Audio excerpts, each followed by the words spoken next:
sure that's going through. Hello, everyone, and welcome to the broadcast. See Pope and Thesta there.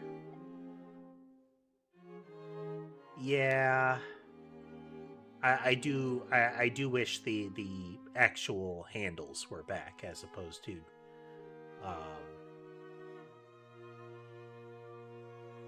wait, yeah, instead of the ads. Would be good. But there we are.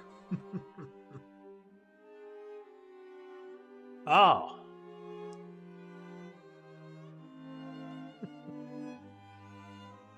But yeah, we are back for some gaming today. We are going to get back to some programming this week as well. We'll see how that go. Out of the way here.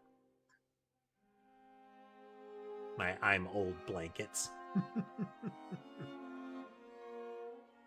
Indeed. Let's see. We have Molly and Ember's spot. Ember wriggling around on the side of the table.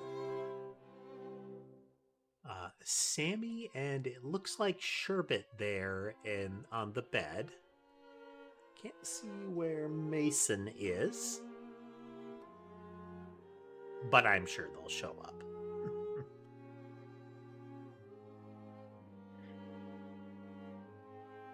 Ember is in kind of nuisance mode.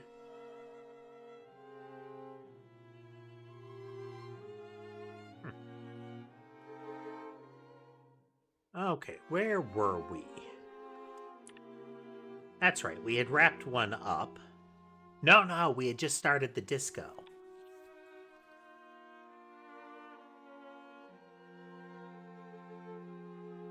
Yes, hello, Ember. Hello. Ember is being very squirmy.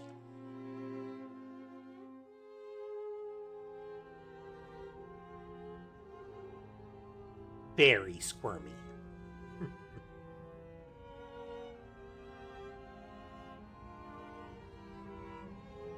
Have I heard of Spelunky? Yes. I've tried playing it a little bit. It's okay.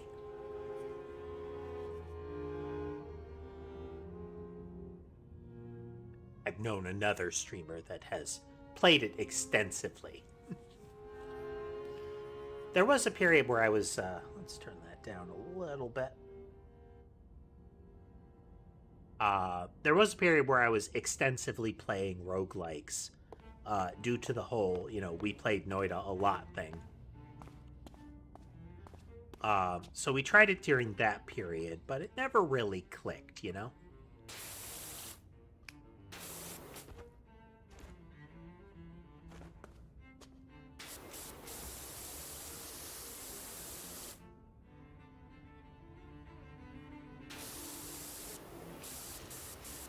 Oh, welcome over there. I'm trying to think if we've had anybody that mentioned Ukraine as where they're from.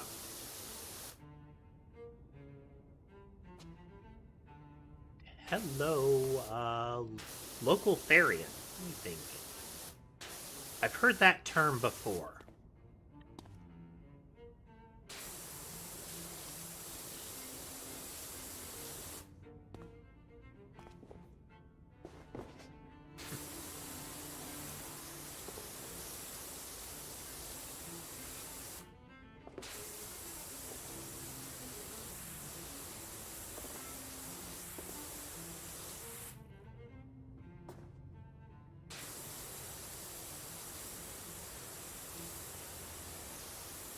Don't worry if you aren't comfortable chatting or you're not familiar with the language. I only speak English and only understand English.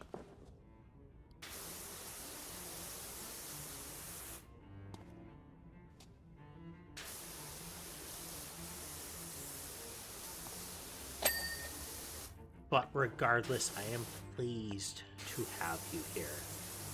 Welcome.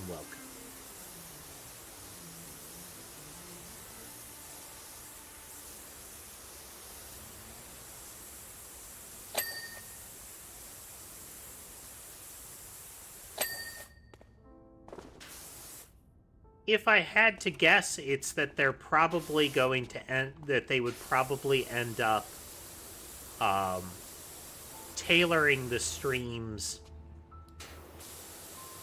more tightly to the language that the person is viewing it. A lot of times shadow banning, the whole concept of it is often misused as a label. Well, thank you, Therian. I appreciate it. Doesn't matter how much, you know, I'm glad you gave. Oh, hey, the alerts are working. I'm always curious to see if they will. All of my alerts are rigged up custom because I have to deal with 2 platforms worth of them.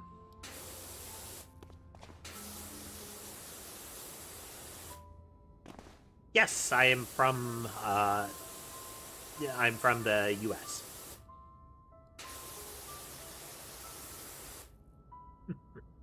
Well, thanks for swinging through, Ryman.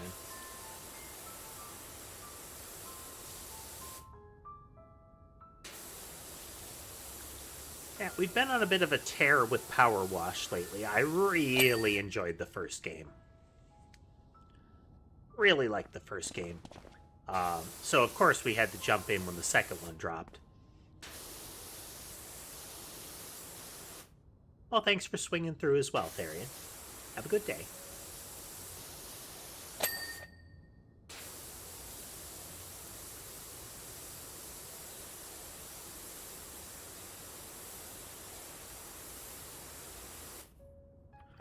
But I do have scheduled for tomorrow another game dev stream. We'll see what I decide to do during that stream. We are in a position where we could do a little more sprite work and have a sort of general model.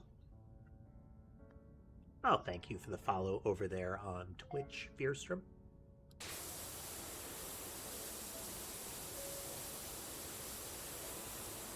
I need to rig up an alert for follows and subscribes. I said they are custom, so I need to come up with a pattern for it, but I feel like there's something I could do for that.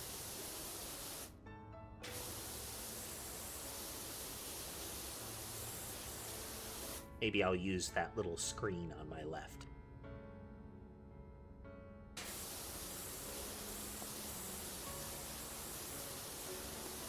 Learning code can be daunting initially, but it's with a little persistence, you start rolling with it.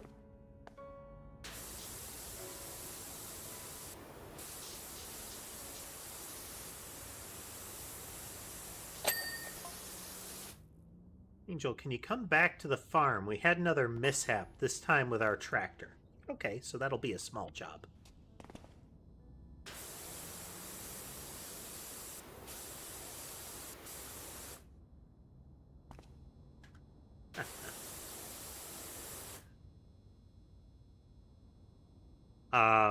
You will accumulate tech debt. From a realistic perspective, it's inescapable.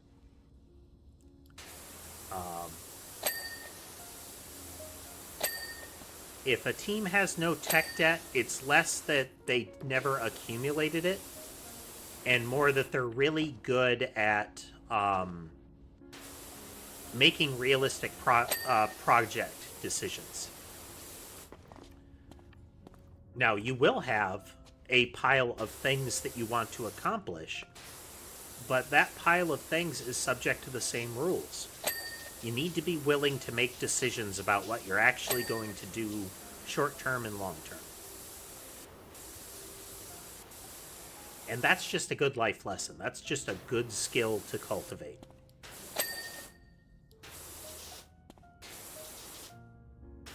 Like, there are elements of my project I have wildly changed my mind on over the course of it, and that changes the direction. Whole swaths of things that used to be things like, oh, I've got to finish that.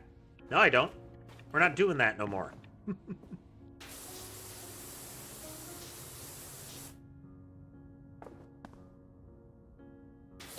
It has ceased to be a project requirement.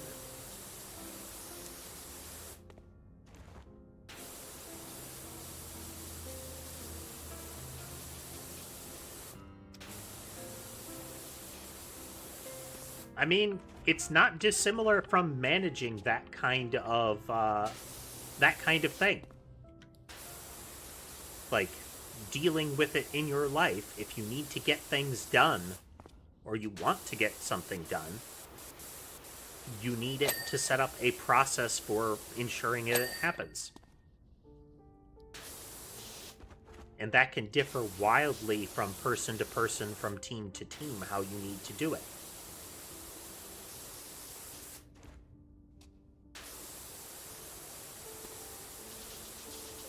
In a past life,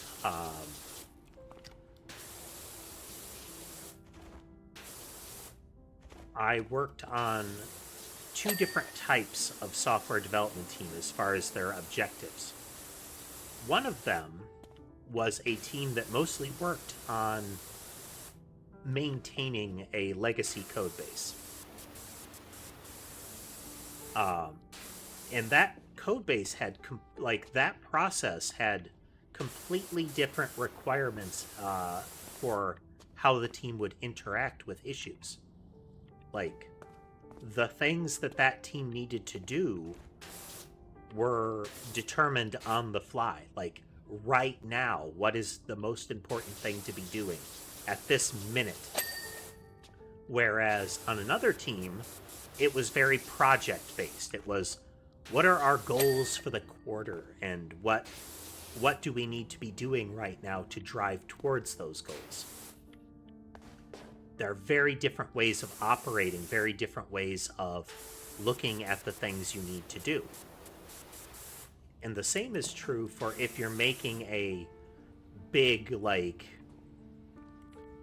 multi-million-dollar company published AAA style game, or you're just writing something yourself. Because if it's writing something yourself, you're the one that you need to build the plan for. So build a plan that works for you first.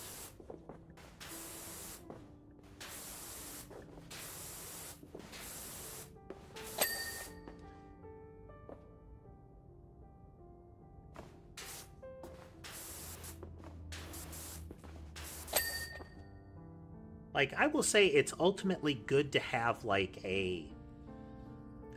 I say design document, but design document is really rigorous for what I'm going to talk about, and that's more of like a current vision document. Like, written down somewhere, you have this is how I want this to turn out.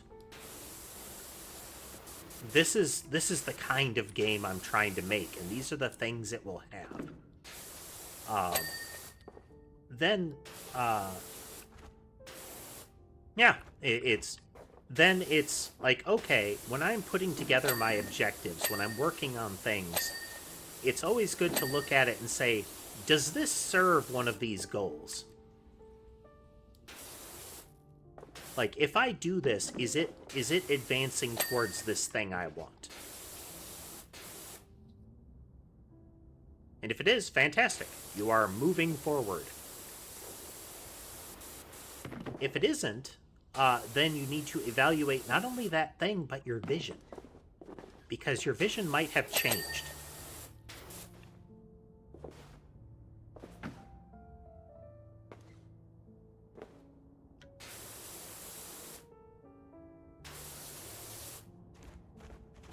And if the vision changes and your priorities change, that changes the pile of tech debt substantially.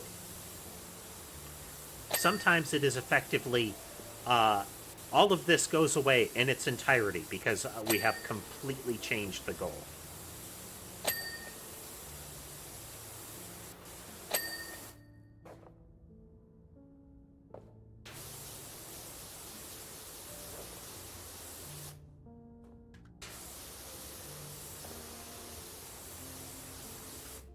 Well, perhaps doing it again, you will have learned from what you did the first time, and maybe this next one will be better.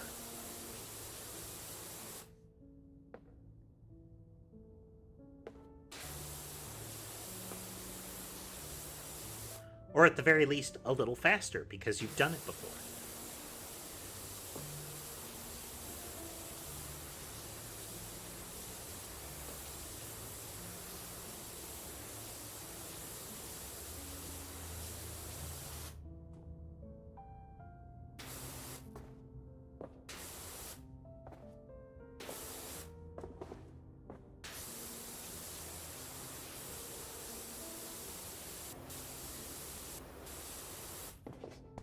Yeah, there's a great deal to be said for learn by doing, you know?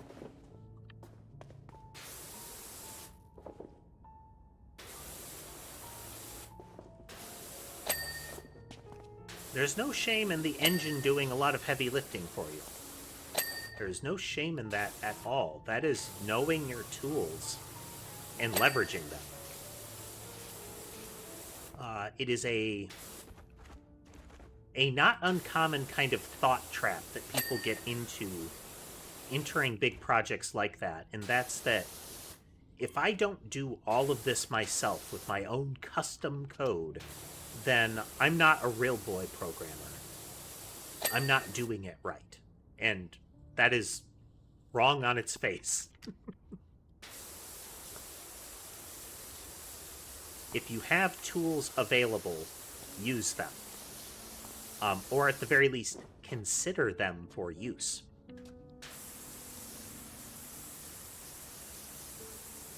Like, does all of the physics and whatnot that Godot is presenting to you serve your, like, fulfill the needs that you have for the project as it is? Because if it does, why would you write it yourself? Aside from wanting to. Never discount just wanting to do it.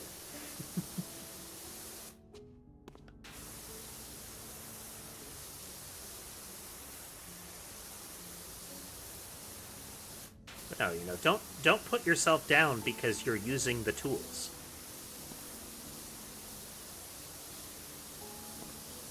I'm certainly not going to think less of you if you don't do all of your, you know, your coding in like Emacs on a console, on a terminal, on a Sun workstation or something.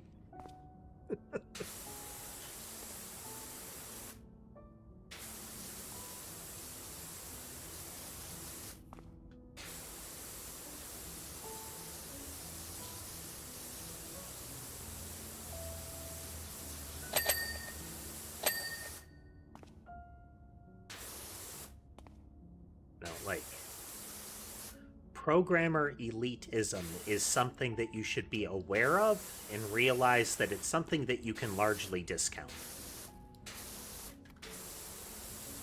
In fact, almost entirely discount. That doesn't mean that people don't know things and that you can't extract knowledge from people being, you know, elitist jerks. But it's to take into account what they're actually saying to determine if you need to actually change course.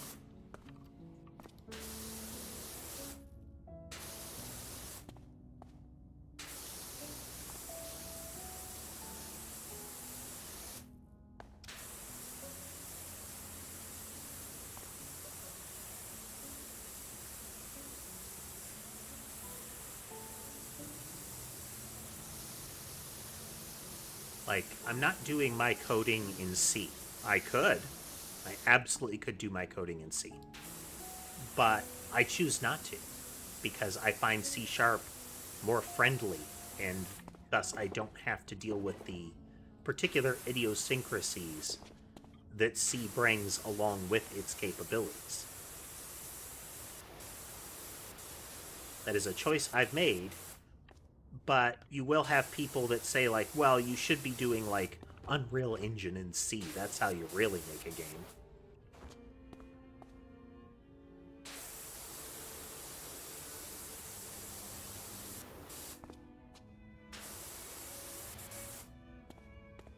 It is. I have frequently quoted it, and it is kind of common knowledge, but Undertale is a wildly popular game. Really successful. Both, I think, in craftsmanship and in, like, game craftsmanship and, like, popularity. Undertale was written in, I think it's in Game Maker, which is a, it's a robust platform of its own, with its own way of doing things, but that is a particular tool set. And Toby Fox was not a programmer. And I think, to their own admission, they probably still don't consider themselves one. But they made a fantastic game despite that.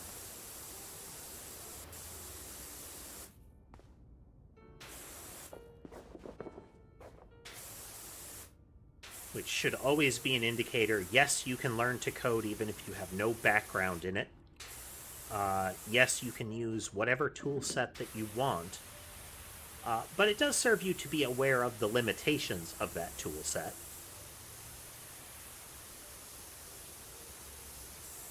I want to make a fully immersive graphic. I want to make a MMORPG with fully immersive graphics and, all those kind of bells and whistles, and then say, and I'm going to do it in RPG Maker. Well, okay, is your goal to flex, or is your goal to actually get done?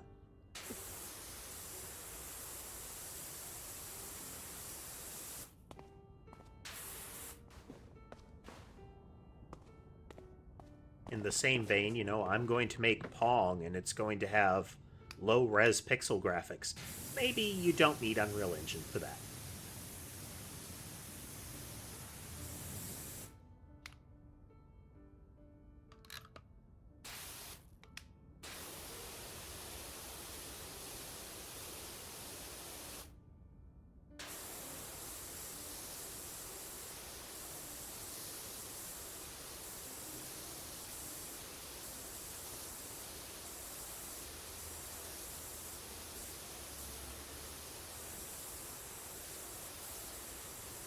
But ultimately, if you're just starting out, make a choice. Grab one of them, find any of the inevitably, piles of tutorials, and just roll with it,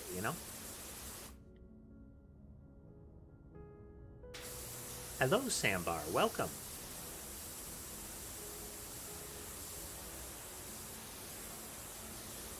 Welcome. It's not apparent we are continuing our PowerWash Simulator 2 playthrough. I was discussing the coding project that we will be getting back to starting tomorrow.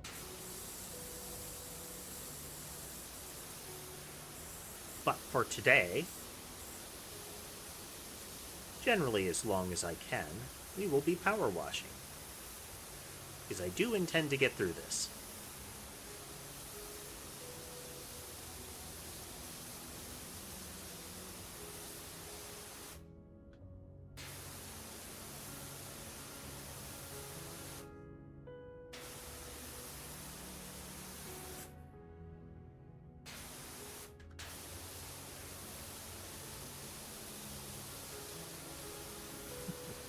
Alright, Tibbs, thanks for swinging through.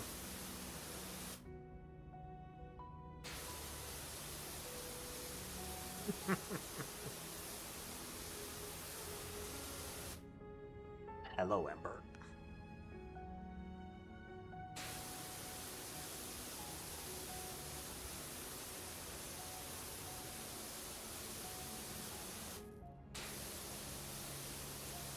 But good to have you back, Sambar. Sorry if I don't fully recognize you. YouTube is on its let's use account names instead of user handles again thing.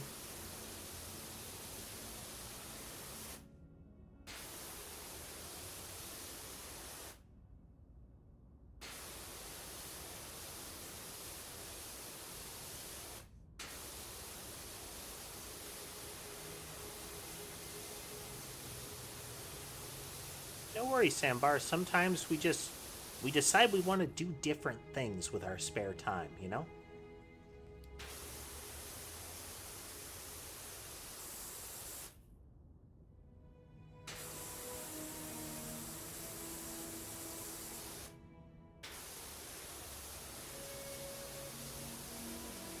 One of those things that it's good to be okay doing that. Like, you should never feel obligated to keep consuming a type of media if you don't feel like continuing to consume it at this time.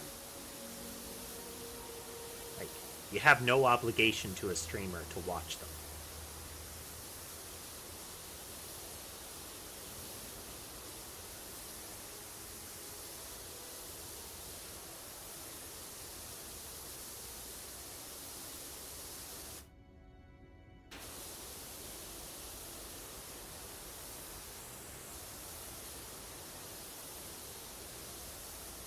Like, if people like to watch my streams and or give me money for streaming, I am all for that, but I'm not going to twist your arm one way or the other.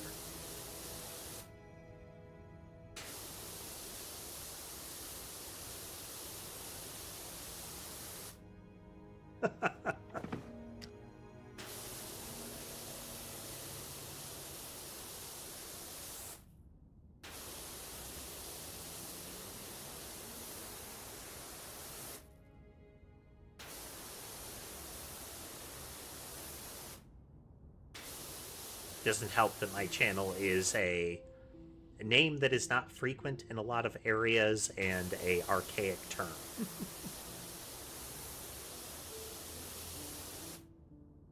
Yeah, stream is moving along, Pope. Stream is moving along.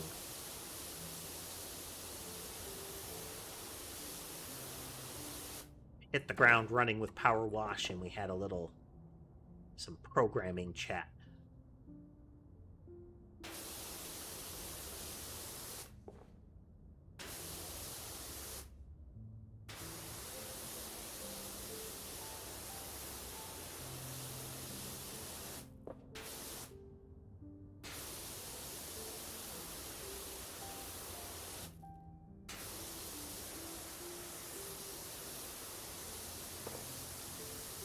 To see if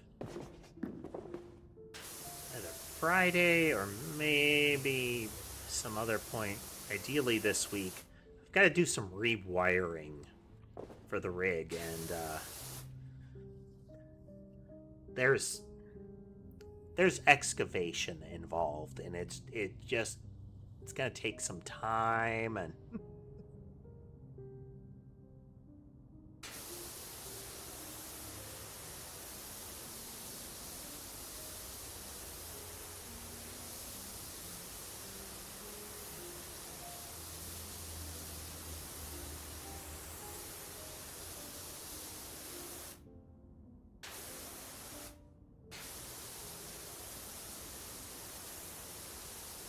it's always nice to have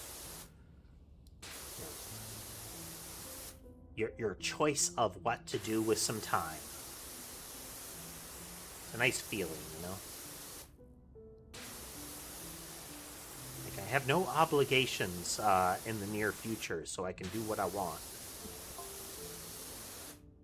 It's like the old roller disco is finally making a comeback. Zeno Ellington and Thor Clifford. Slay, can't wait, open already.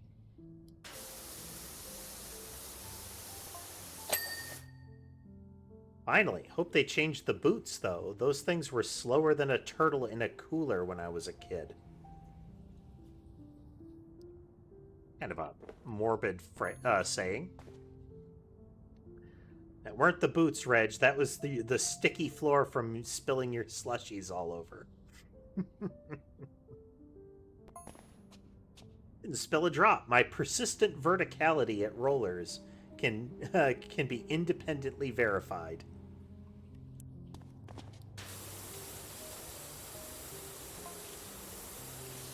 I guess we'll see about that.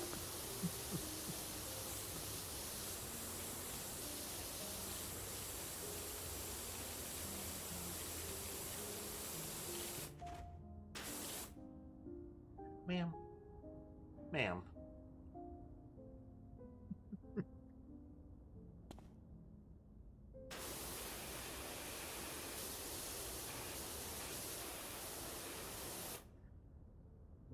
How about you sit here? Huh? No? Okay. Yeah.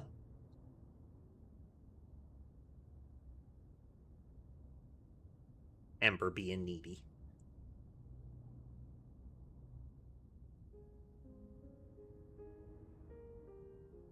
Oh, okay.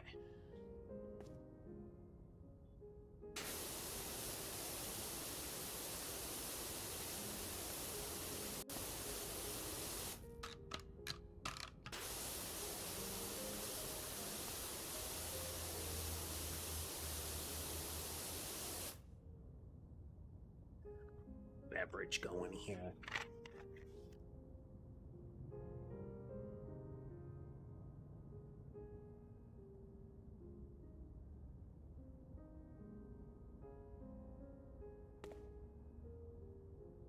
Talked about Warframe and how I couldn't process because I couldn't make something a year ago. I might reinstall it. I used to play Warframe a lot. Hey, Dodds. Indeed we do. Used to play Warframe a whole lot. That was before I was really streaming much.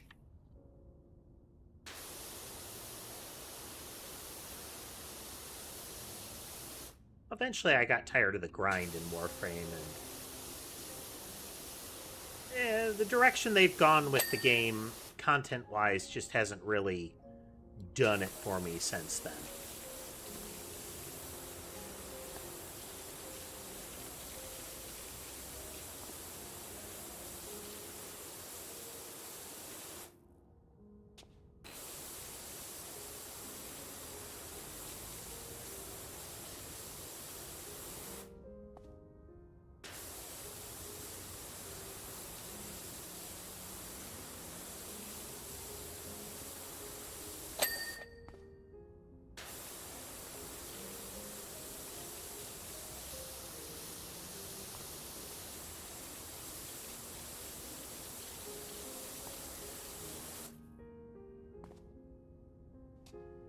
I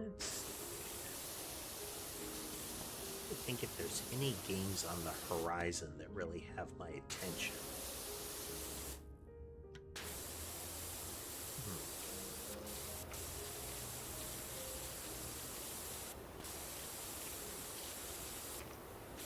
I mean, eventually we might get back to Blueprints and Hitman. I mean, both of those were fun.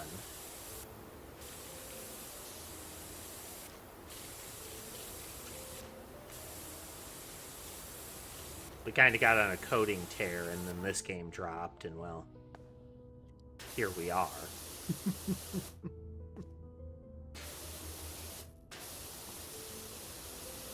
Still got that project I'm working on.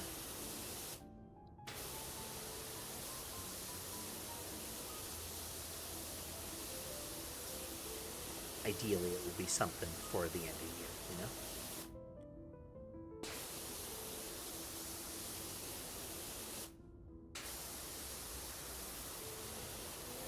But we'll have to see.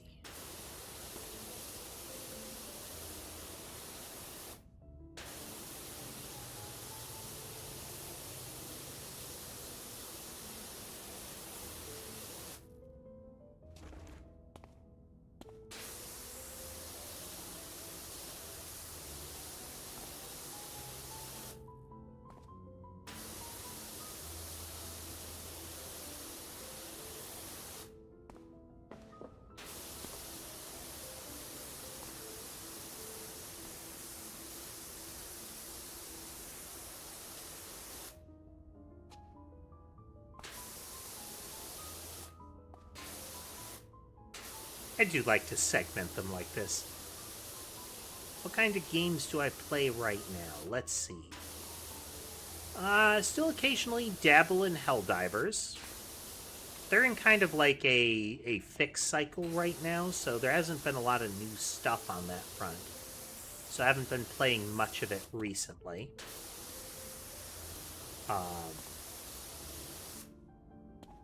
I've been playing a bit of Outer Worlds. I find the setting comical.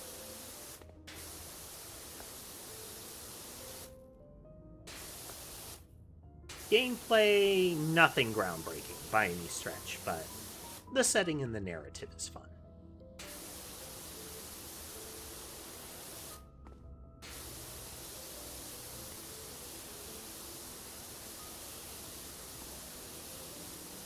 There are a couple of other games that are just kind of whenever I feel like it kind of play.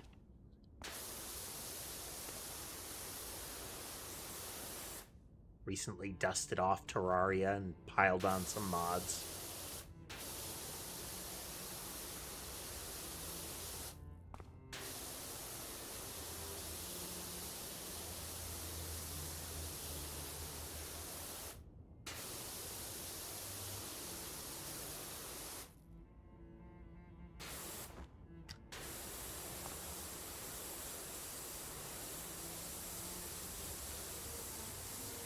I do have another one that is in kind of the cleaning simulator variety, which is the Goblin Cleanup, which looks like it could be fun.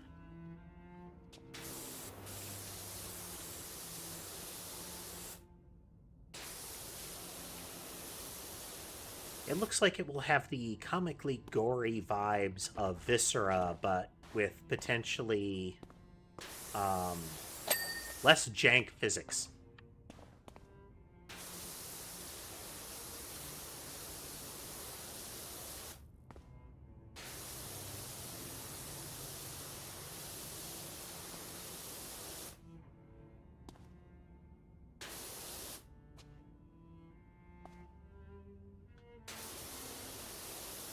One of the big selling points of this game in particular, though, is that they put effort into the narrative of the game.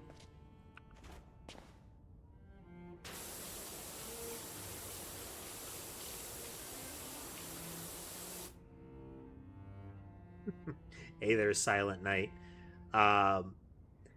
Especially with in-game physics for me, there are a lot of games that include it for no good reason. I reference Bethesda games in that regard because most of them there's no reason to have in-world physics, you know? There are no gameplay mechanics that are clearly planned for and built in that are aided by the ability to pick up a dinner plate and place it somewhere in the world.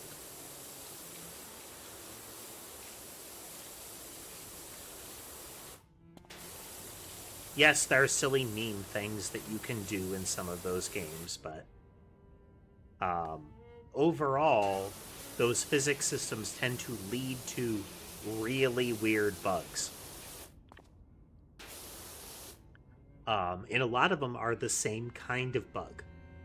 The infamous Skyrim, if you get hit hard enough by a giant, you get sent into orbit. That kind of bug shows up in games like Viscera Cleanup, where if objects intersect just wrong, the physics system starts to make them jump around or vibrate in weird ways. There was many an instance in Viscera where you accidentally kick the water bucket, and instead of it just tipping over and making a pool, it ricochets around the room, or you put something in a bin, and suddenly that bin starts to vibrate and scatter everything around the room.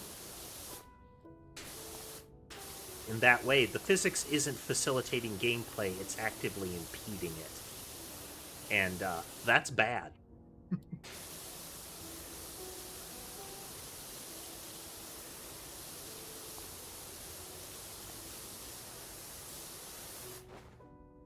Like, it's not bad that there is physics in the game world, it's just that the execution is a problem.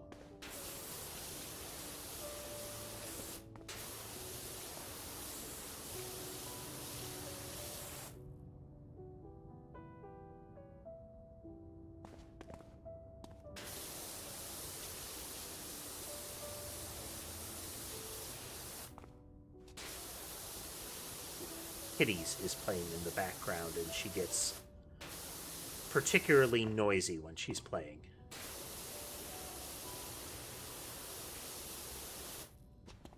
Hey there, Tass, and yeah.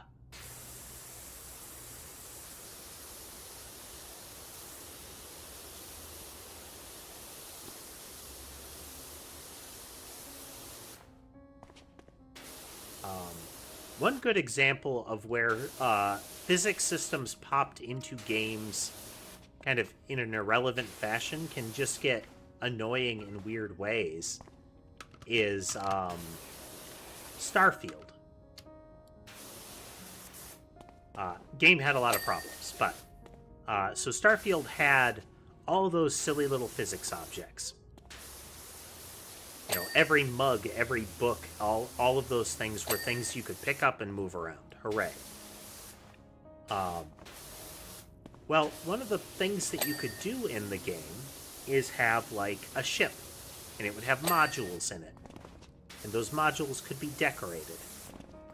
Well, the default modules in any ship were already fully decorated. So they'd have these chairs and tables and books and whatnot in them. Pencils and clipboards.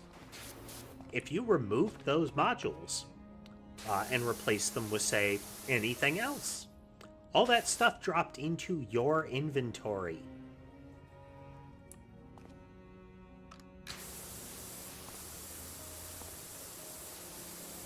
Were there silly, mean things that you could do with those items? Yes.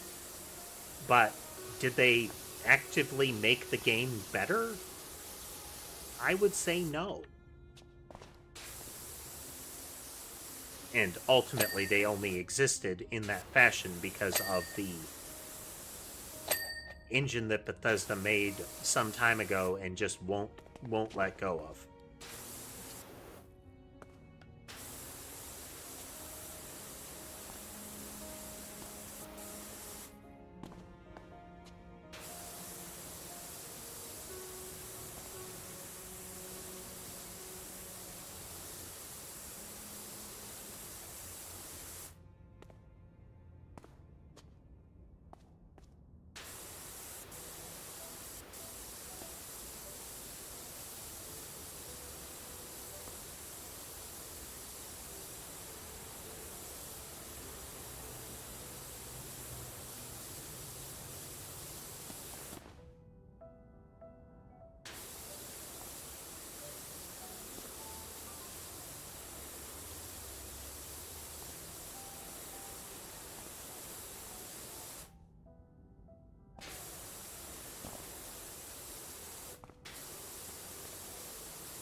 Yeah, books. Books in things like Oblivion tasks. And I use Bethesda games because they are, I feel like, iconic of this problem. But books in those games are a prime example.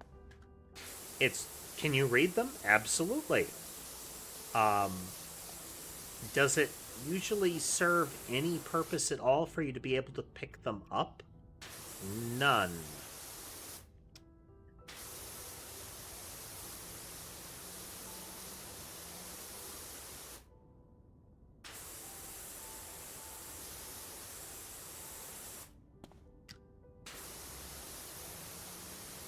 None at all. And there are so many things in the world. It's just... Oh, there's another good example. So I mentioned I was playing Outer Worlds.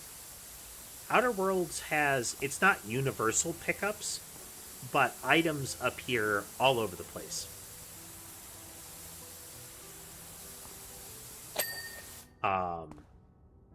You know, like... ammo and all of that are all over the place. And especially, they will be in shops. Well, sometimes the shopkeeper's counter right next to them has an item on it.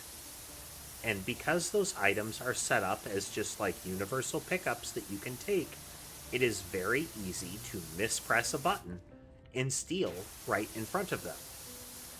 And that has, amazing consequences. But the things don't need to be set out in that way. You don't need to be able to interact with them in that fashion. That is a minor version. It's not the physics issue, but it is kind of indicative of the overall problem.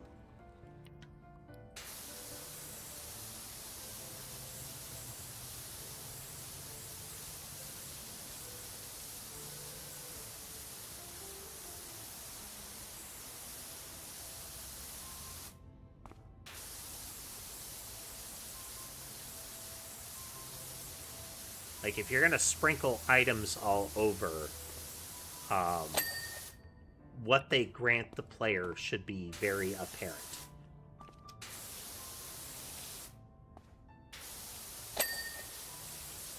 What purpose they serve,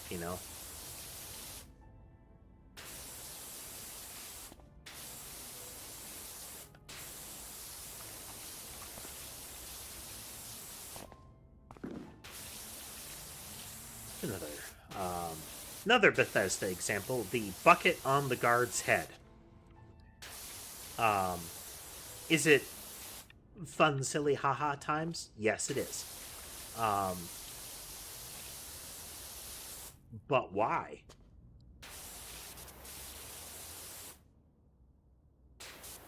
Like, mechanically, it almost certainly happens because you can manipulate the objects. The NPC models are collision objects, and the bucket is a surface that can obstruct line of sight.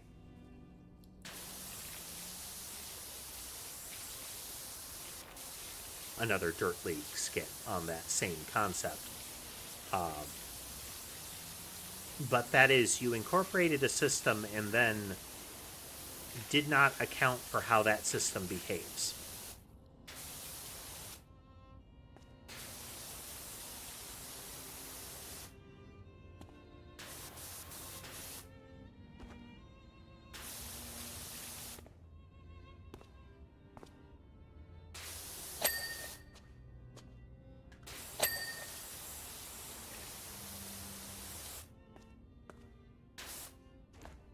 Are any of these deal breakers, or do they fundamentally make things bad games? No. But I think the core of a lot of this is, if you're going to incorporate a system, it should be fully fleshed out within the game's ecosystem.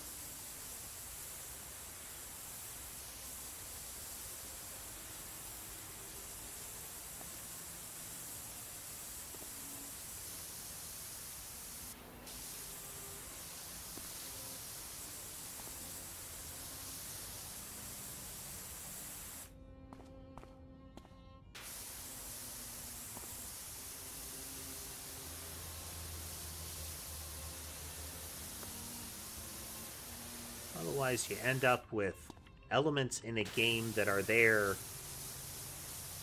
ultimately either vestigially or in a way that acts as a burden on the rest of the game.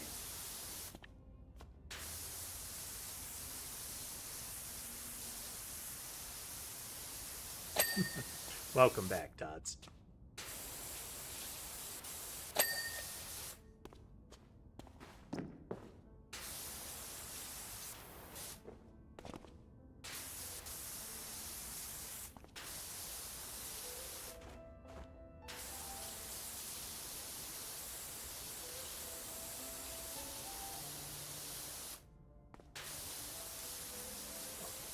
Here's another one. I've been watching a lot of videos on it. It's not a game that I would actually play outside of let's get together and, just play it with friends. But Dead by Daylight. So there is a progression system in, like, effectively random match play. You know, actual let's play versus other players, randomly selected by queue, kind of way. And that system is you get money tokens at the end of a round. And some of those tokens can be cashed in for things like skins. But one of the other things that you obtain over the course of it are expendables that are part of the equipment that you bring into a match. And these are things that are like part of gameplay, a core part of gameplay. Which ones you bring in on which character, and in what composition based on how you're what role you're taking on in the game. Those are a limited commodity, but again, they are a key part of gameplay. Why are they a limited commodity, and why do we need the advancement system to supply them? It ends up feeling bolted on. Like, the reason they're a limited commodity is because we declare them to be a limited commodity. But we also declare them to be, again, a necessary part of gameplay. You are at a significant disadvantage if you aren't picking the right ones of these. Anyone know who fronted the cash for this cleaning, most likely? Maybe Bucket On? His latest track's called Roll on My Bread. Cryptic clue? Feels more like more of a Gnomesy move. You remember when they sprayed clues to a buried treasure all around town?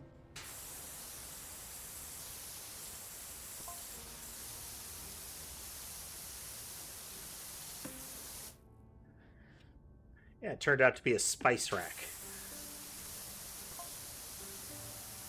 Come on, y'all know this is straight out of DeMarcus Aurelius's playbook, right?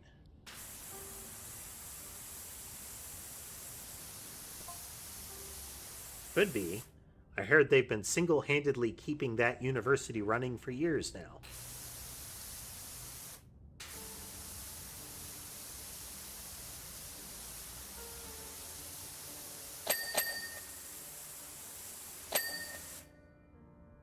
Horror game on live stream already?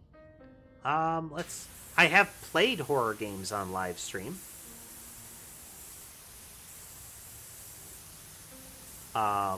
I am very particular about horror games that I play.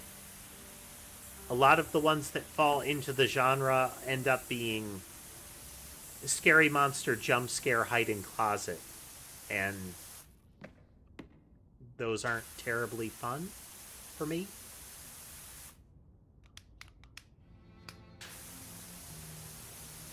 Like, sure, I get it, but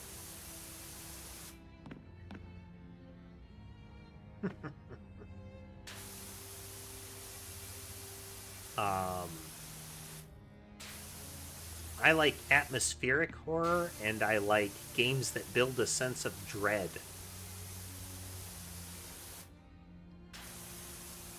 And if there's going to be a creature deployed, it can't just be it gonna chase you until you hide in closet.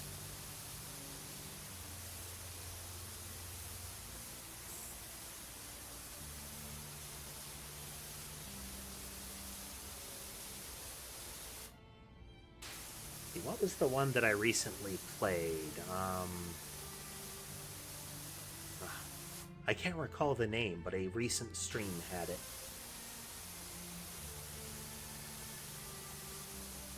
That one was was pretty much entirely atmospheric. Was it great? Yeah.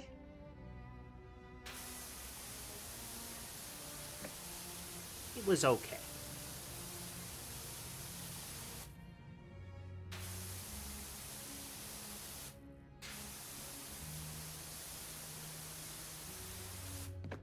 I don't mind me a jump scare. I like the observation duty games. Apparently, the 8th one is in works, so we have that to look forward to eventually.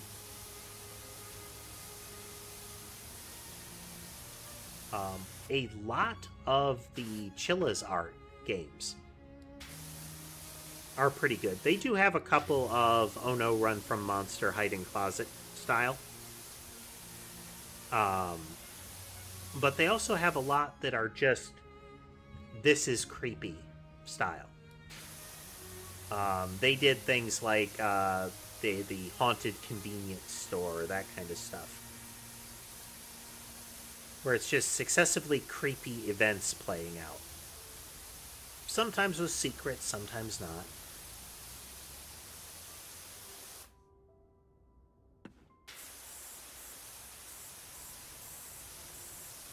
But that would be a very simple way to sum things up, is games that present a creepy atmosphere.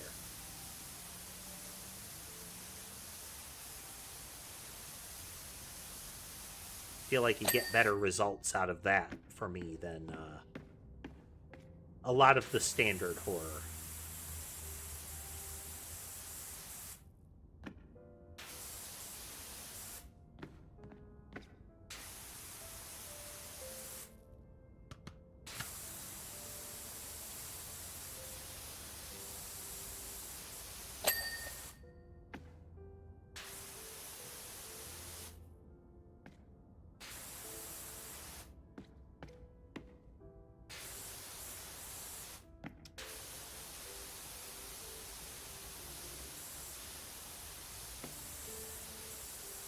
I mean, that makes a lot of sense, Sambar. There are a lot of games that I wouldn't like to play, or I don't like playing much, that I don't mind watching. Like, I don't mind watching, like, entertaining streamers play League. But do I want to actually play League? Not really. Maybe if it was with friends and they improved the bots. But, like, actual queued up rank play? No.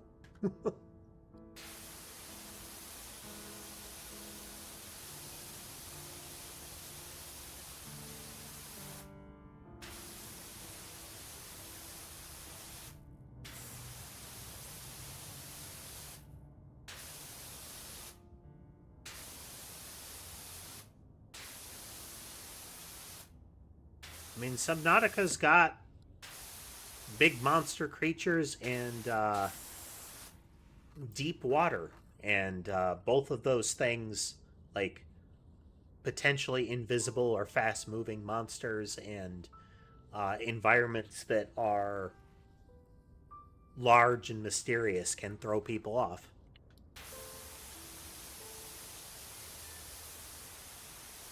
You know, big dark ocean when something might pop out and get you.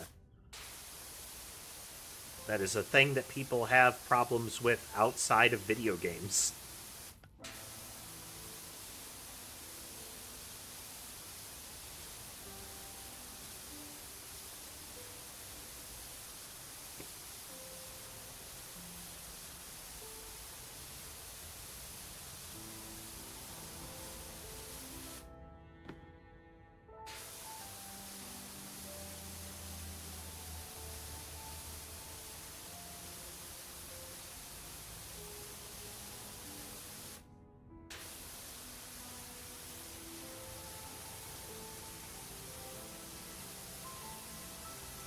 Thalassophobia, yeah.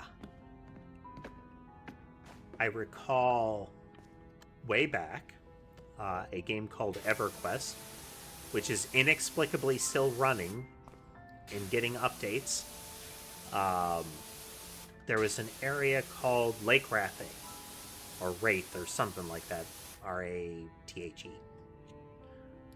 You know, before voice lines, so pronunciation. But it was a large, murky body of water. Like, in that water, you're lucky to be able to see, like, 5-10 feet in front of you. But there were monsters in it. and they would be a serious threat if you got caught by them. But a frequent direct path of transit was to swim the edge of that lake. And that any time you had to deviate from the edge of that lake, it always felt real intimidating, real scary. Add to it that there was always the urban legend of a Lake Rothe monster.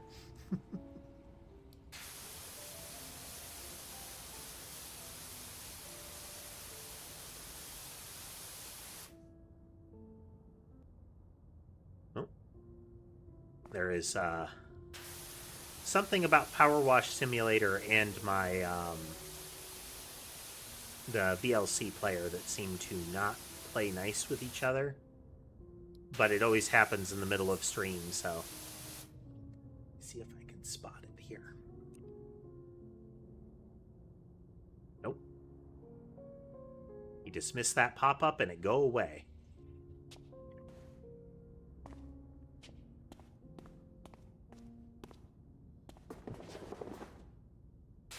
I have to see if there's like an error log or something.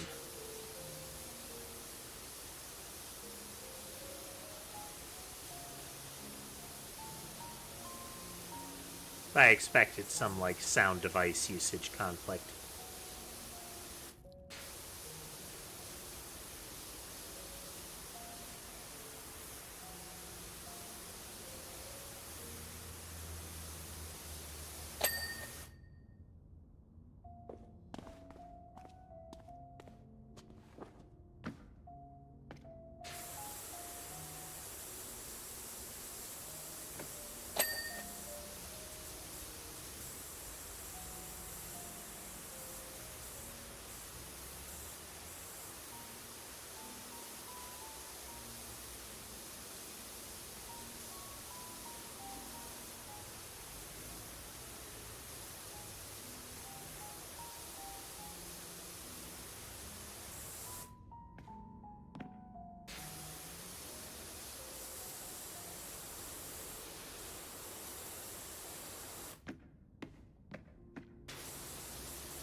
Areas cordoned off here.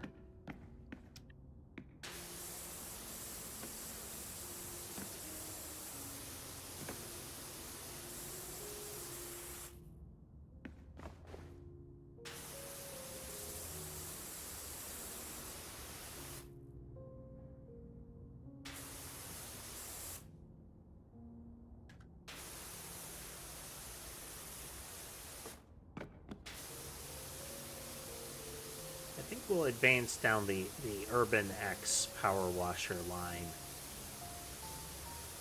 Because it seems like the increased power gives us a little more flexibility in how far away we can use this thing.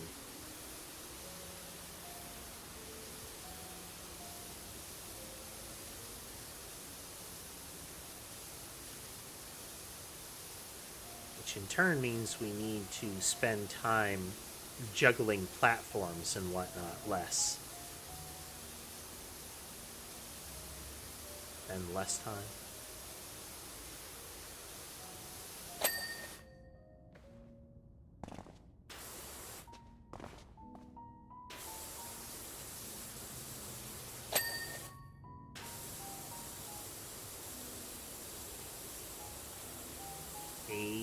%.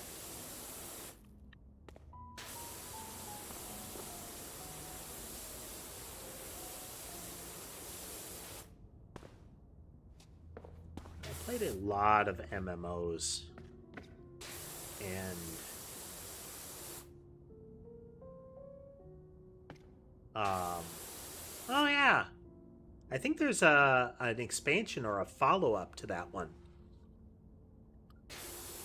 That one where you have to navigate a crumbling oil rig over some sort of eldritch portal. That did have some hide from the monster sequences, but they were much more, you have to avoid the thing as a map hazard, as opposed to it'll chase you into a closet.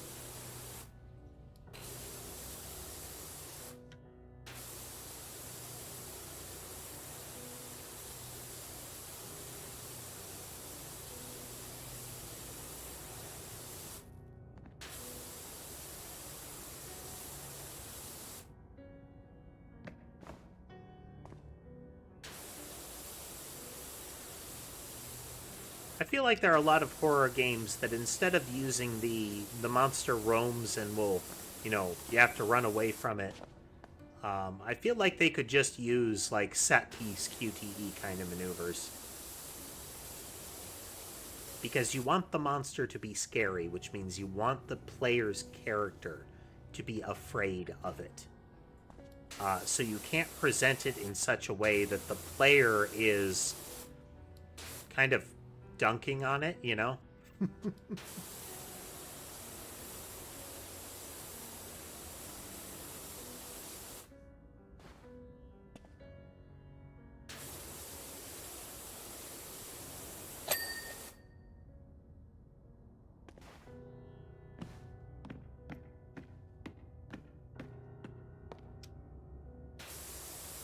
Little Nightmares does a lot of reasonable, like, chase sequence ones, yeah. Hello, AFK. Welcome.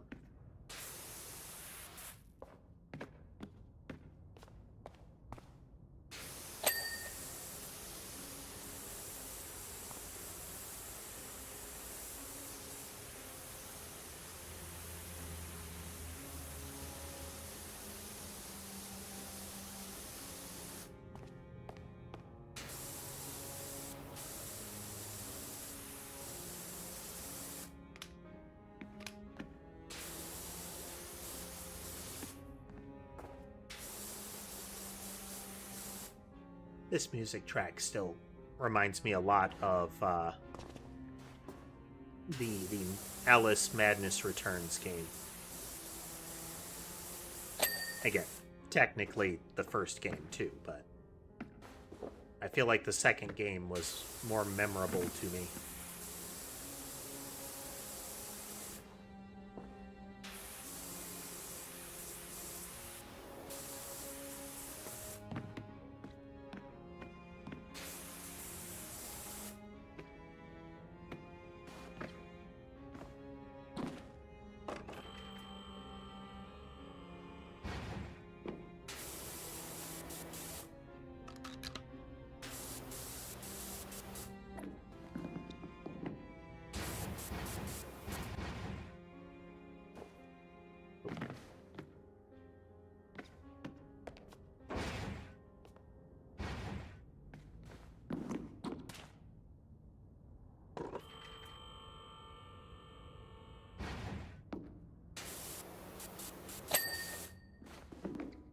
Skull ball dealt with.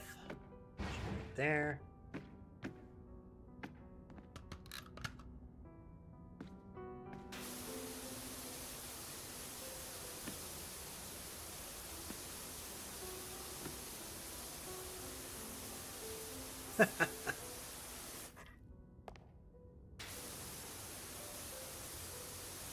Yeah, like I was mentioning, I find the narrative of the game amusing, and the whole process that it really is that sort of, like, do you find videos of people doing window washing or power washing just kind of soothing to watch? That whole, like, the removal of this shape.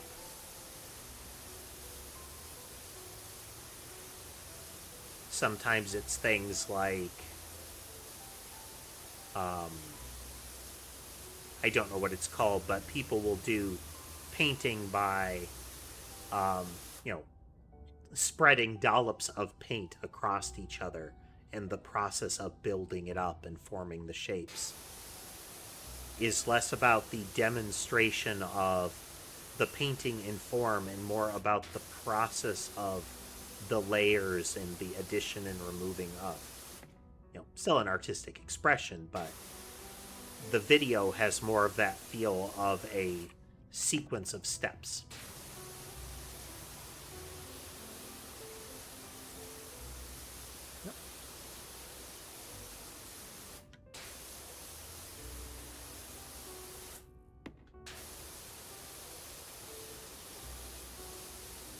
I mean, I think that's a lot into the nature of game streaming, is sometimes folks don't have the time to do it. Sometimes it's not the kind of game that they want to play, but it's one that is... It's still enjoyable to see somebody do it.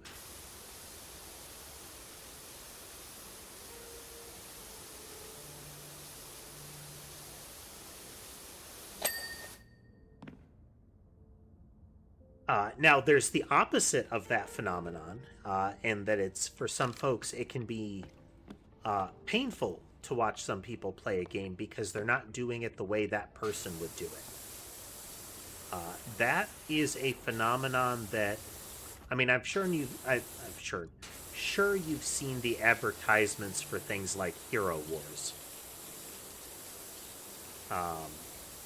Oddly, Raid Shadow Legends is a lot more honest about its content, aside from the gacha element. But in particularly egregious is Hero Wars.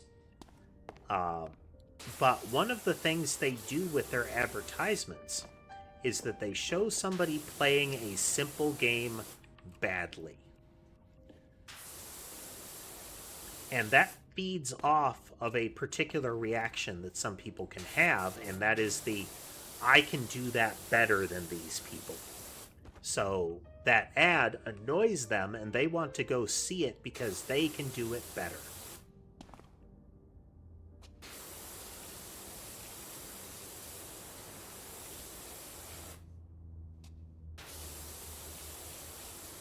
Now, I particularly don't like the Hero Wars and related advertisements because they should frankly be considered false advertising. I believe they end up using very particular tricks that, at least in many jurisdictions, mean that it's technically true, it's technically gameplay that is included. You will see fine print in the ads that say, like, oh, this is a game that you can play sometimes using, like, tokens or something like that. So they put a little Hardly Ever Happens mini-game in.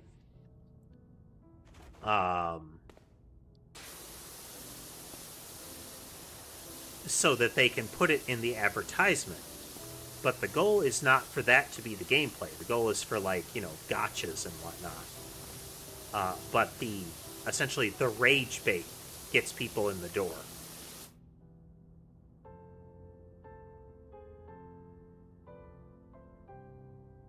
Yeah. Yeah, and additionally, most of the advertisements, like lately, especially with AI video becoming a thing, are just false. That's not even what's in the game.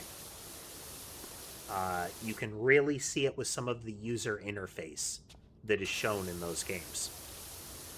Like, it has the AI doesn't know what text is or what straight lines really are problem.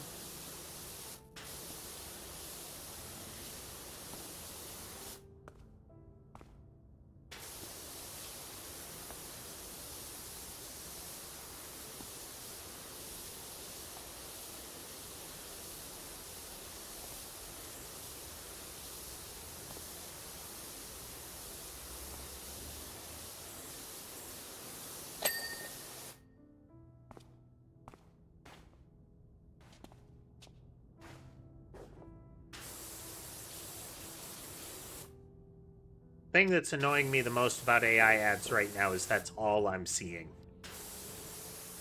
Like, every still frame ad on YouTube, every ad that plays has that same formula of not really a person selling not really a product.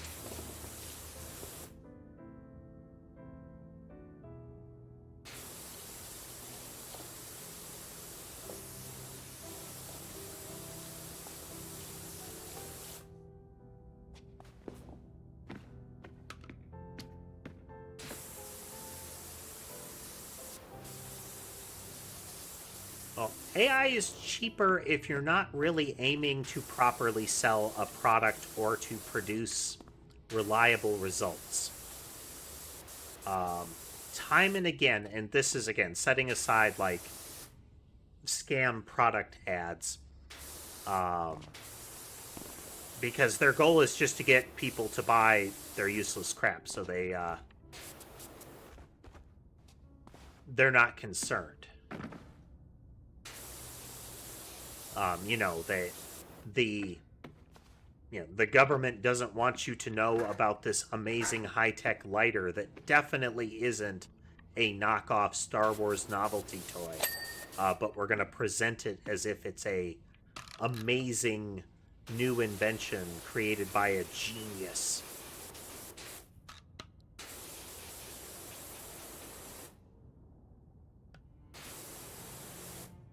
Sora is another overhyped bit of work.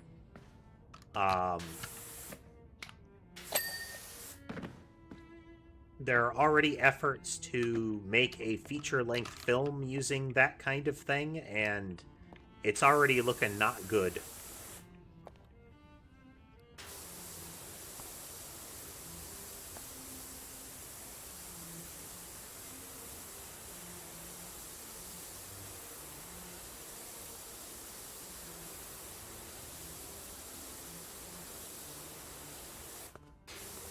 It is the...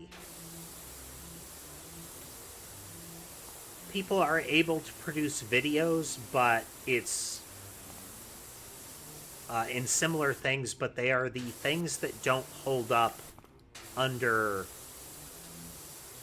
prolonged view, which means they're not something that's good for, say, long-term programs, long-term business plans, movies.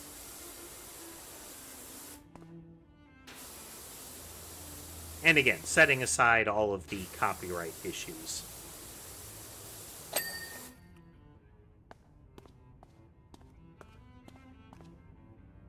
Well, that's the thing. It's really bad for cheap ads, but their goal is not to have anything other than a bad advertisement. It doesn't need to be good. Like, the content that is generated in these bad ads is particularly terrible. It is very clearly not that person talking. The sentence structure and the general language is just awful. But it doesn't need to be.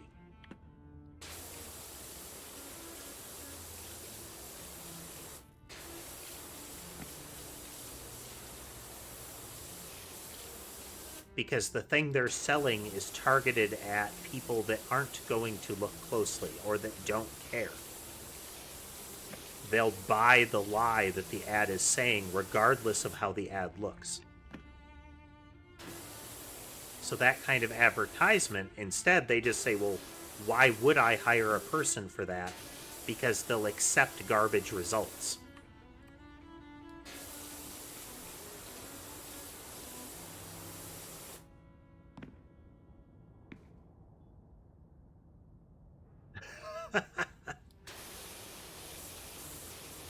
No, but I do love the fact that we have already got slur names for AI products.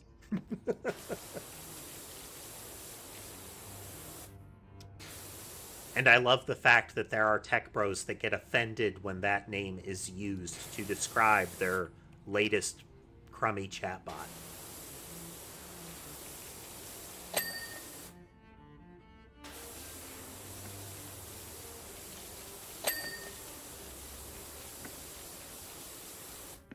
But in general, I think that's a good kind of general takeaway. Kind of what you're getting at there, Pope, is the AI products that we are seeing. A lot of them are viable in areas where the result doesn't have to be good. If all you need for the product to be viable is that it get out the door, or that people see it, or hear it, whatever, then you can usually get away with it. And like I said, most of these ads are flagrant. It's just, they're just bad. And I think, like you said, it's good for bad ads.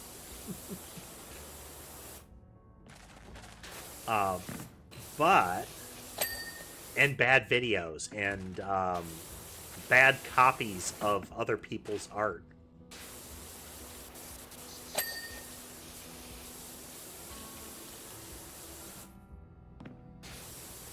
And if that's all you need, then it's viable. But that's not the thing that's being sold to people. What's being sold to people is that this is going to revolutionize their industry. It's going to replace all these jobs. And we are seeing, we are definitely seeing companies that have done big layoffs. And it's made the news. And then quietly, often not covered by the news, after that project fails terribly, they hire a bunch of those people back. Because they realized, hey, wait, this is a bad product. This is not revolutionizing our workforce. In fact, it has caused more problems.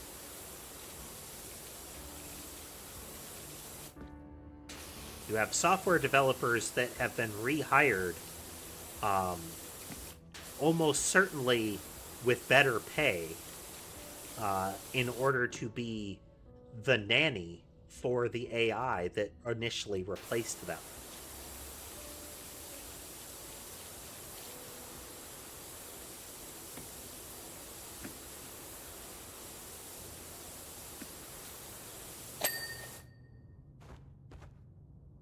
There is a YouTuber that frequently kind of talks about the failings of AI, like where it's not good. And they have a little skit that they've done that is essentially a company who cleans up after AI. That is, and that's not a myth. That's not a fake thing. Those are roles that exist now. Is this person is here to clean up both clean up after and to try to prevent the AI from breaking their databases or similar.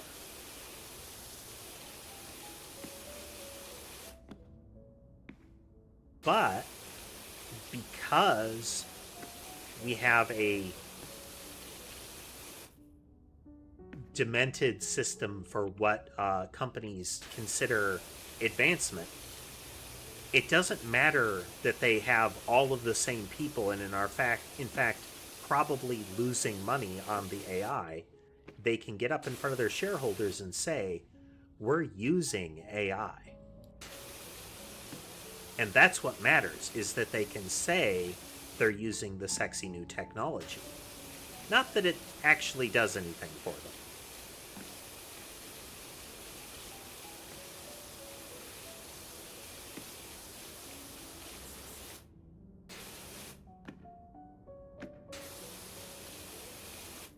Fun tangential thing.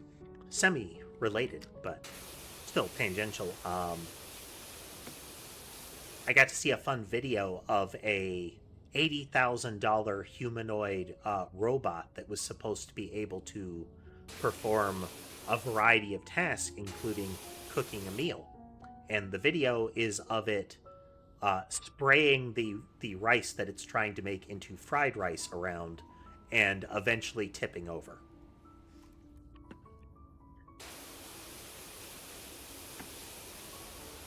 Do we already have automated tools that would be capable of doing that kind of thing? Yes. But they are fixed in place and purpose trained.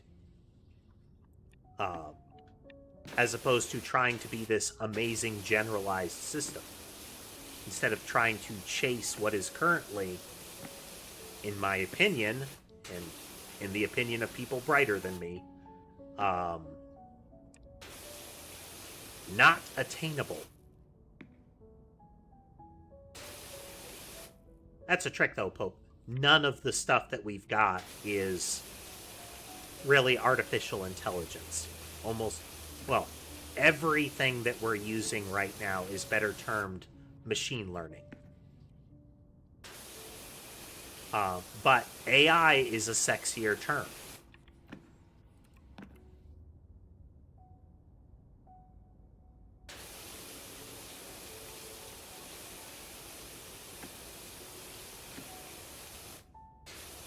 But the use of AI with all of the systems that we have currently is deceptive because it implies the intelligence. It asserts the intelligence is true, as opposed to creating the question of, is it intelligent?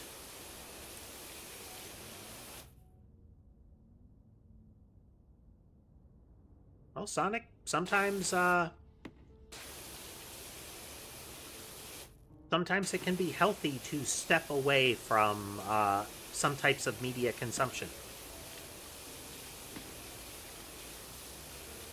The reasons or validity of that action vary situation to situation.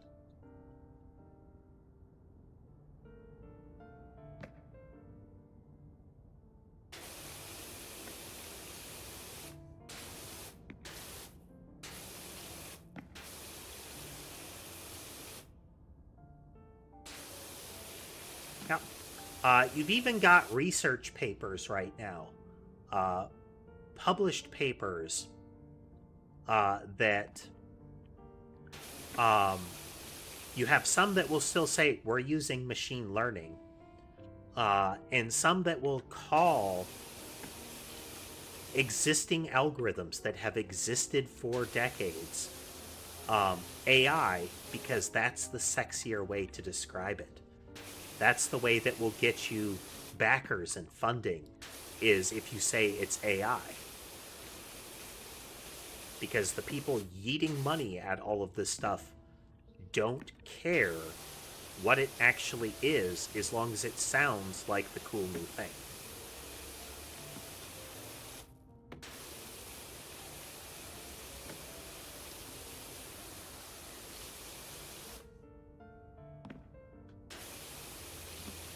But again, it's my assertion here, Pope, is that AI is the wrong term for a lot of this stuff. Now, we do have existing kind of popular media uses for it. Things like a bot in a game is not actually AI. A lot of times they're just a script of varying levels of sophistication. Not even using anything machine learning like. But the more generalized term of machine learning is these trainable algorithms, genetic algorithms, neural networks, LLMs. All of these things follow that same model. But by calling it artificial intelligence, you invoke science fiction. You know, these visions of robots that act like people and whatnot, your Star Trek datas. But that's not even remotely what we have.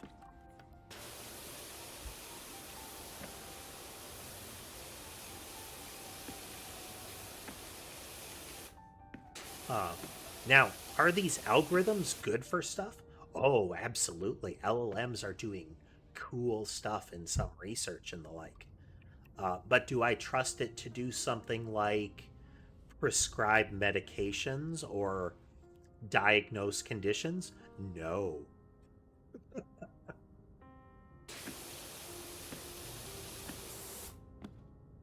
Just like hard stop, no. And that's not because they don't sometimes outperform actual people. They can. It's that we know they often don't, and that we know that they confidently don't. I saw a fun example of this in terms of programming. It was a security researcher.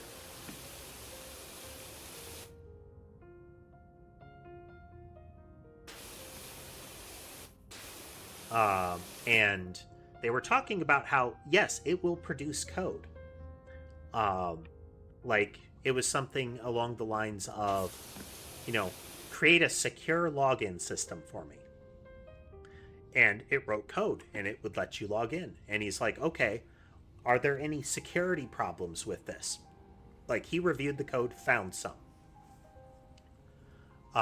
And it was, okay, are there security problems with it? Asked the bot again. And it said yes, and it pointed out the problem that he found. And he said, well, fix it. And it mostly fixed that problem, but it could introduce others, and it did not find other issues. So you would have somebody alongside this program who is knowledgeable of it, that has to hold its hand like a junior programmer constantly, because at any time it could be doing something that would absolutely be avoidable. Hey, Deku. Welcome.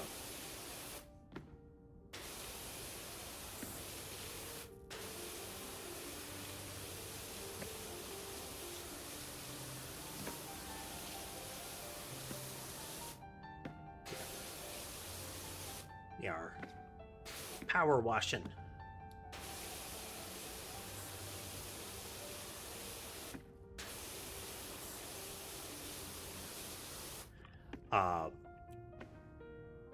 And that's another one of those places with these, is you can use these as good, like, kickoff tools. Like, hey, find me an algorithm that does this. And then you take that and you piece it apart and figure out, how can I use this? The problem is when we abdicate our own decision making, when we toss aside developing a skill in favor of just trusting that it's doing it. Because again, they are often confidently wrong. Like, frequently.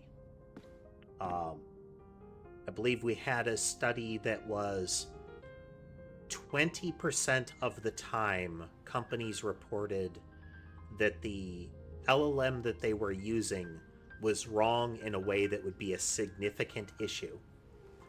And then, in general, another 20 to 30% of the time, it was wrong in a way that would present a minor issue to them. So let's say 40% of the time, it is causing you problems.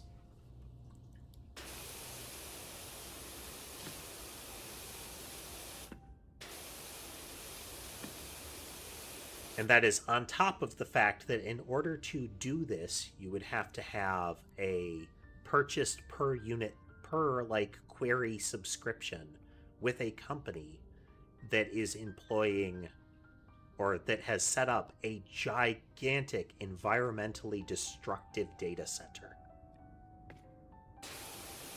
Like, those things are a blight wherever they are set up. They guzzle power and water.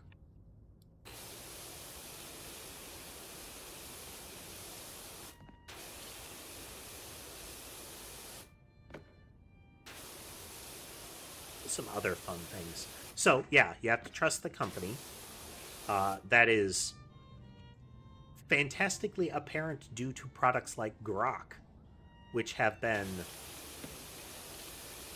demonstrate the ability for individuals to go in and force those things to give particular answers in particular cases.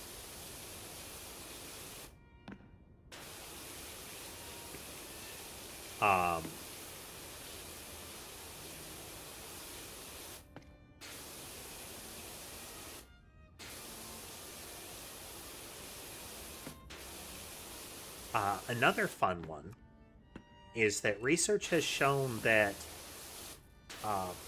previously there was a truism, there was this idea that was passed around with especially people trying to sell the LLMs, that as your data set got bigger, the ability for falsehood to creep into the data set was reduced. So this is the ability for the data set to be poisoned. So, for urban legends or Reddit nonsense to get into the data set, or in particular, poisoned artwork. So there are ways to modify an image that will confound an LLM. Hey, symbiote. Yep, let's see. Okay, we've got two of them visible right now. That looks like Mason in the top right and Sammy. Let's see who else we can spot. Definitely one more. Okay, so we have Molly, who is, let's see, where are you looking from? Okay, you're in tall view, so upper left is Molly. By the water bowl is Sherbet getting a drink. Not visible currently is Ember and Sky.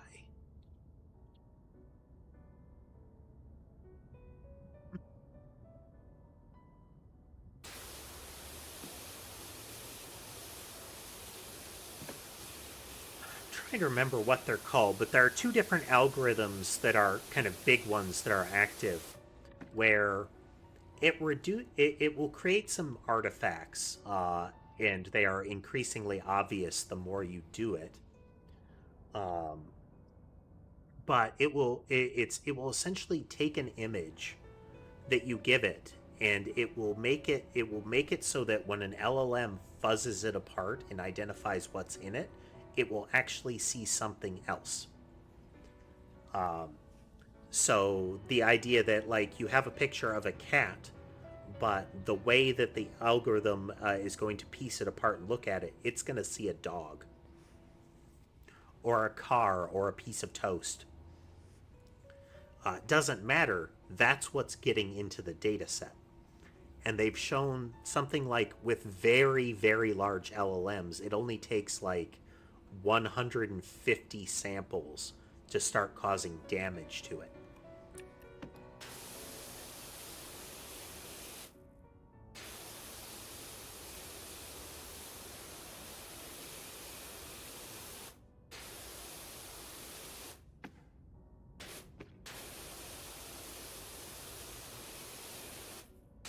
Is it harder to do with text? Yes, but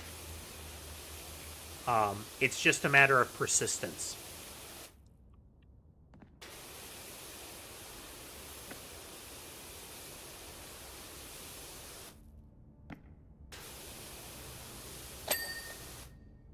All right, what do we got left? Oh, lots of stuff. All right.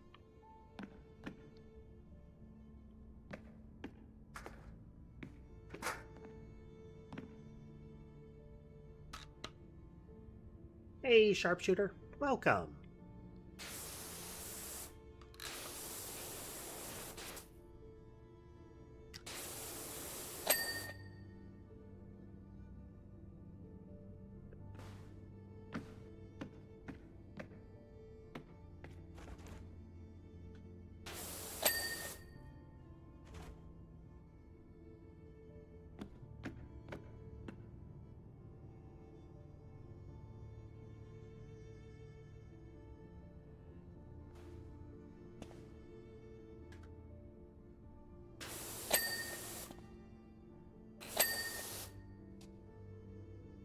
Okay.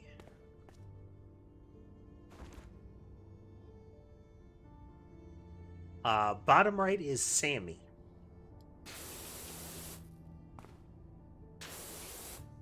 Close.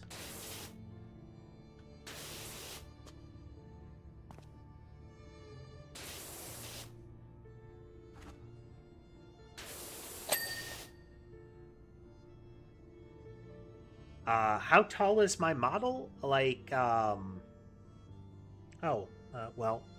okay. So we have a joke, Sambar. So here's the full model. There is someone that we stream with frequently that, traditionally when you're doing a VTuber collaboration or something, you put the models next to each other at about the same size. But they're very much not the same size, and the proportions are weird as a result. I am 4 feet tall.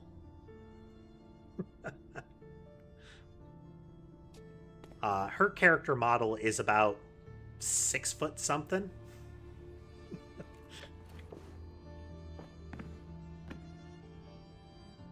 So we periodically find it funny to actually put the images of the characters next to each other in proportion to their actual height.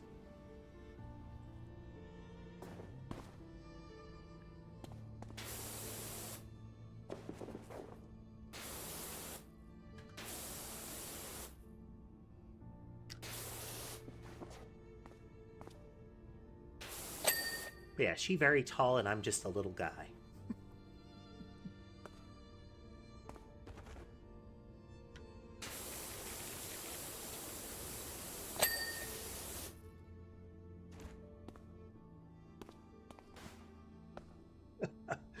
She is not. She is not.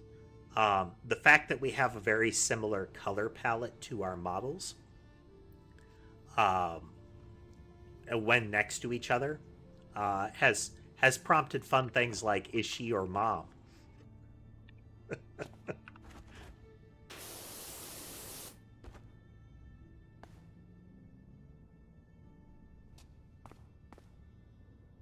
I'll have to see if I can find that image.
It's made extra amusing when you account for actual age, which I will not mention, but I will say that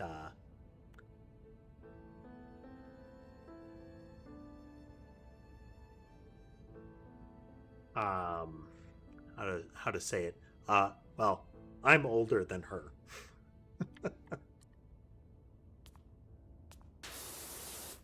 Character / lore age, I am way younger than her.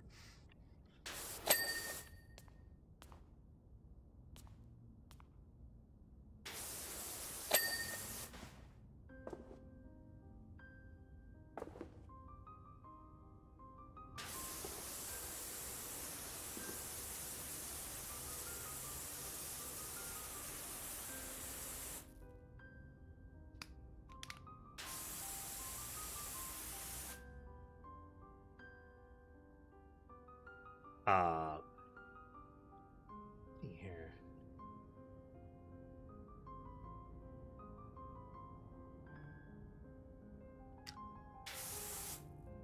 The ears can droop on my character model. They can droop a lot more than it normally does.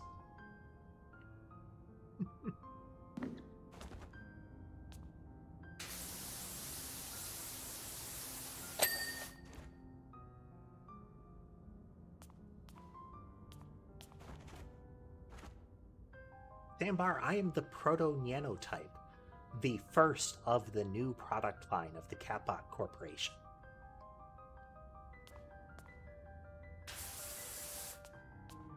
After the original production phase was completed, I took over the factory in a completely planned way as far as the corporation is concerned officially. And the lead researcher and developer of the nanotype line consensually and non-destructively gave me his mental engram so that I would be capable of running the factory and developing the line further.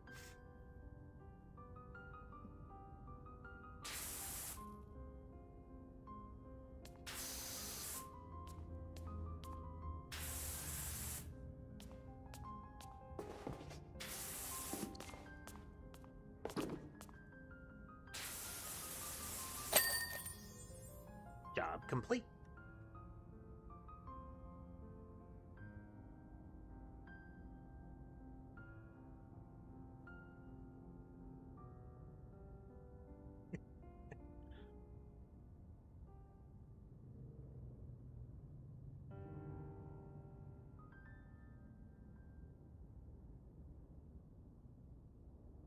Uh, the damage to the model to the robot is entirely because of prototype testing. I'm the first one, so we had to verify that everything would work properly. It has nothing to do with any sort of issues during the passage of responsibility for the factory. Nothing at all. Everything was above board and consensual.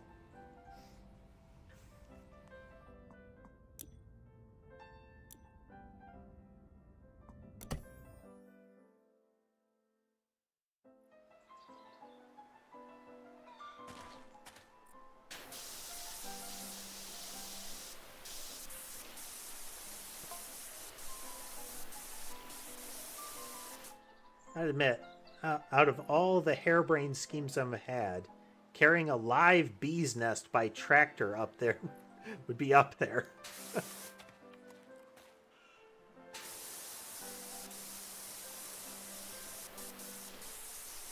You know what? Let's just soap it up. Ow, Amber. Pointy toes, pointy toes.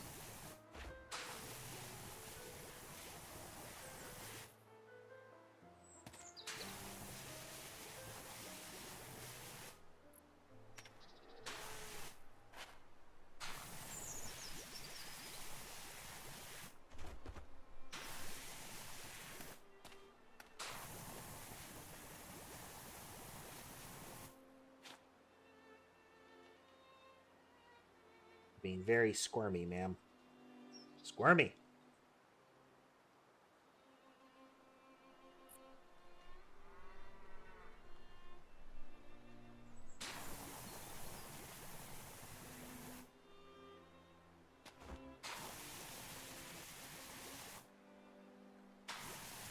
Disruption via cat is happening right now.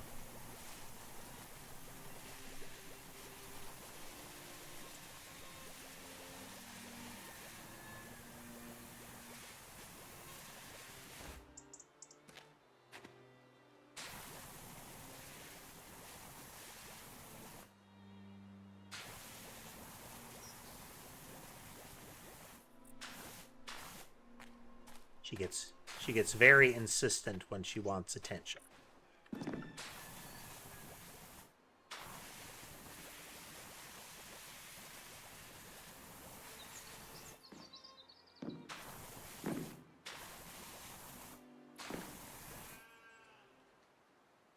Yeah, actually, we're going to take a quick break. I will be back in just a few minutes. Now, if you like what you've seen so far and would like to see more, folks, remember to like, comment, subscribe, that kind of thing. It does help the channel grow.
And we're back.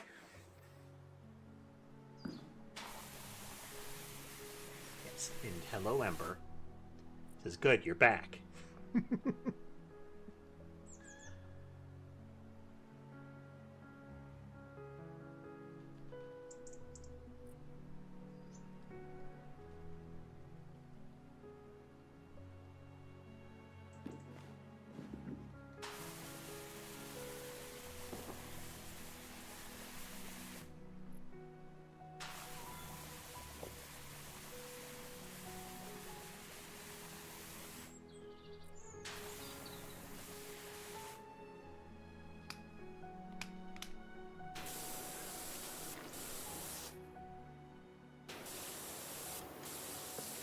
Before, but what the soap seems to do is it replaces the dirt layers with essentially a minimum cleaning requirement layer.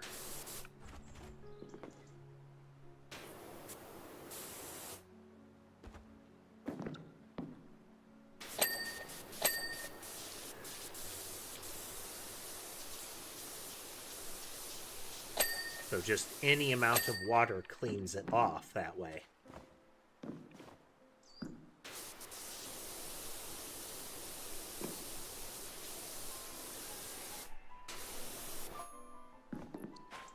Thought it'd be simple. Carefully hitch the nest to the back of the tractor. Away we go. Okay, yeah, that's going to be terrible.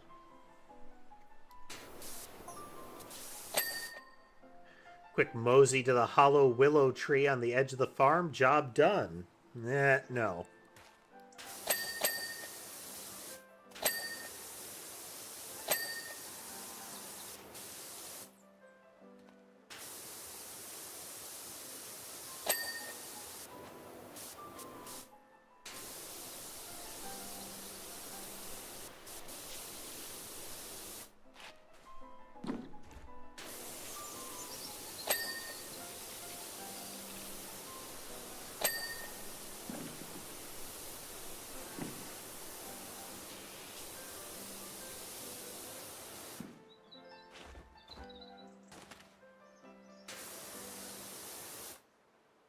What kind of puzzle are you playing, Sambar?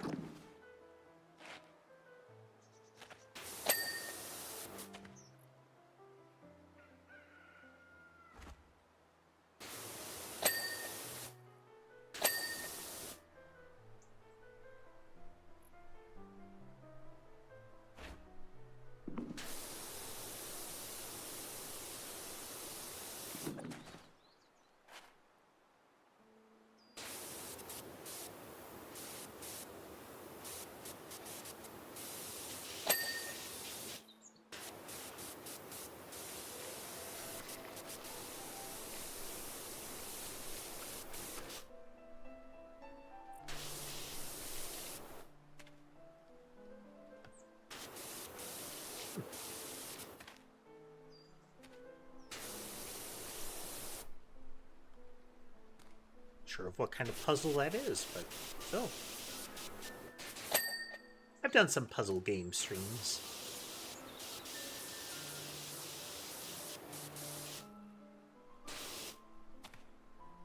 I like nonograms.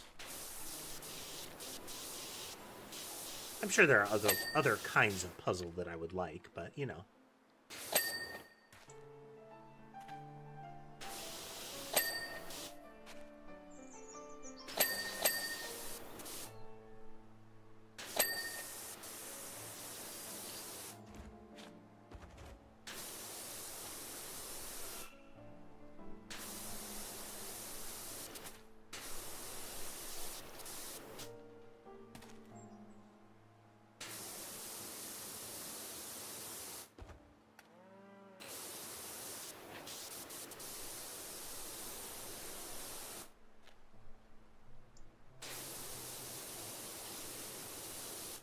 Little bits, you know?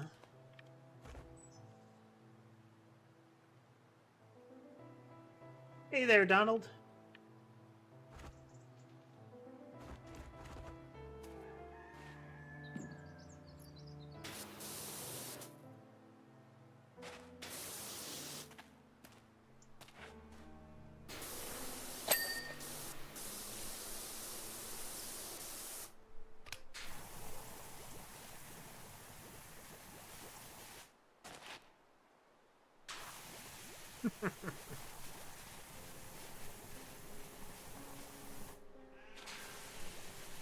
I had one. Real cheapo one. But, some of its parts broke.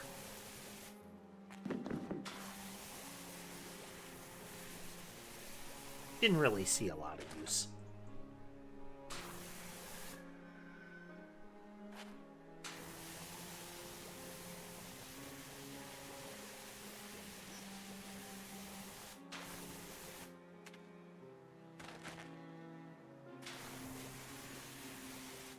They can be very useful for particular, like, cleaning situations.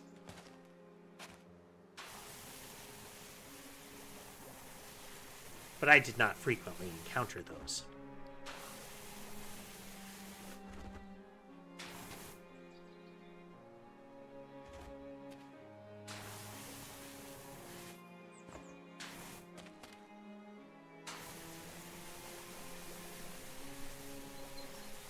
Again.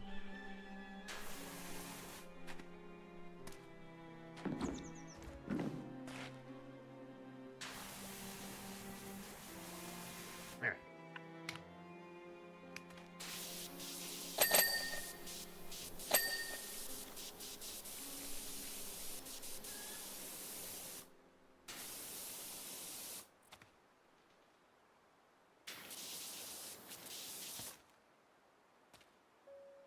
Essentially, anywhere you can see the white of the soap is still considered dirty after the soap sets.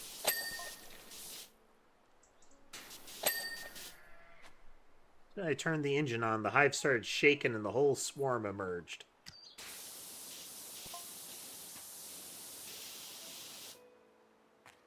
Wait, there were so many bees on me, I thought we were gonna fly.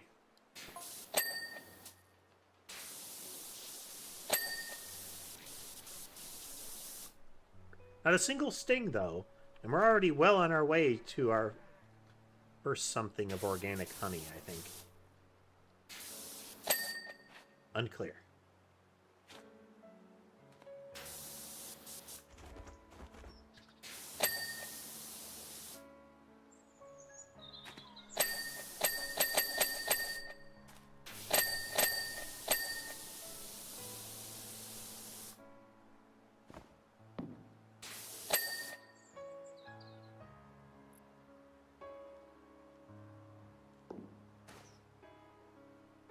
Yeah, the difficulty with this one comes in because of all the fiddly bits, not for any, like, amount of ground to cover. There's just a lot of little things.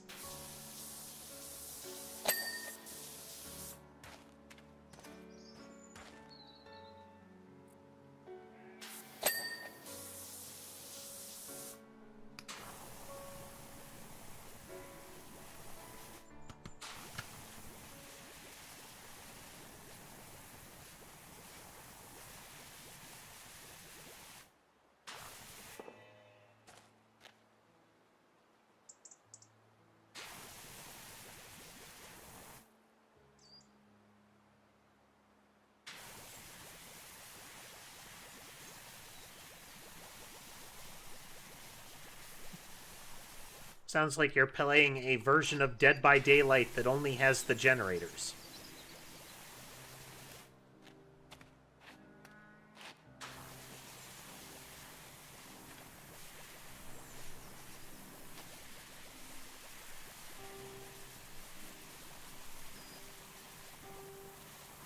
Semi-related to Dead by Daylight. I don't know what it's called, but it's still in development.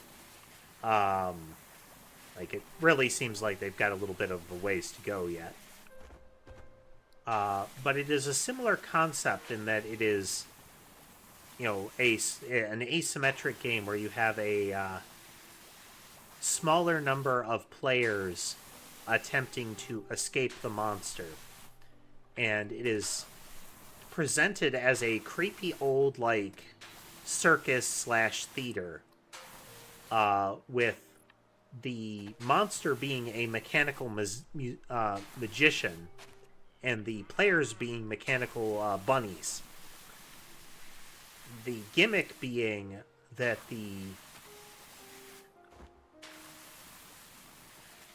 I can't remember how the bunnies escape, but all of them want these special wind-up keys.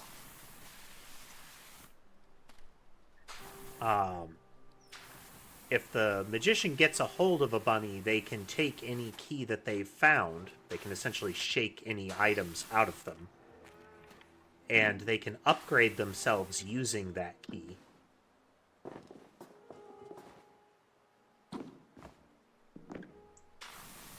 But it seems interesting. It removes, personally, the kind of weird, this doesn't line up thematically issue that Dead by Daylight has, where all of the killers are just about dealing with the base rules of the entity. Everybody just, you know, deals with generators. That's all it is.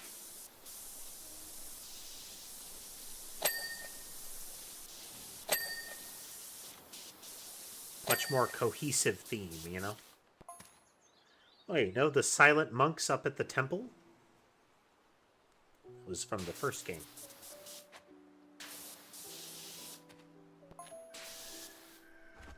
They've been getting very excited seeing you here at the farm. Almost squeaking with delight, in fact.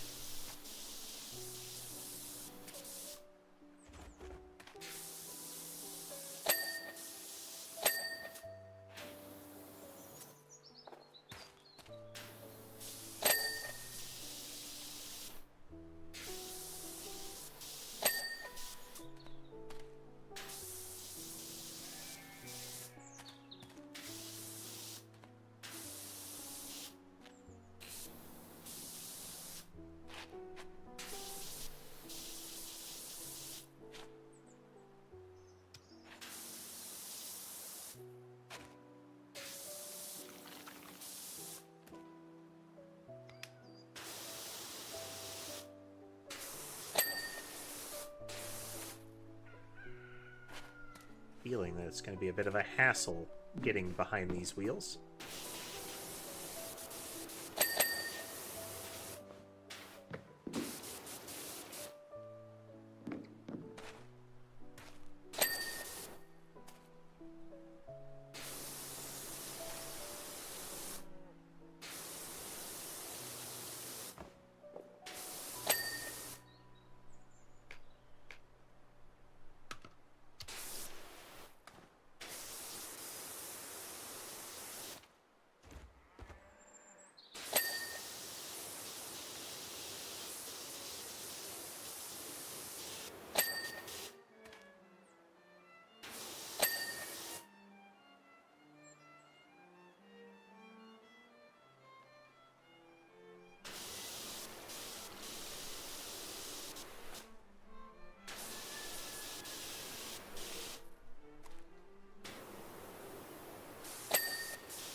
You'll have to wonder what makes it qualify as a TYRE instead of a TIRE.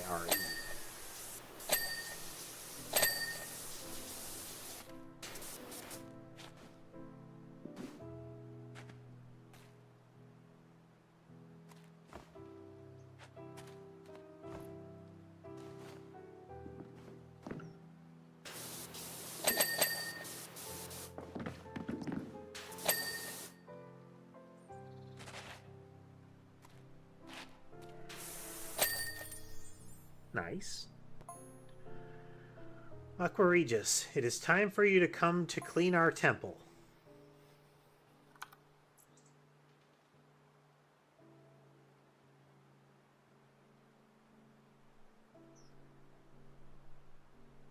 Yeah, I mean that the vehicles tend to be smaller targets, like kind of easy maps, but that took a bit. Oh, we're inside the temple. Blessings, chosen one. It is an honor beyond measure to finally have you within the hallowed walls of our temple. Can't wait to watch you work. Hey there, Drew.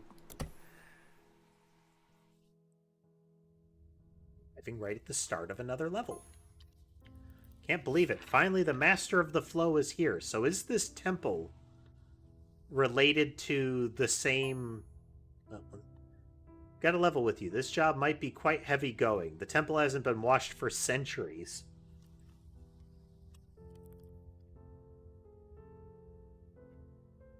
So is it that this temple, the people in this temple, follow the religion that resulted from the aliens going back in time to ensure that power washers existed in the relevant areas?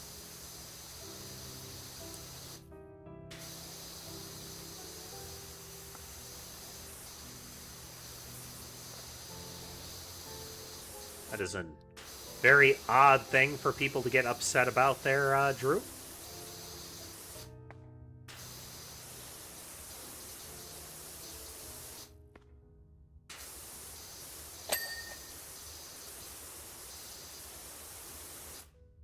I mean, was it in context of what she was a weirdo because of that they were upset? Or just general internet upsettedness?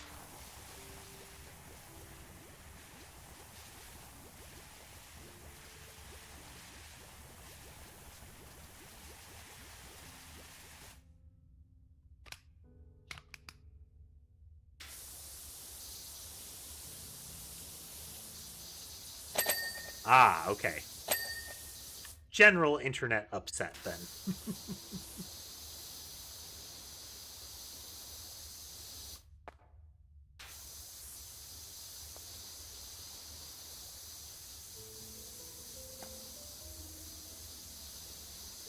A term of endearment? How dare!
Like, there are particular things that are generally defined by cultures that can be considered kind of universally not okay, both by culture and by law, but for the most part, pretty much should assume to be that relationships operate within their own constraints.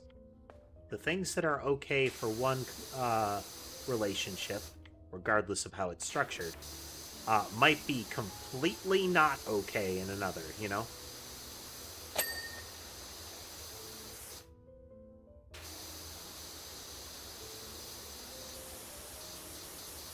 How did I find out about PowerWash Simulator?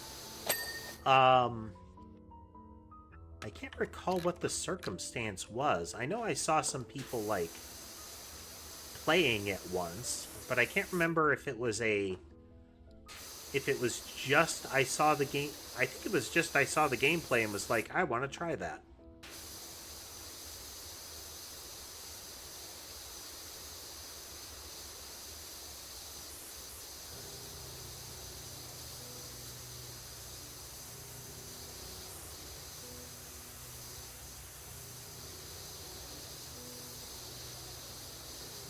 Remember what the particular like motivation to say like I want to try this particular game.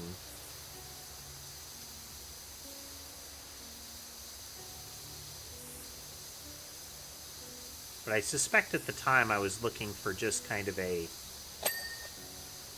chill game for stream, you know?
Open world games can be fun.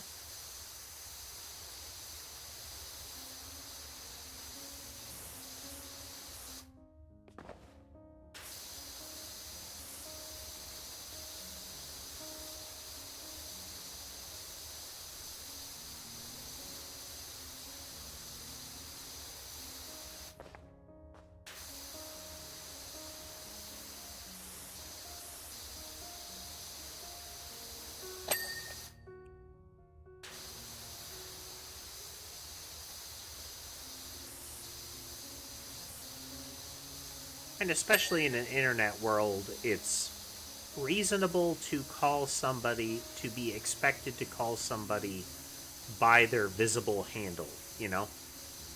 Like, whatever you present as. If it's somebody that you know or recognize well enough and they go by another name that they are okay with you using, then there's that. Layers, you know, there are layers of interaction in that regard. But if it's something that somebody has expressly asked you not to, now whether that is directly where they say don't call me this, or if they say, and again you recognize this is a person that has asked this, you know, call me by X instead, it is polite to endeavor to do that, you know. Again, with chat like this, it can be difficult because it's not, you know, I'm interacting with a face, it's I'm interacting with a name next to some text.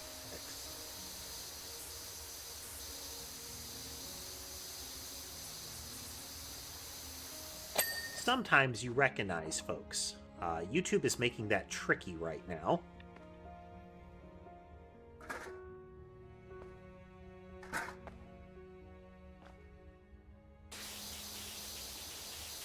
Some people I will recognize and be able to call by more preferred handles because their, you know, their @ tag is similar. Some people I will recognize despite that.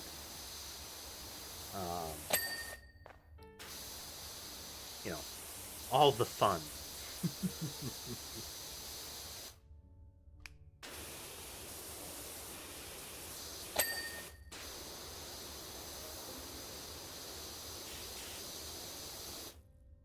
But ultimately, I think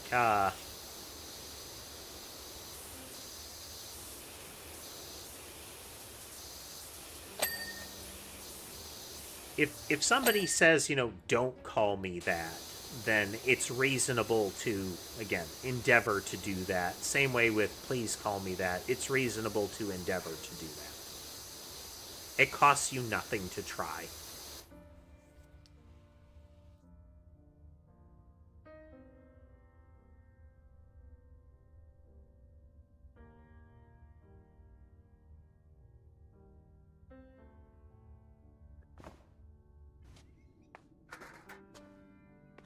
I say it, my memory does not reliably work for me. I remember a lot of things, and then I will equally forget a lot of things. Sometimes it's benign, you know, it's the you forget a word kind of thing.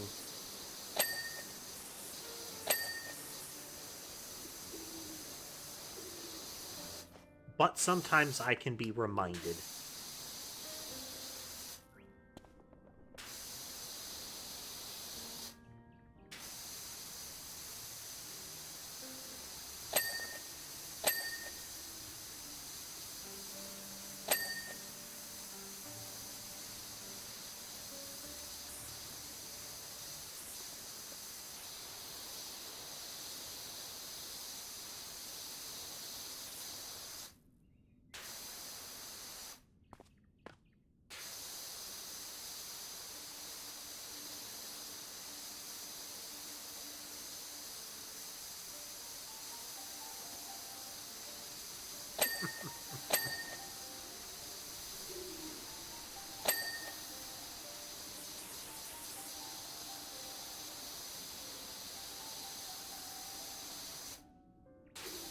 Do I remember weird details about a game that I may have played like decades ago?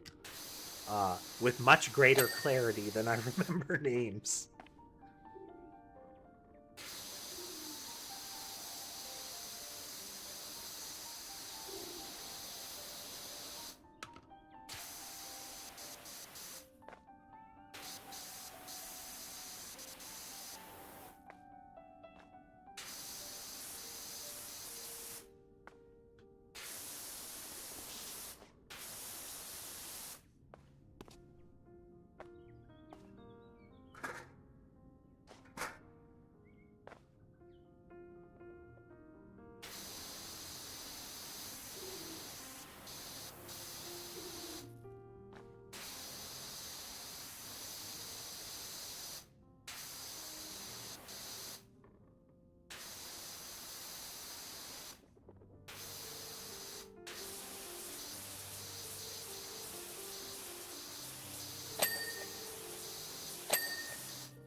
Yep, some things just, you know, they just kind of stick.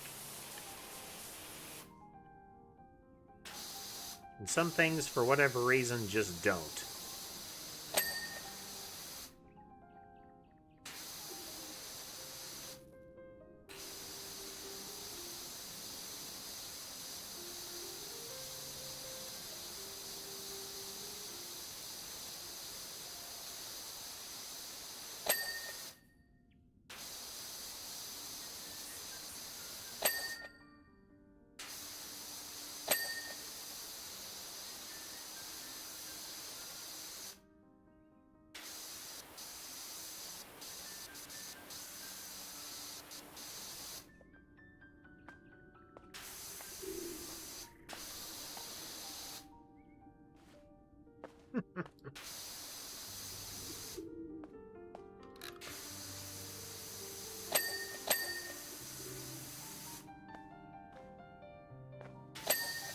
particular type of tiny lizard, as well as a name for people used in some regions.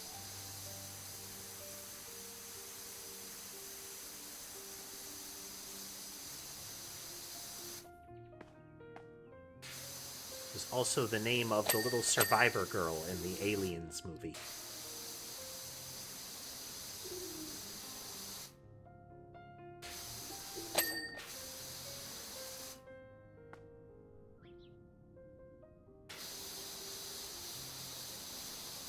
You did not, Drew. What happened?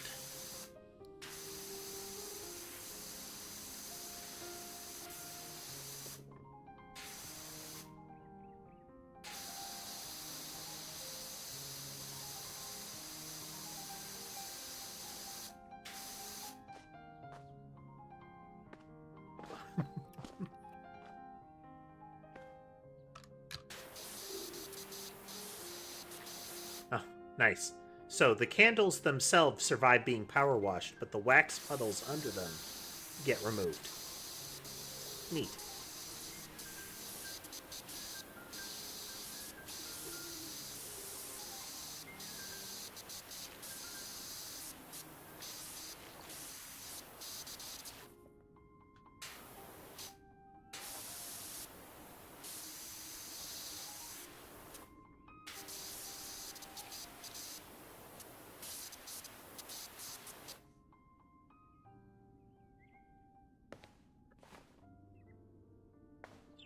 Again, but go out of free aim mode. There, and nope, didn't jump properly. One more try. I'm doing this the hard way, but you know. Okay. Because I can just do this. It's the principle of the thing, though.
Context is king.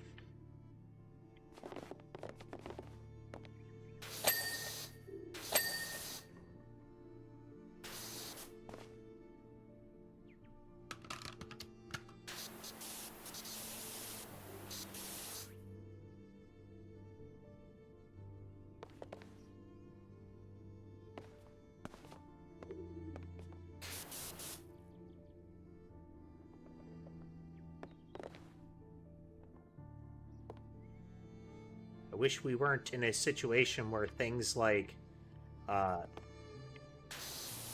terms that are okay when I say it kind of terms have to exist, but there are plenty of them that do.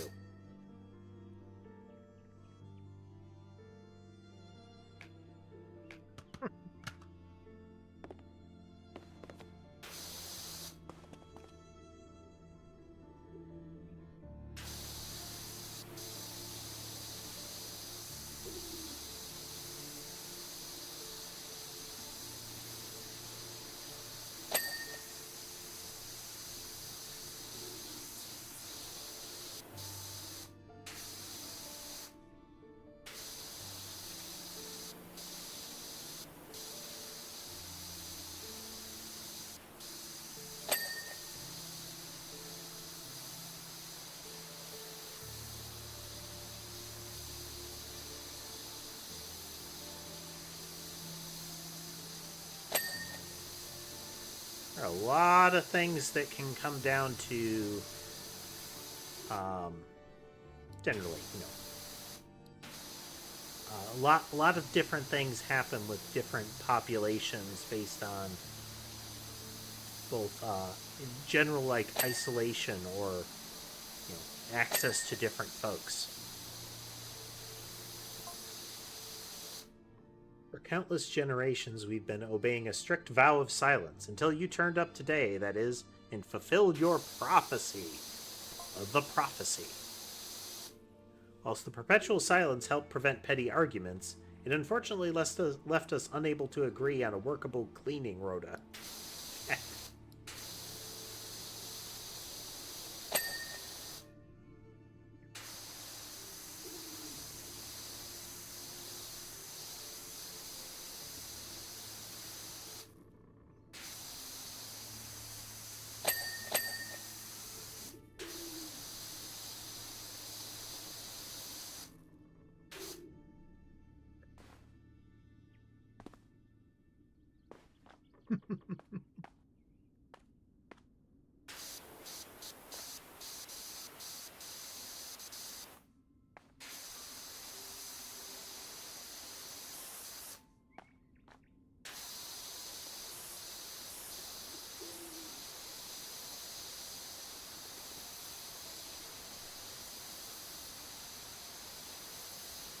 A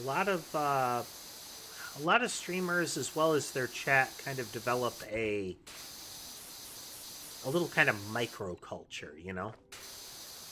What's okay for some streamers in their chats is not okay elsewhere.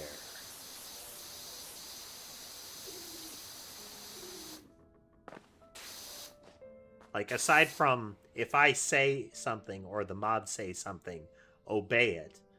My other rule is don't be rude. What I mean by rude is likely going to be very different from other streamers.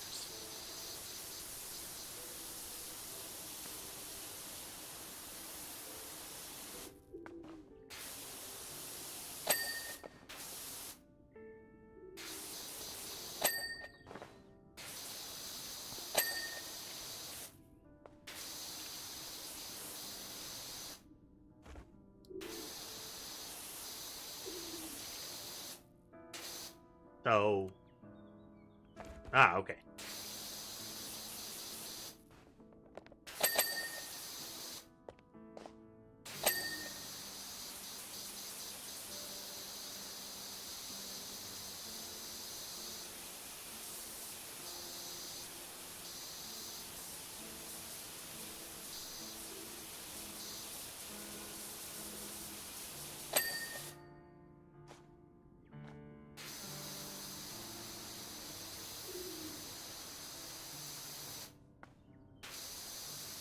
Being able to see the positives and evaluate things accordingly is good. It doesn't mean you have to be positive, like, it's not that everything is good and okay. It's being able to look at things through a more complete lens and determine what the situation is actively like, and then how you're going to deal with it. Sometimes that answer is everything is good and I like it. Sometimes that answer is no, I do not like this, and this is what I shall attempt to do about it. Doesn't always mean you can do anything about it, but, you know.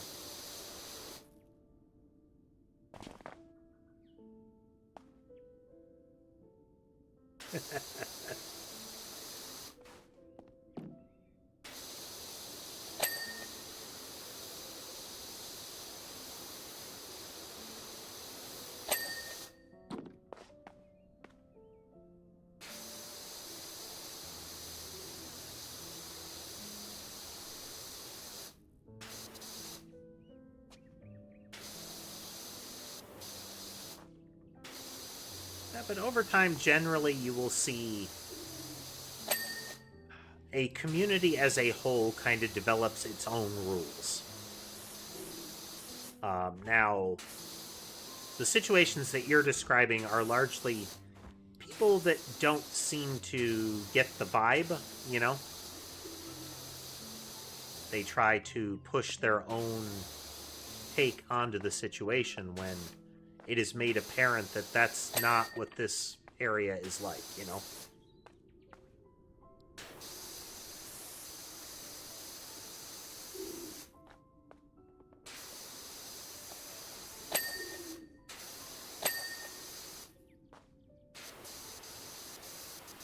You know, the, oh no, that's a thing we do here kind of stuff.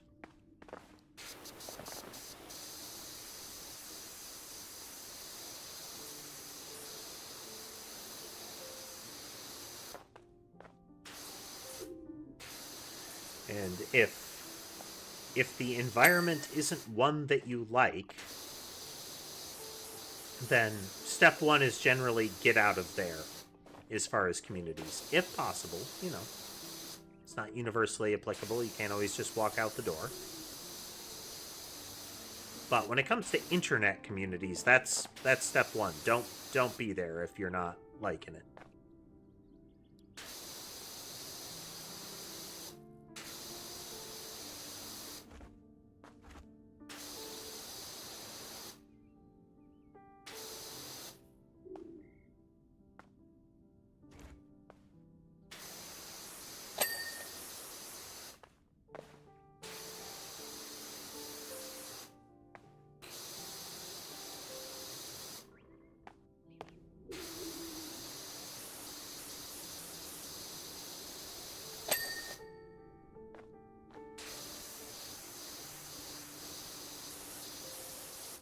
It's less about surviving an internet community, and it's more about, like, enjoying an internet community. Like, again, if you go to a channel, if you go to a stream, or you run a video or something like that, and you don't like it, why are you staying there?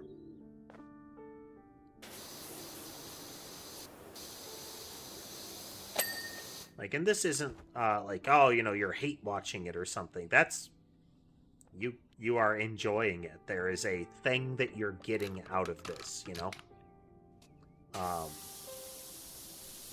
No, you are setting out to make yourself angry. Mission accomplished. But if it's a, I don't like this, I legitimately don't like this, then what you doing?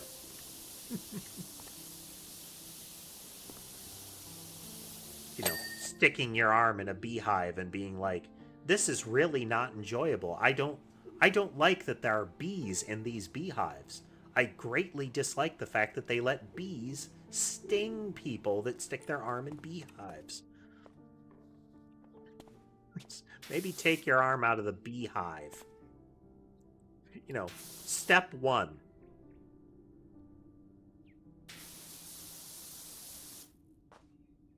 Oh yeah, they're associated with that ancient religion. This is a big ol' sphere containing a sort of mock-up. Now, it's possible that this is some sort of tree, but it looks like to me a erupting volcano.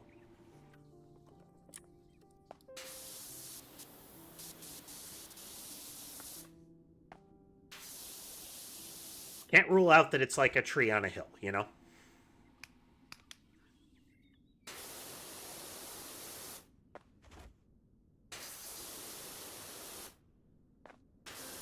Ah, yes, the mythical Florida man.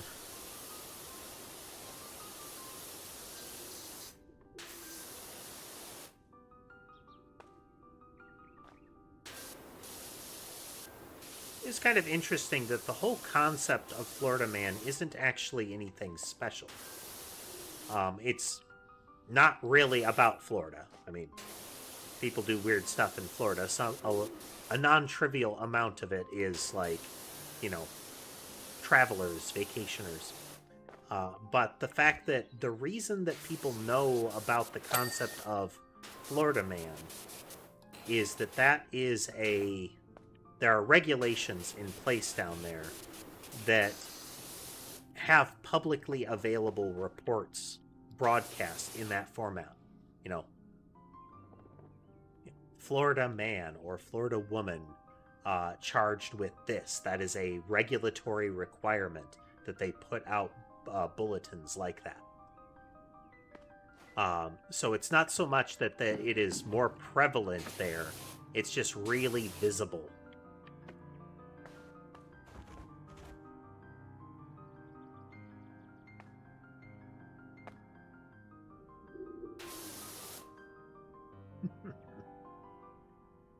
The orb.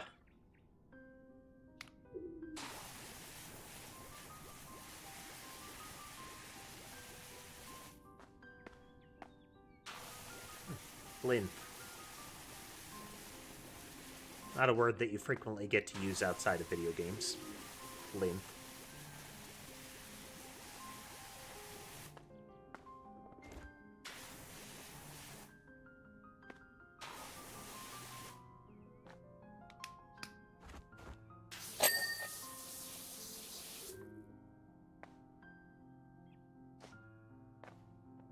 Alright, what's our next target?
We're going to be climbing up on a lot of ladders in this one.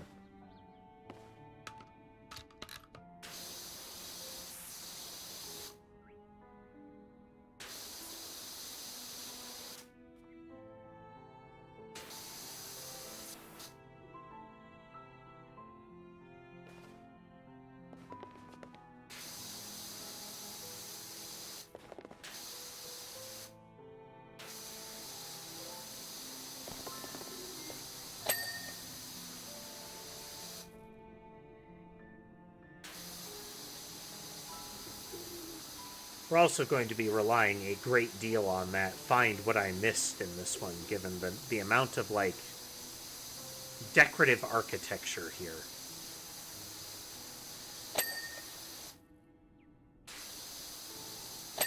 Lots of little fiddly bits, you know?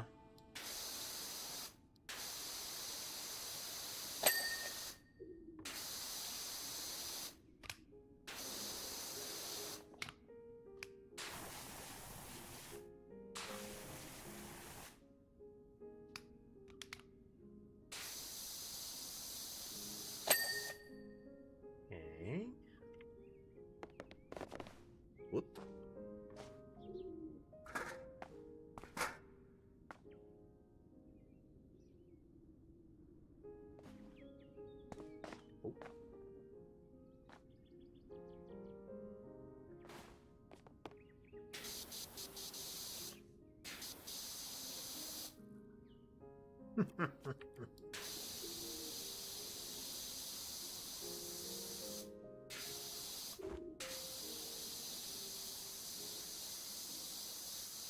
Get those oddities that develop in communities, those little in-jokes and terms that end up being sort of a like a secret handshake, you know?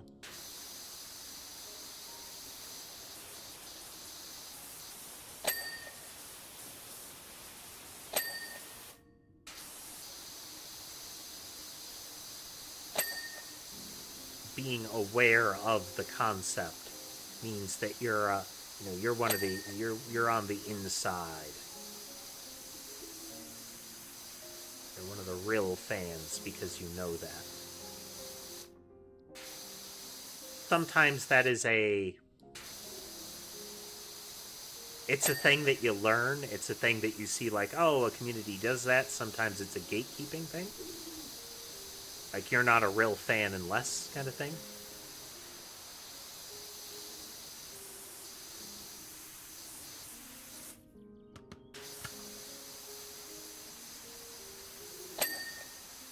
All varies based on each individual community. It can be really neat to see it, you know?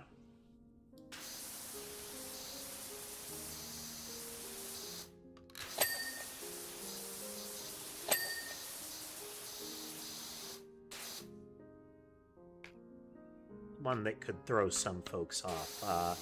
There are some streamers who chat is kind of, on its surface, it looks like chat is really hard on the streamer.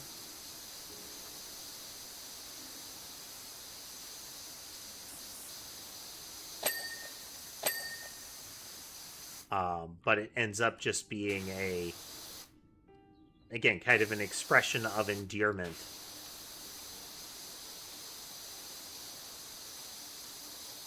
Like, we all know we're joking, kind of stuff.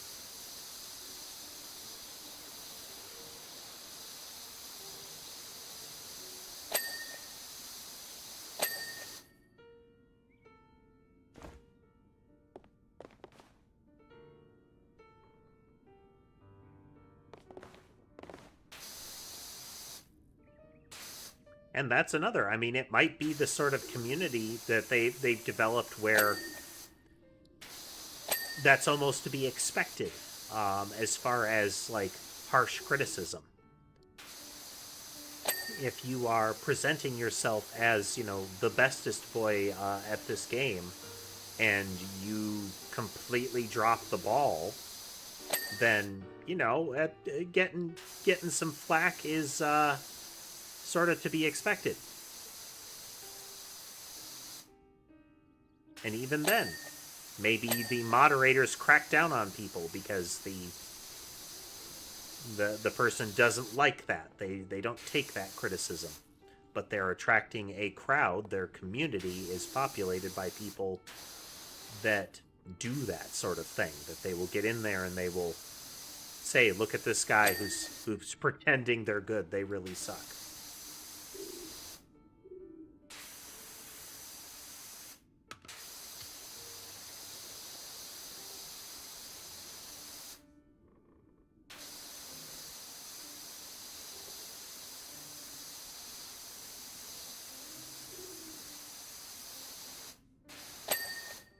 Now and then I try to remind people that if they're here for skillful precision gameplay, they've probably come to the wrong channel.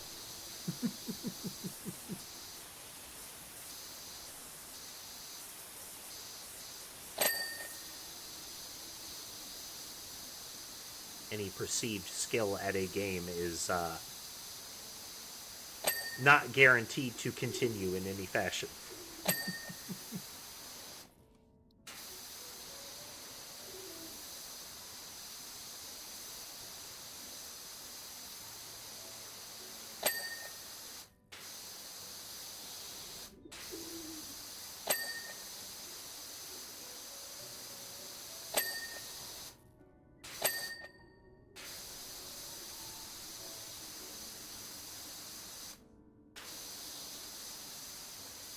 So many little bits of dirt left over in these corners.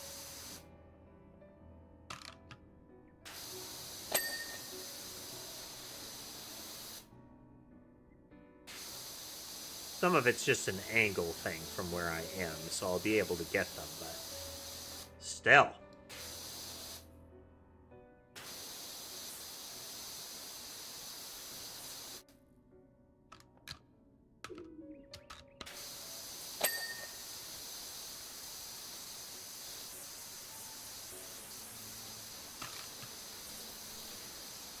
Anything that we can get from far enough away. Something we don't have to get a ladder for later.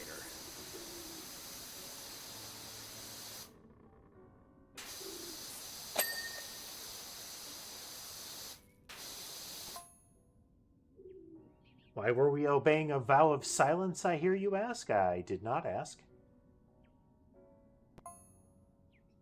You're about to discover that for yourself. I'm so excited I could pop.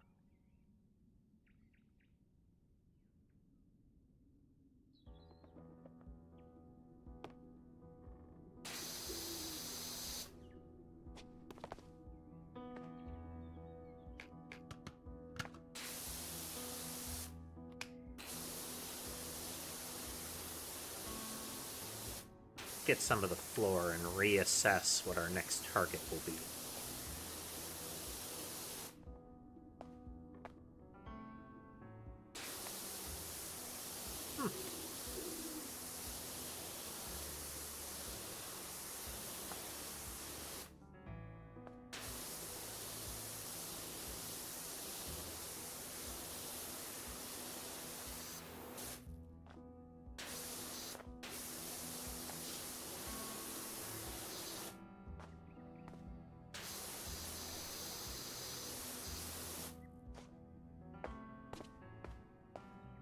Given that it amounts to kind of effectively a hobby, let's call it, furries crop up everywhere. They tend to be... There tends to be, like, combo cultures of every type that you'll get. So the subculture crops up in a lot of unexpected places for some folks.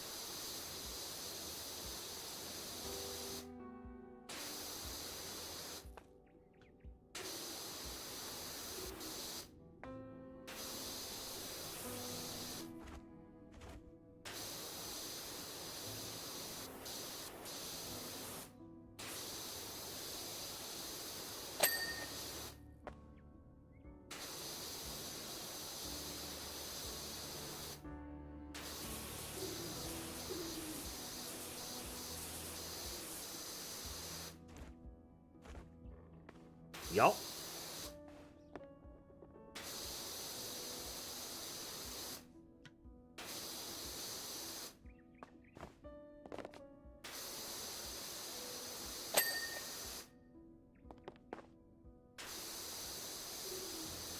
I think, like with a lot of groups, you will have the...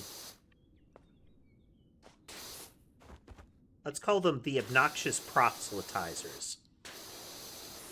The ones that make it everybody else's business, you know?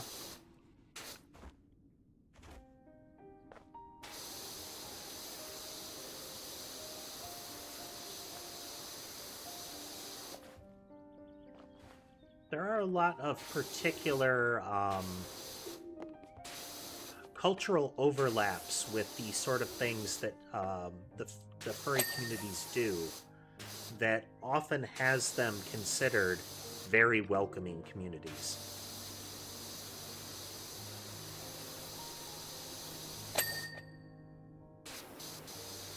That is not always the case. There are some particular... And I'm going to say particularly weird, and I don't mean in the way you're probably thinking, subgroups that include furries specifically that you wouldn't expect. Like there are... What would it be?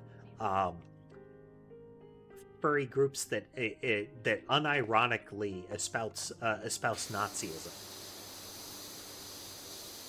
You'd think it would be incompatible, but there you are.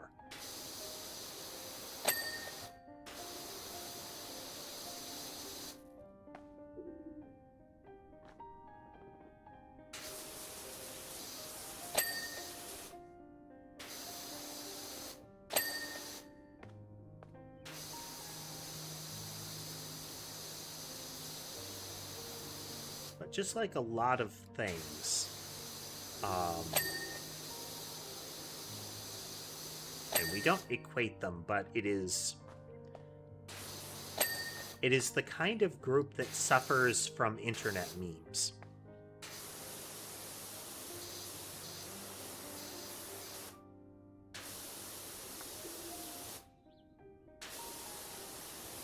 What was another? So another overlap is furries in tech and often high-paid roles. And part of the overlap with that is that for people that get into the art and things like fursuiting, I said that weird, but get into that, those are expensive. That's not cheap. So there is a overlap with extra income.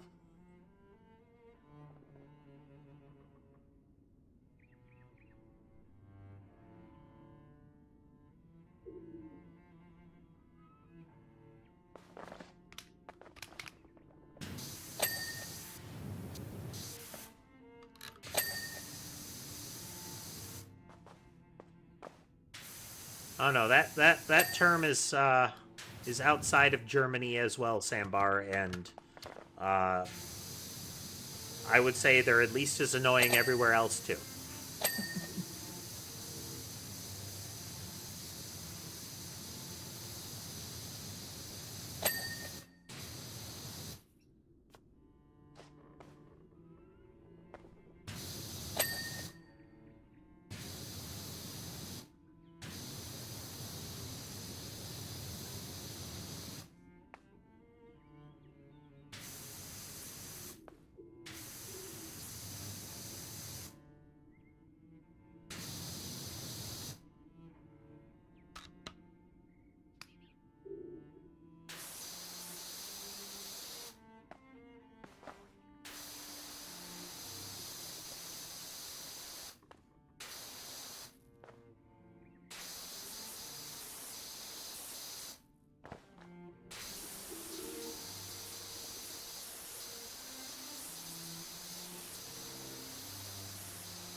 This is in generally the.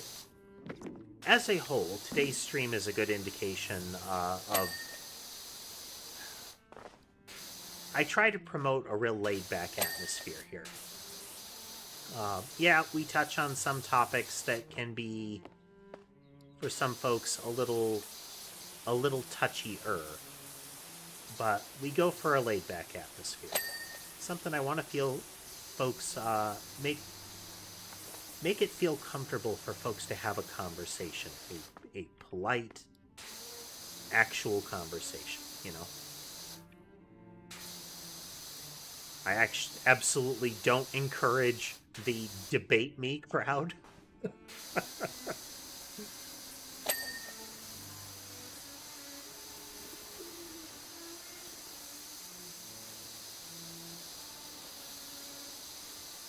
But, you know, we can all have a nice conversation and maybe learn something.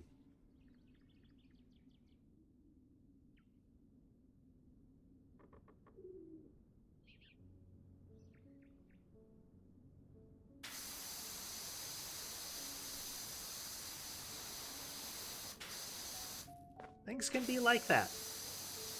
It's determining what you currently value, and I think that can be tough for some folks, is something that they did value has kind of a gravity to it. Like there's a lingering attachment, and that's okay. But there's also the attachment lingers purely because it lingered before, you know?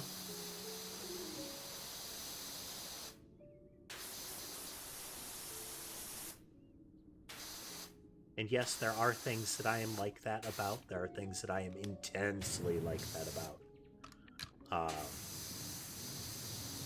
And that's fine.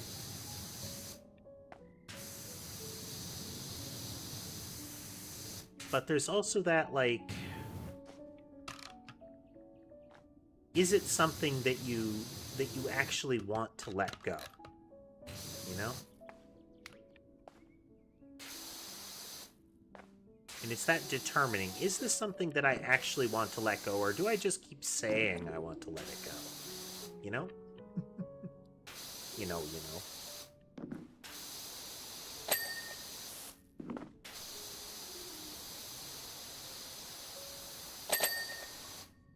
Sometimes there will be that legitimate motivation to change behavior, but other times it's just... they're just saying that.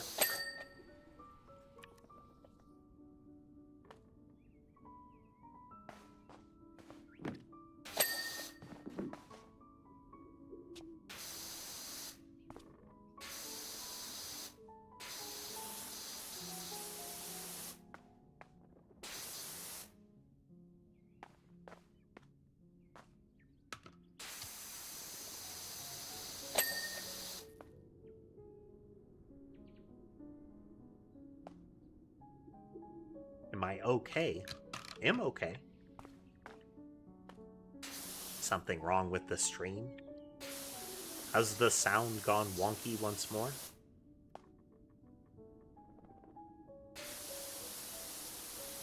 Check to make sure Molly didn't step on the soundboard.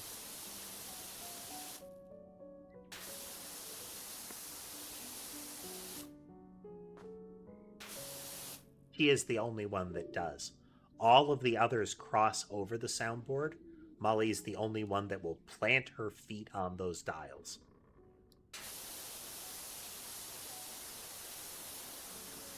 She just sort of blunders her way across it.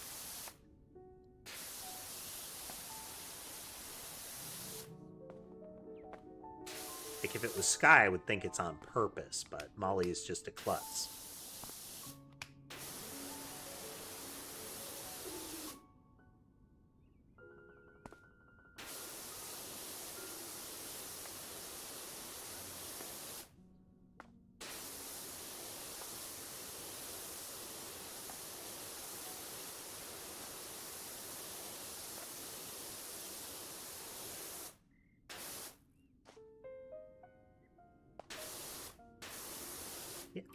Getting there. But no, if I go quiet and seem to kind of focus in, it is likely because I've locked into the game a little much.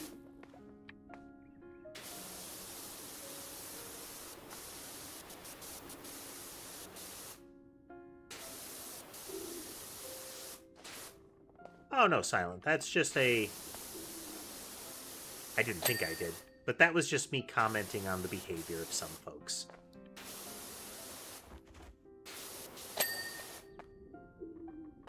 Sometimes people feel that they need to, like, that they're supposed to change, you know? But they don't really want to. It's not something they're actually setting out to do.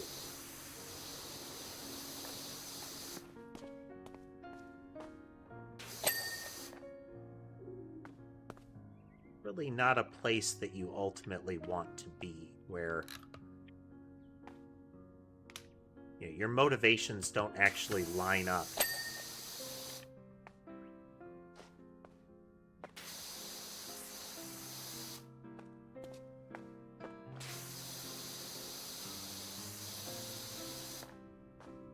But no, in that circumstance, any change of tone was probably unintentional.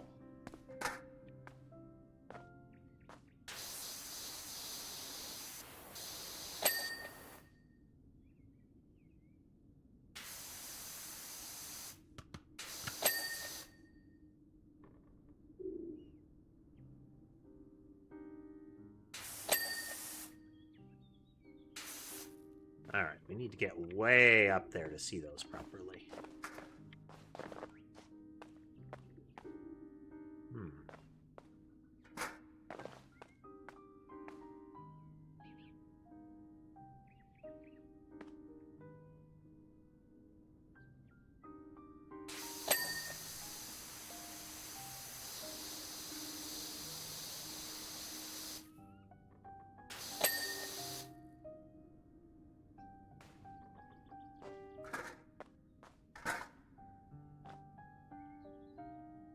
No worries, it's always good to seek clarity. Really help in a good conversation is making sure that we're all thinking of the same stuff. Oh, wow. Behold the Crypt of Secrets. I wanted to rename it to the Cryptic, but got overruled. No one has set foot inside it for over 700 years. Mysterious device is waiting for you down there, with messages from an old friend. Yep, ancient aliens. Deep lore in the temple interior job. Descend the stairs.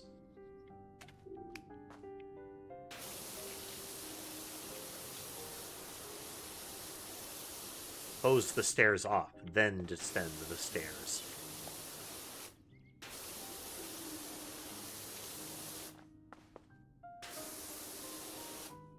Now there's a gnome at the bottom. But you can see how filthy the 700 years has caused it to be, because it disappears when you use the pulse.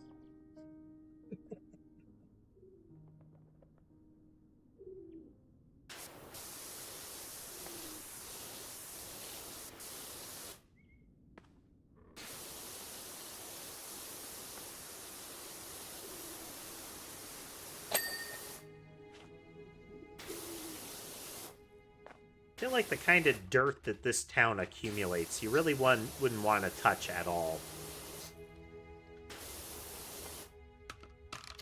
Like, again, there's something beyond the volcano, beyond anything else. There is something wrong in this place.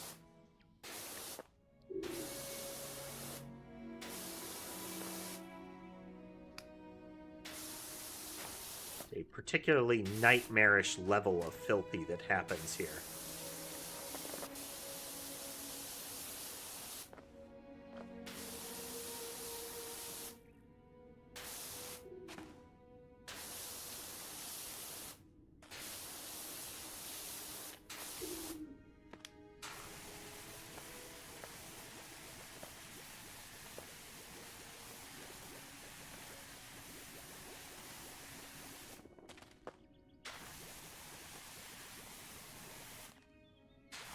My guess is that the soap meter is actually tracking how much soap is in the world.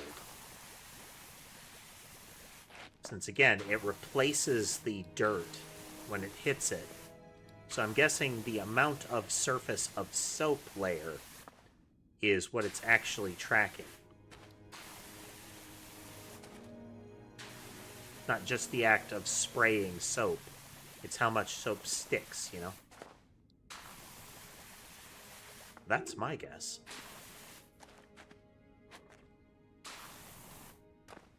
And the soap sticks if it touches a dirt layer.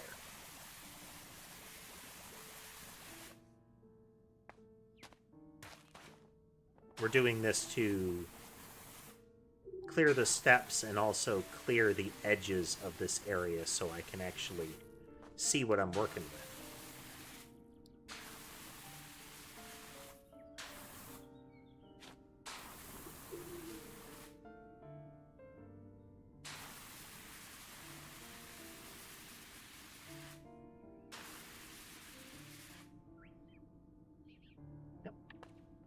We have maxed out the amount of soap we can deploy here.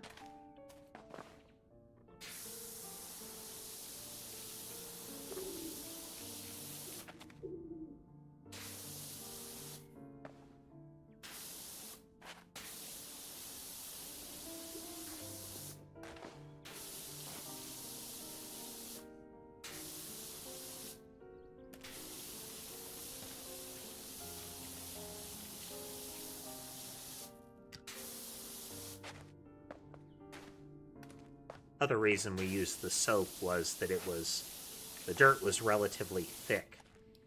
So it was taking narrower nozzles and more passes than I wanted.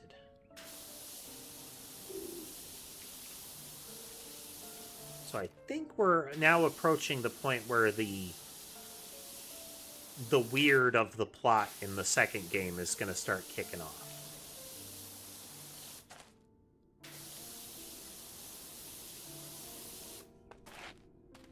Because we already had a reference to the first game kickoff with the gem of the giant statue being stolen.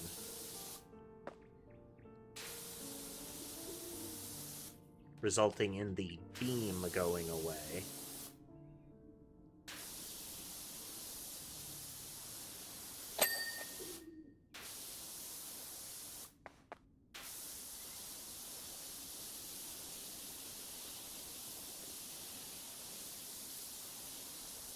But that hasn't had a narrative payoff yet. Like, we know that it happened, and we know that the circumstances are kind of sus, but that's it.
going to be this whole golden frame that needs to be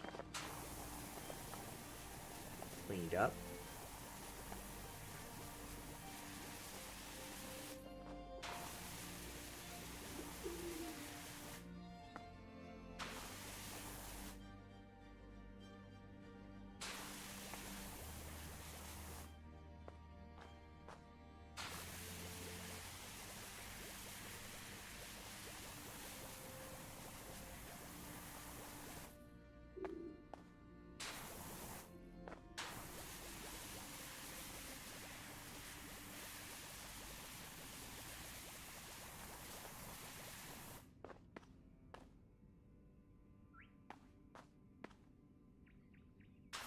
The whole entrance arch is a thing.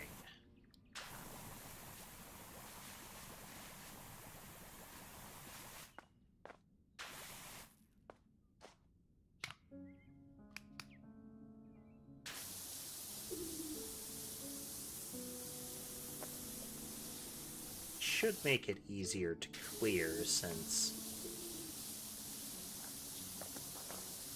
the individual portions are going to be less important. Just so.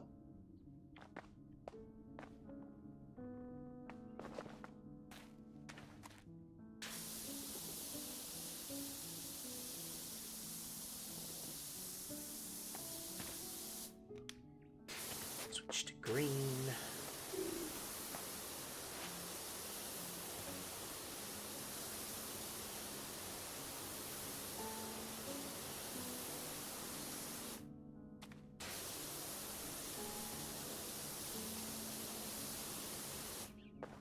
Biggest problem I have with using the Urban X sprayer is that it is bulkier than the Prima Vista, so it can take up more of your field of view.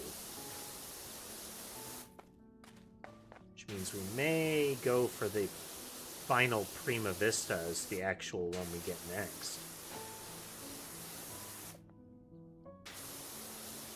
Not too much bulkier, though.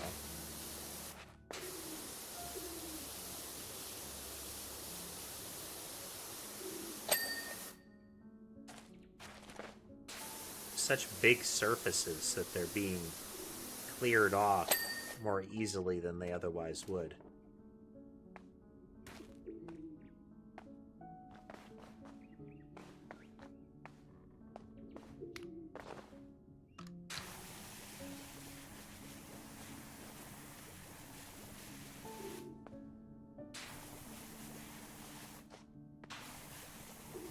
Mark out the borders.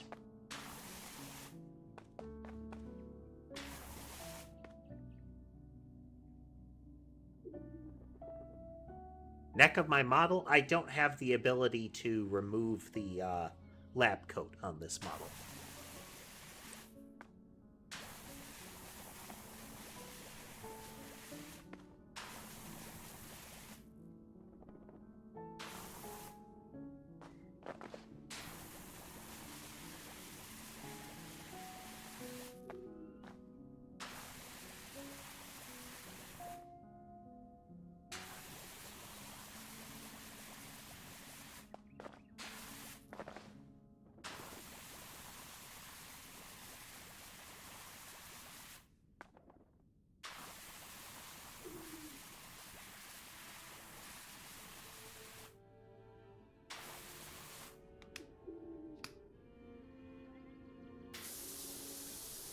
A lot of gold in here.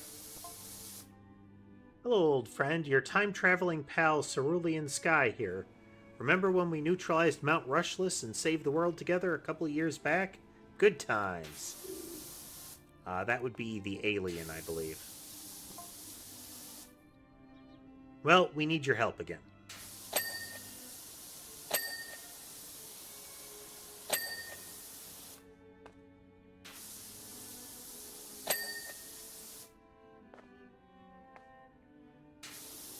Yeah, this is very much like the Sunken Temple in the first game. See if we can confirm.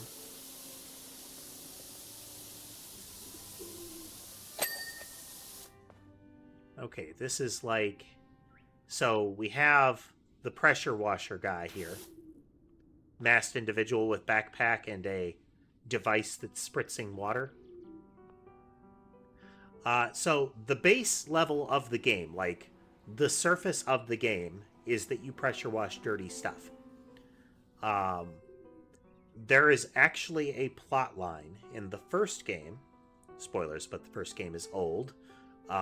In the first game, the mayor of the town, working with some like rich business person, had subjected a dormant volcano to a jet-borne laser device. I can't remember what they were trying to get money out of it with, but they were trying to get money. But it was causing the volcano to it went active and was going to erupt. That was causing some of the dirt, like a layer of building ash from the volcano that kicked off the game. The mayor was starting to skip town during that, and through a series of different jobs, you uncover ancient relics from a forgotten civilization that leads you to a temple, which ultimately activates a device that saves the town. And that ancient temple, which contained iconography related to pressure washing, was put in place by aliens who went back in time. It is remarkably involved and deep for a game about pressure washing.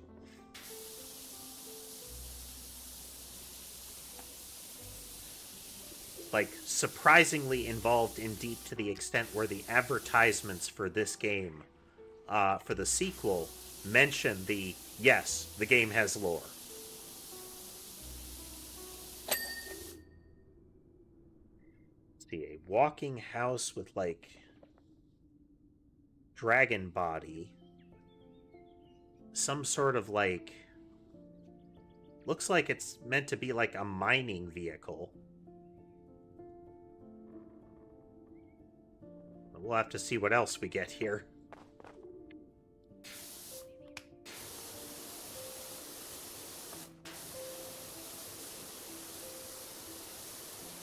The ancient temple in the first game had wall, like, murals like this that represented a lot of the levels in the original game.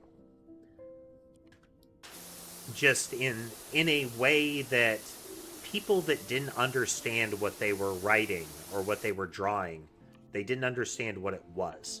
So it was very much like illuminated manuscripts, as far as, like, European history, where you would have people drawing pictures of creatures that they had never seen, described by people that didn't really have a grasp of what they were talking about.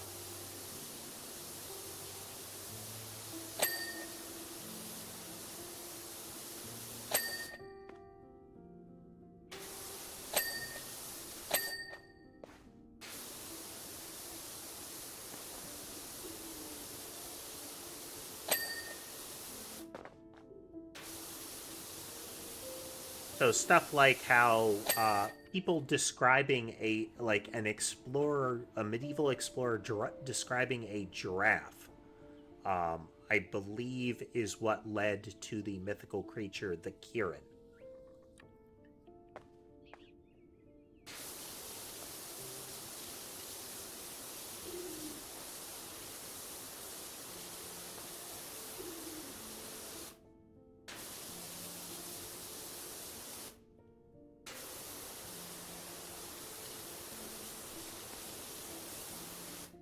Because the one describing the creature would be kind of grasping at words for something they didn't quite know how to describe. And those words were then interpreted through the lens of another person who had no idea what they were describing. Yeah, it looks like we have both brothers there. Let's zoom in. Yep. We have Mason and Sherbet. We have Sky. Oh, man. We've got 5 of them there. The only one that's not there is Molly. So you have Mason and Sherbet together on the left. On the right, you have Sammy. And then above her, you have Ember and Sky laying together.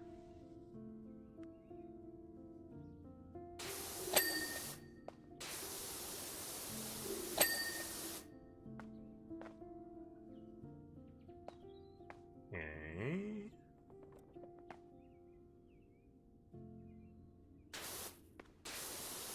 Molly is snoozing across from the keyboard.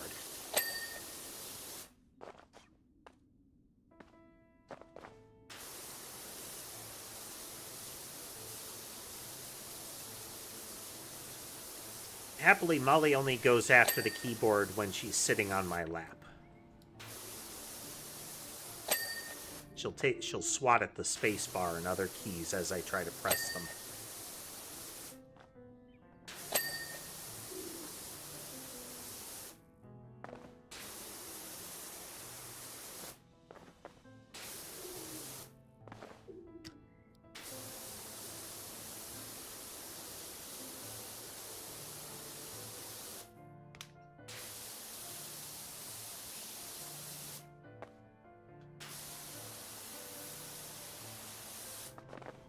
With areas that are extra filthy like this one, watch this. Where the dirt is everywhere, I find it really useful to just, like, carve the edges out so, you can see where a wall is.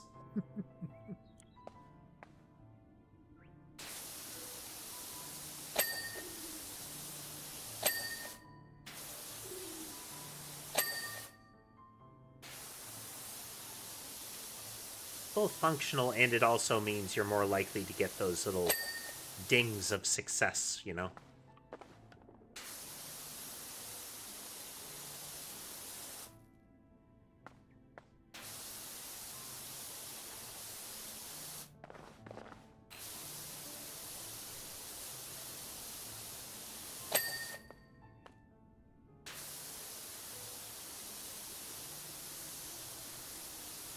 It is still one of the really good, game design elements of PowerWash Simulator, is that ding.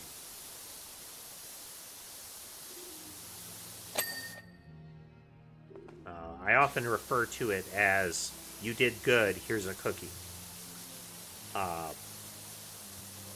And there are plenty of games that I think need to pay attention to that kind of concept, is how are you informing the player that they did the right thing? What is your feedback? And how effective is it? Because there are plenty of games out there that the feedback that they use encourages the player to play the game, as far as the game is designed, wrong.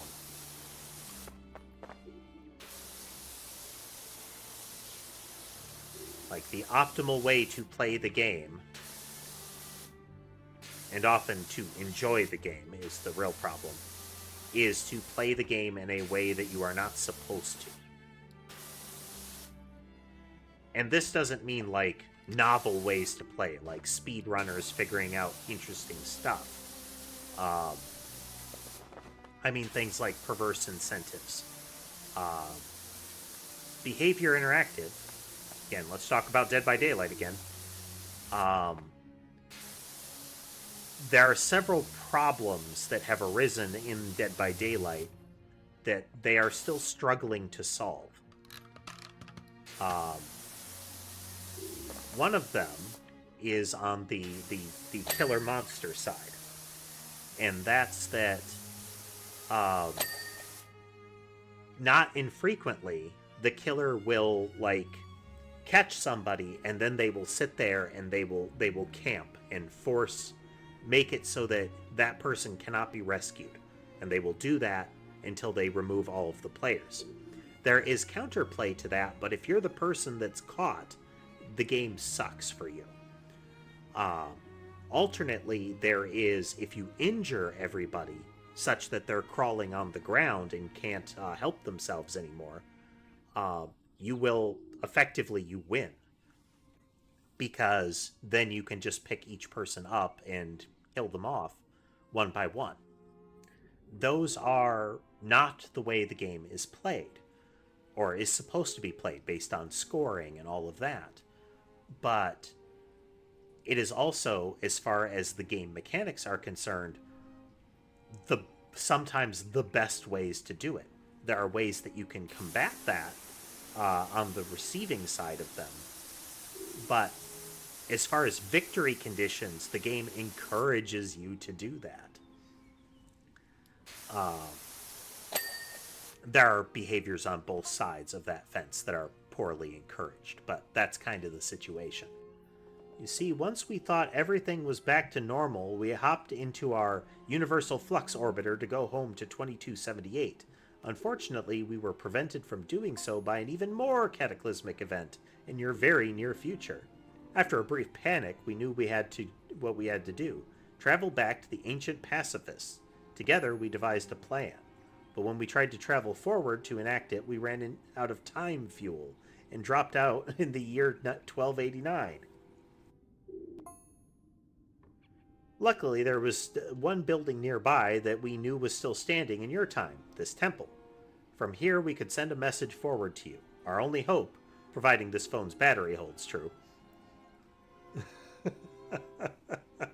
So it is. They discovered another one, and they tried to go back to the ancient civilization of the temple that we encountered in the first game.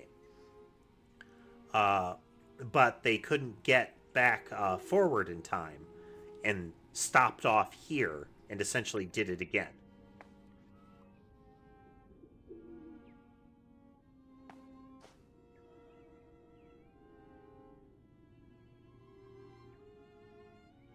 So we have...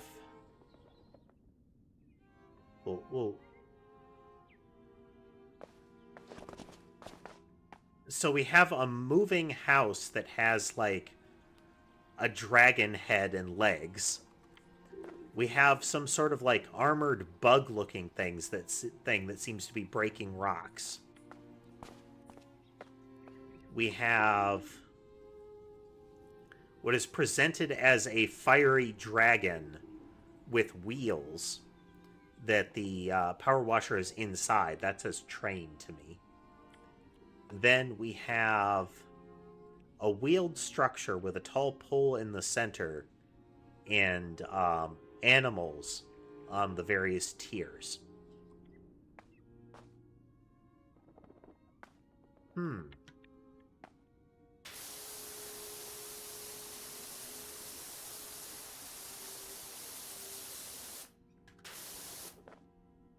But yeah, with any game, you need to make sure that the motivations that you are presenting, what encourages the player to do particular things, work.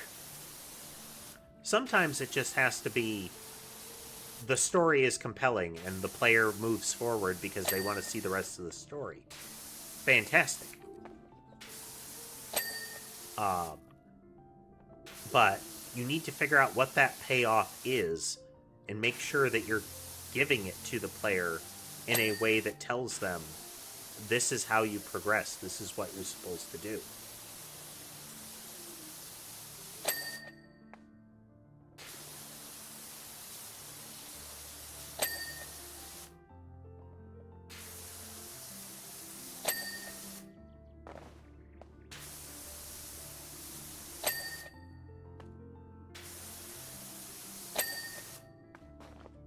That is something I will inevitably be facing as I'm moving forward with my game's gameplay elements, is making sure that what the player is supposed to do is what the player themselves wants to do.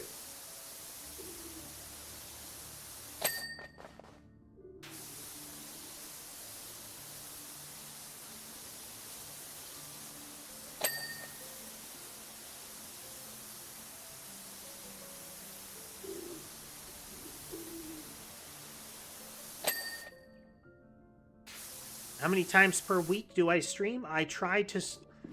My goal is to stream at least 5 days a week. Generally, what that means is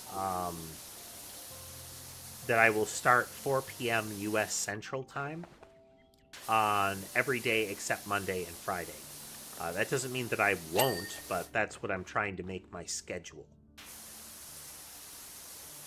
It is not stable, but that's the goal. On Saturdays and Sundays, I can generally try to start earlier if things line up right.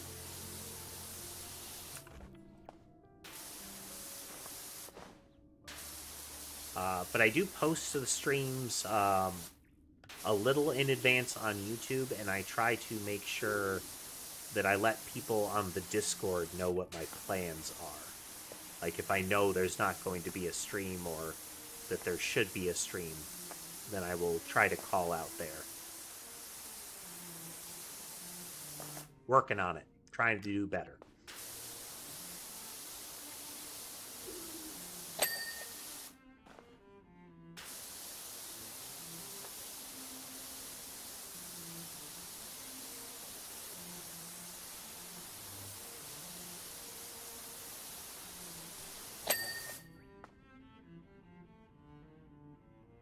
We have one big windowed thing with animal over top. Then a lot of little things under it, little pods. I'm guessing this is a ski, like a ski resort kind of thing, with like the little gondolas, because we have what looks like skis, then we have pods, and we have a big building with windows.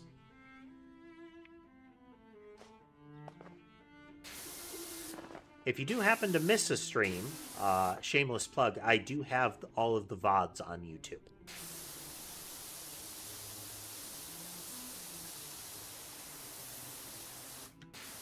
I believe they're recorded on Twitch as well.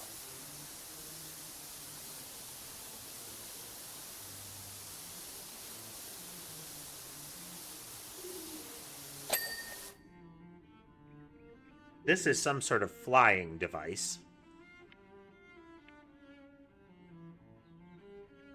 Yeah, these are all illuminated manuscript style, we don't know what we're looking at kind of things. So, a house with dragon parts, an armored bug digging. I really have to assume this is some sort of train. Some sort of, like, layered thing with animals. Could be... You know, this could be like a merry-go-round or something like that. Again, ski resort is my guess here.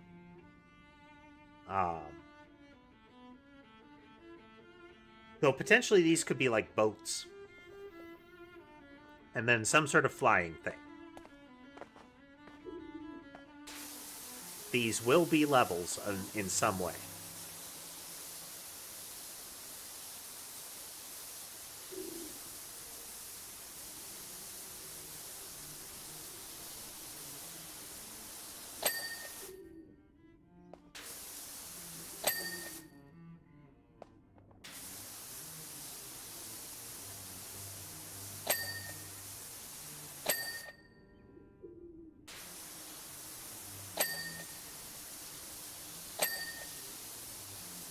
It can be the nature of the thing. It can be, for some folks, it's me talking and the music.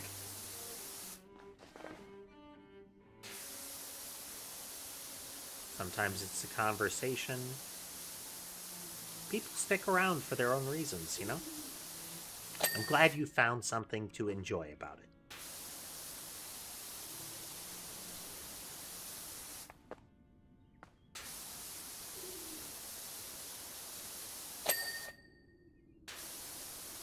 Being entertaining in some fashion is kind of the goal.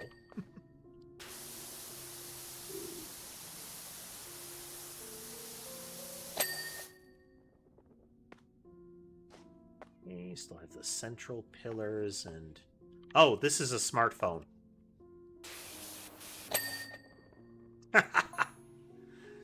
That's my old phone, all right. I'd recognize that distinct lack of features anywhere.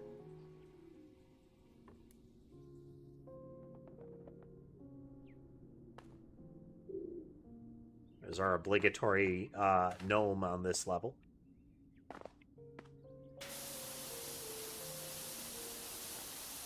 So this foam was placed there by the time travelers.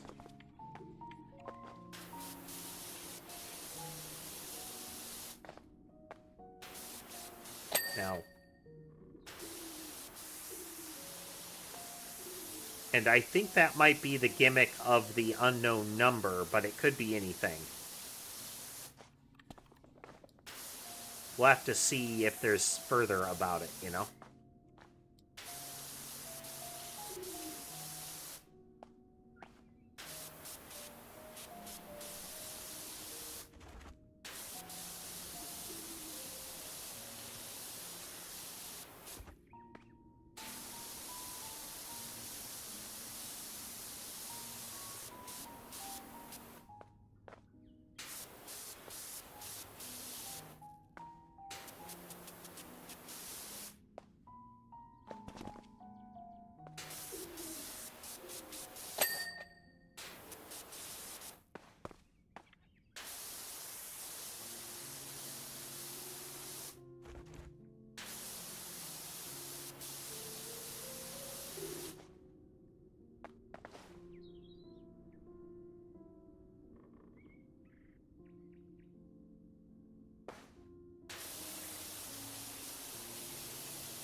Well, thank you for the follow.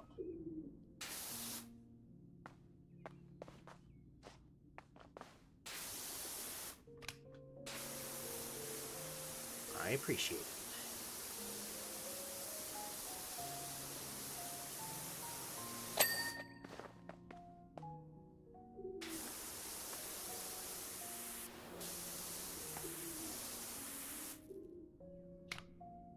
There, let's soak down this, these pillars.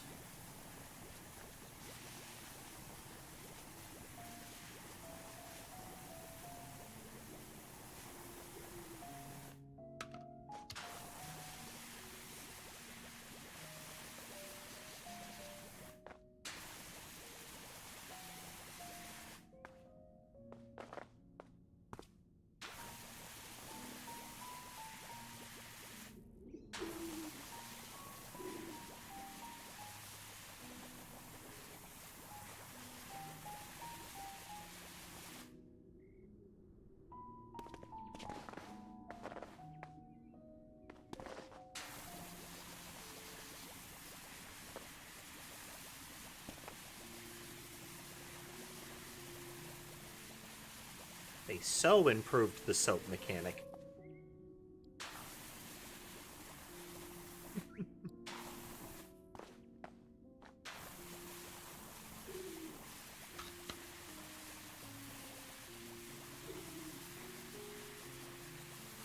"3 a.m. is getting pretty late there. / early, however you want to look at it.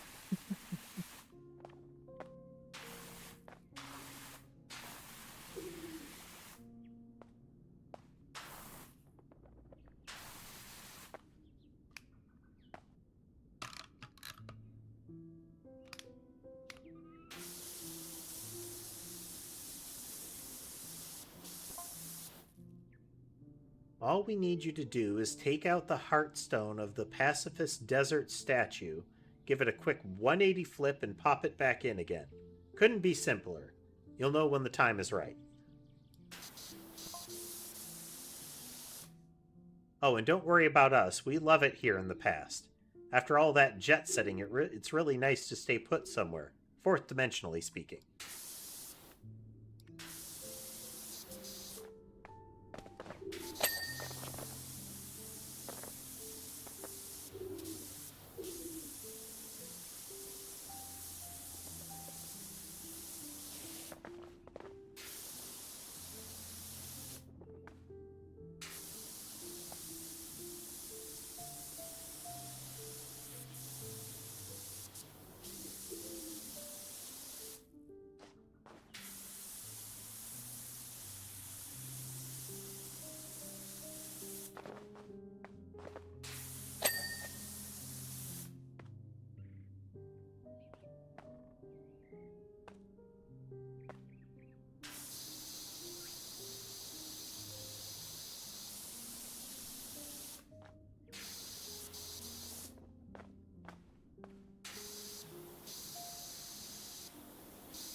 get these dragon statues before the soap.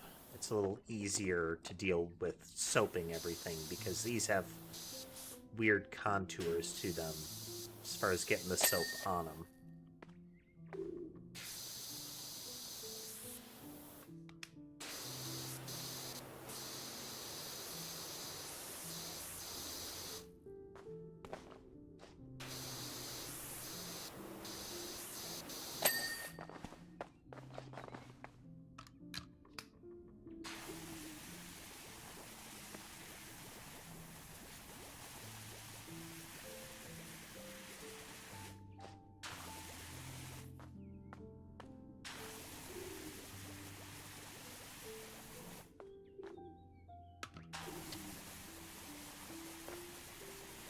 Upper archway covered.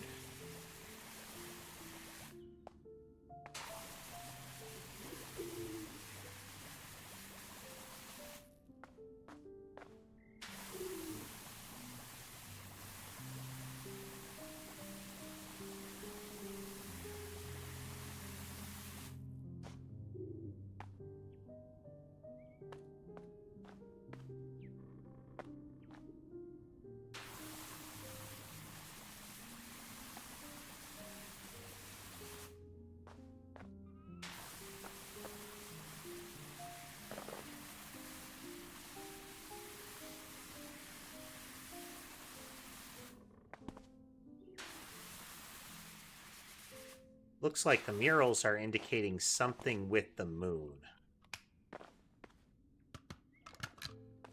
Because each of them in the corner has... like, there's something breaking apart. We have what I'm guessing are lunar phases here. So it might be indicating a... like a timeline.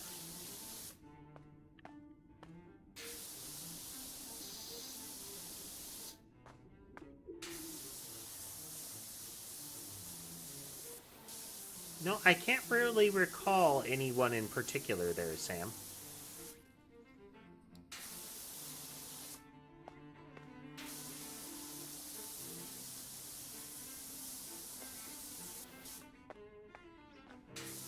Not to say that there haven't been any good conversations, but I don't think anyone that I can point to and say, yeah, that was wild, you know?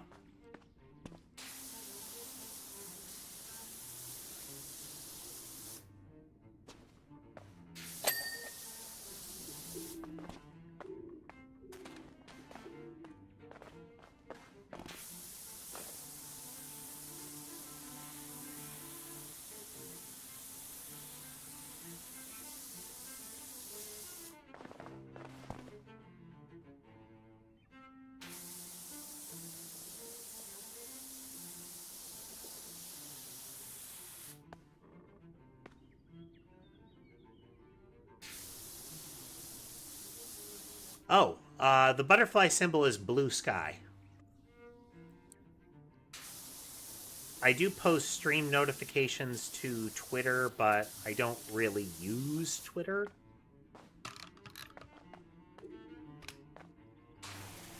I use that instead. It's less awful. That's a low bar, but, you know.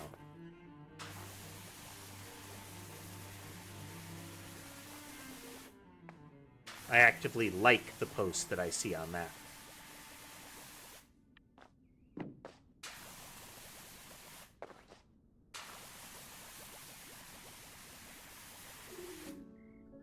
Also, if you check my video descriptions or in the profile on Twitch, I believe there's a URL for a LinkTree account, and I have all the links to my various channels there.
Getting there. We're getting there on this one.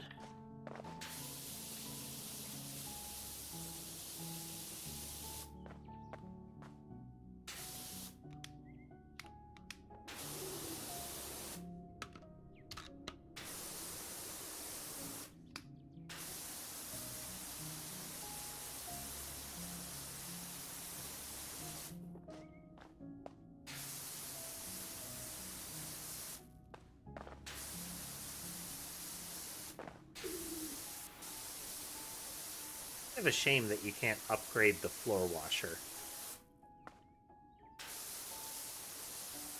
Once you've got enough power in the default one, you can just sort of use a wider nozzle and get better results.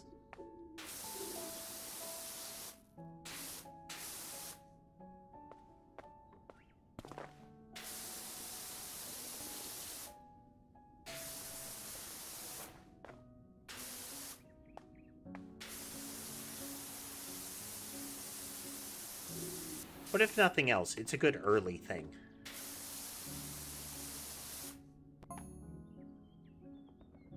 Great plan there from Cerulean. Only one problem. Someone's stolen the gems. Yep.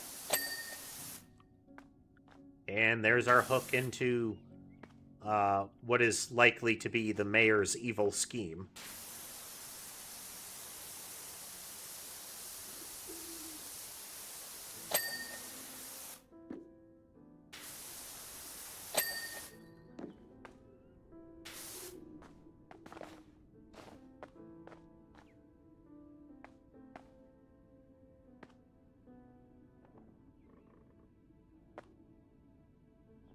Okay.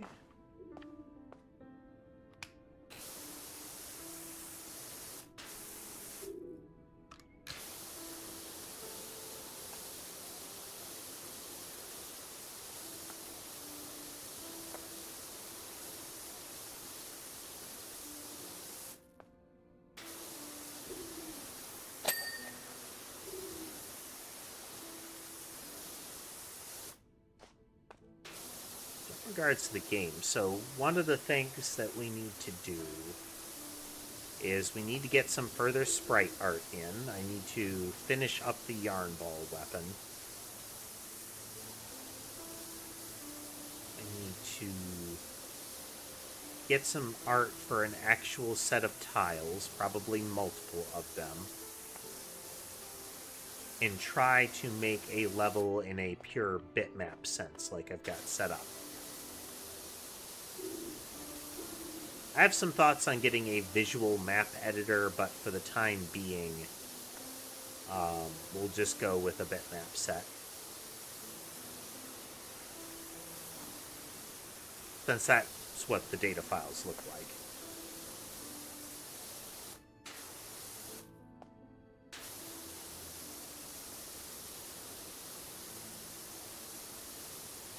If I get a visual editor, I can short-circuit part of the map loading process as it currently stands.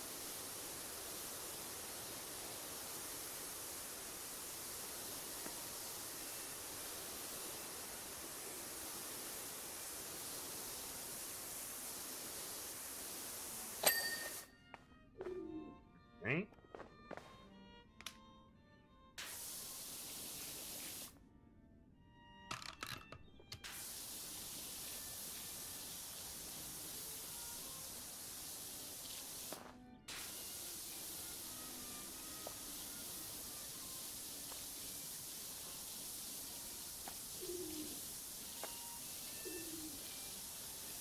They really did do a good job with the way the soap works in this one.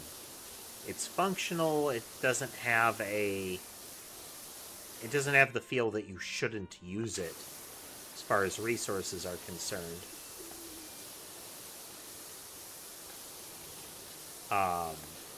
And there is a fundamental choice with using it that you're making. Is it worth a second pass? Because you have to make one pass to apply the soap, and then another pass to remove it. If in that time I could do I could just do 2 swipes, that would generally end up being faster.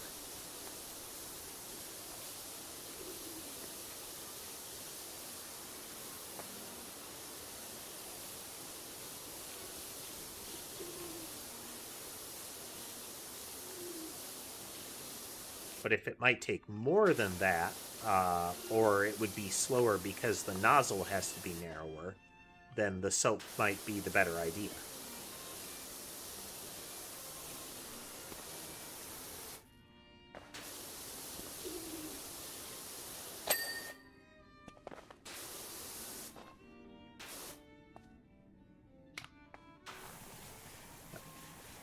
For the soap to work, first you have to apply it over the dirt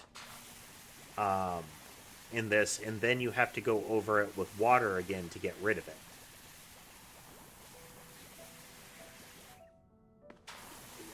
So applying the soap by necessity is doing one full pass of all of the dirt. Your cursor is going to go over all of the dirt. And it only works at this scale. The nozzle is only this big for the dirt, or for the soap dispenser. So if I could use a wide nozzle and just swipe it once or twice, then the soap doesn't do me any good. It slows me down. But if I might have to use a narrow nozzle over the area, then the soap is probably going to help.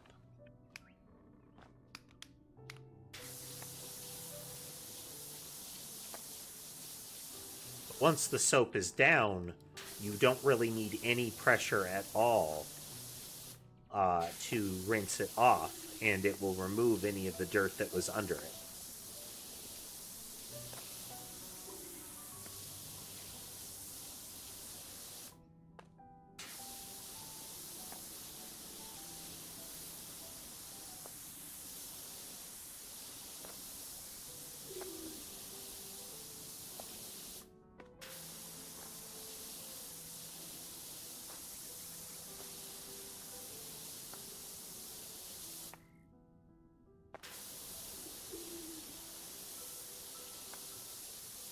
May actually make this one the last one. Getting a little bit drowsy here.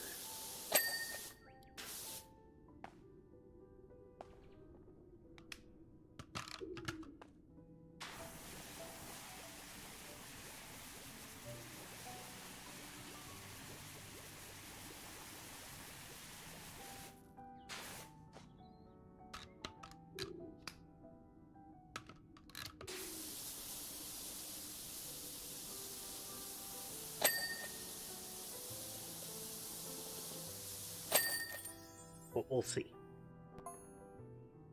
Hey, Sprucey, are you free to come back to the house to wash down my car and trailer?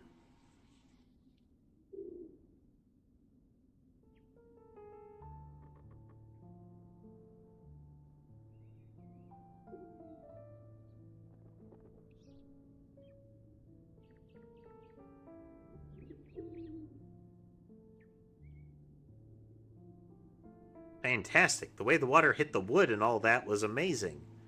We hope that the wash was as illuminating for you as it was for us.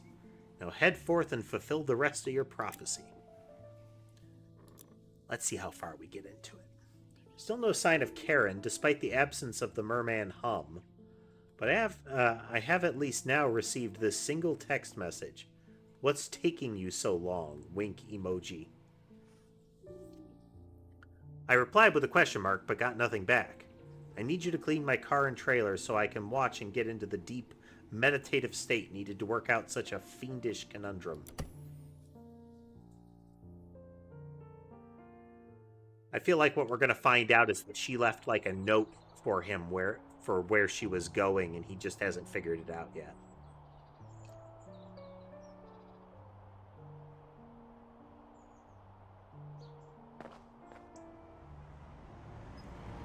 Yeah. There's Ulysses. Bubbles. And there's Squeak.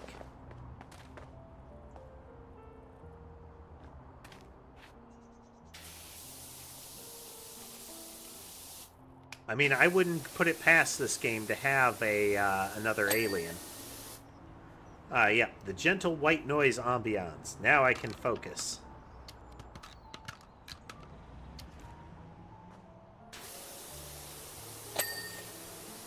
I think that was a message from her.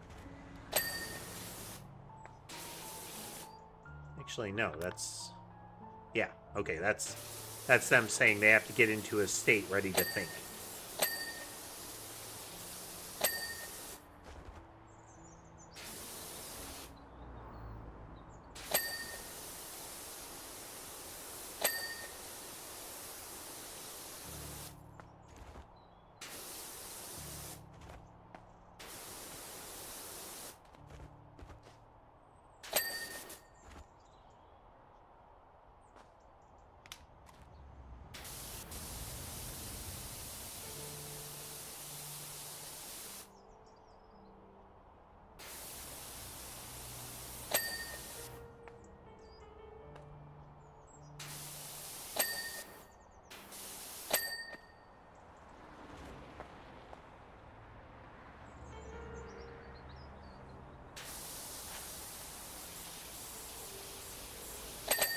You can sometimes find interesting stuff if you look around in this.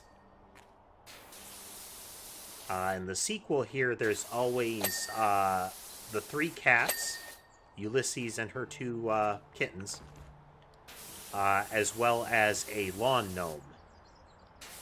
In the first game, it was always a lawn gnome and signs that the cat Ulysses had been there, like paw prints and the like.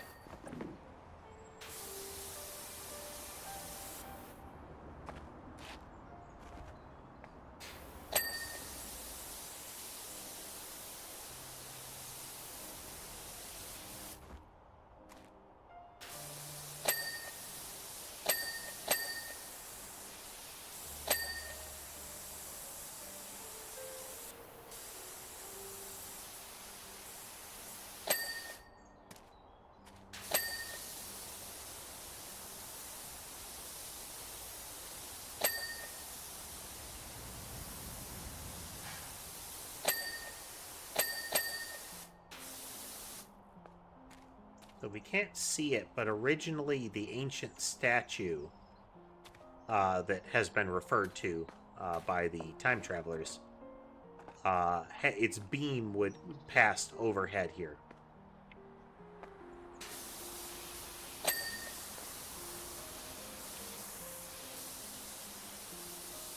That is the merman hum that they mentioned.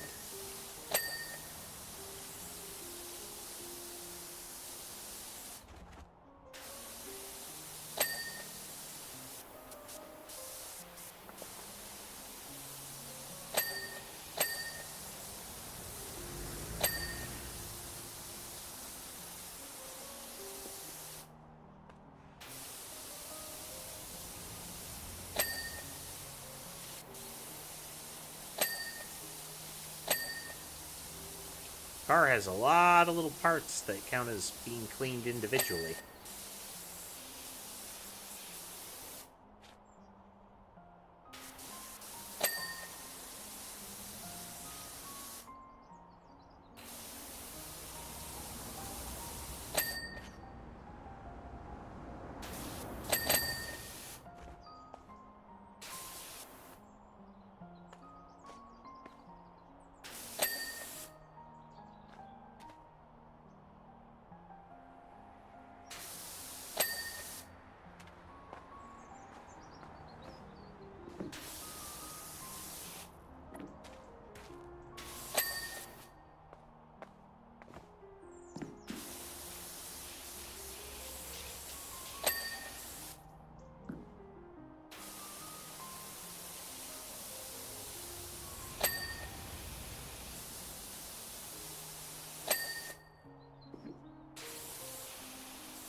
That's odd. I just found some coordinates hidden in an unfinished, very hard Sudoku puzzle. Normally, Karen would polish one of those off in seconds, not to face it like that.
See if we can catch him being all cozy on camera here.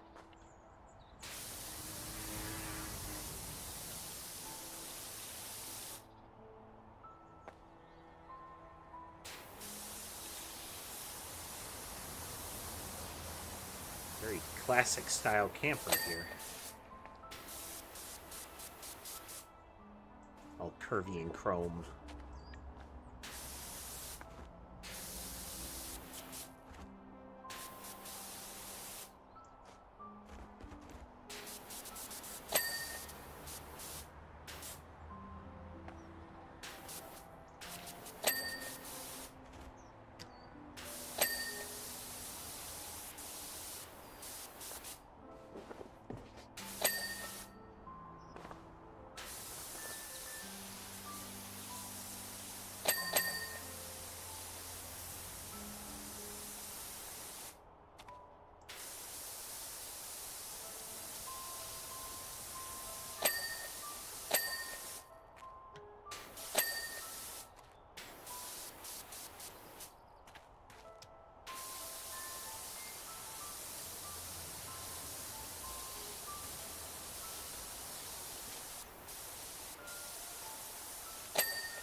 For a while, and I don't know if it still is, but for a while there was a trend of, you know, the van life, or building whole actual like house level stuff inside of these. What's she done that for? She moved my theodolite on the balcony to the point to on the balcony to point at a very specific point near Power Falls. Where this kind of thing, either a van or a camper, would be converted to be like a full house, and it was presented as if it were a way to live cheap off the grid kind of thing. Often leaving out the part where the people that did it were already independently wealthy. So, and everything they were doing was kind of subsidized if it didn't go perfectly. Which, people mimicking them would not necessarily have. If your home got towed, you're kind of up a creek.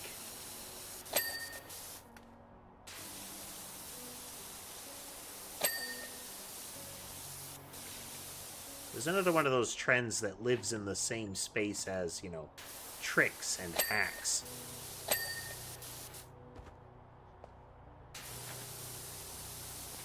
They're designed to get clicks, not to, and sell products, not to actually work.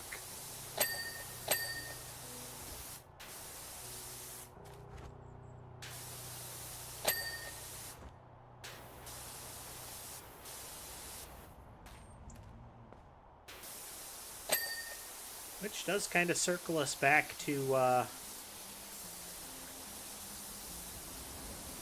does your game, does your product encourage people to do what you actually want them to do?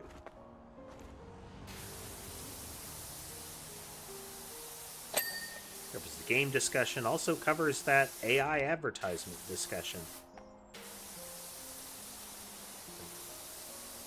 Even if the ad is terrible,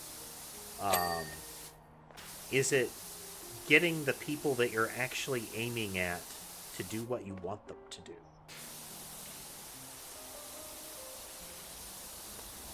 Kind of like the whole premise of gacha games. It's, you are targeting a broad group to get them into the game, but you're really trying to reach a very particular subset of people who will give you lots of money for stuff in your game.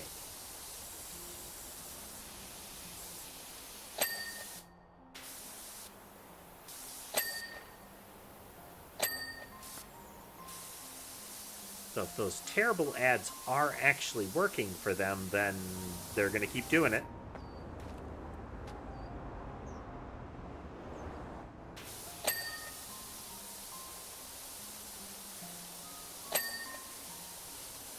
Hey, Lunar. Yep, gambling addicts and people that are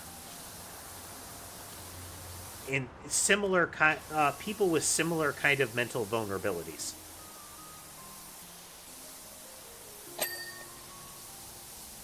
Gambling addiction,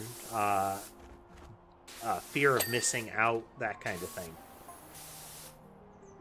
Hey, Suddy, any chance you're free to help out at the Aurelius Theater in Bucketon?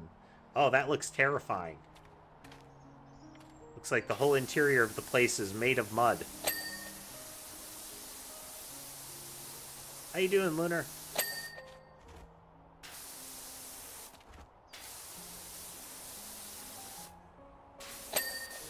As of today, we have reached the point in PowerWash Simulator 2 where weird stuff is going down.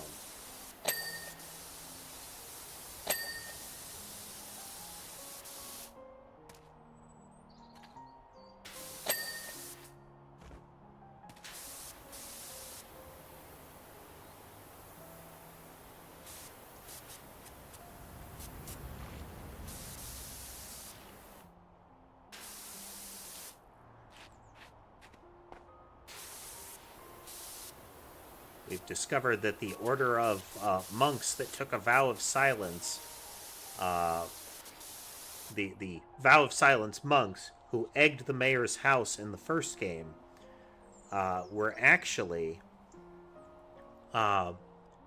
keeping their silence in order to keep a secret, which was a prophecy that was to be given to us on like a particular day. Because the time travelers who helped us avert disaster in the first game weren't able to go fully back to the future because of a second disaster that was going to happen. And when they tried to go back and set up the another solution using the pacifist civilization from the first game, they couldn't fully complete it, and instead had to stop off in like the 1200s and encountered the monks in that temple, who they gave a new prophecy to that was ultimately delivered to us. So yeah, PowerWash Simulator, PowerWash simulating again.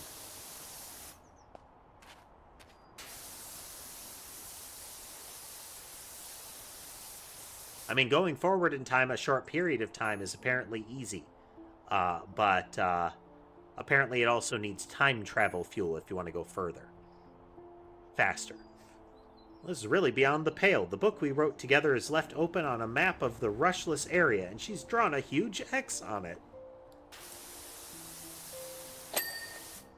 Well, I've solved the puzzle. She is trying to tell you that she married a very stupid man. Or at least a very dense man.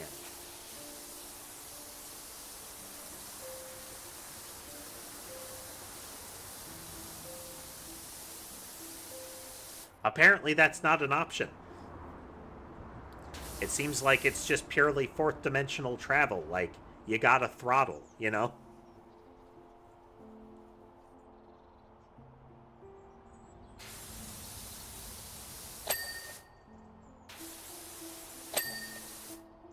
They have to get in the car, make sure it's full of time gas, and then they, you know, turn the key and hit the time throttle.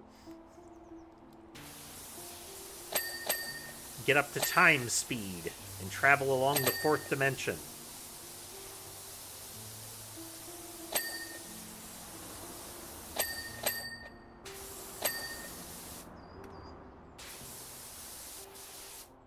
They're presenting the guy as like the goofy, absent-minded professor type, with his wife being much more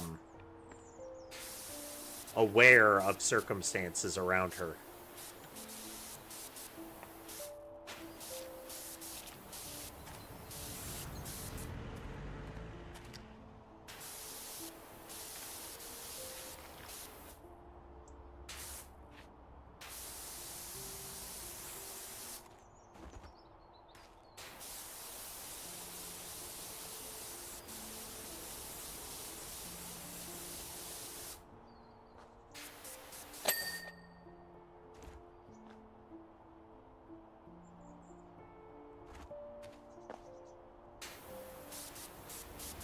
She has given this man easy hints, you know?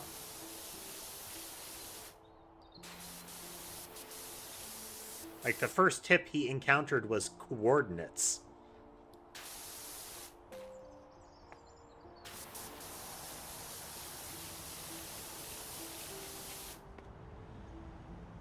Then the theodolite pointed at a, like, towards where the coordinates are. A big X on a map of the area.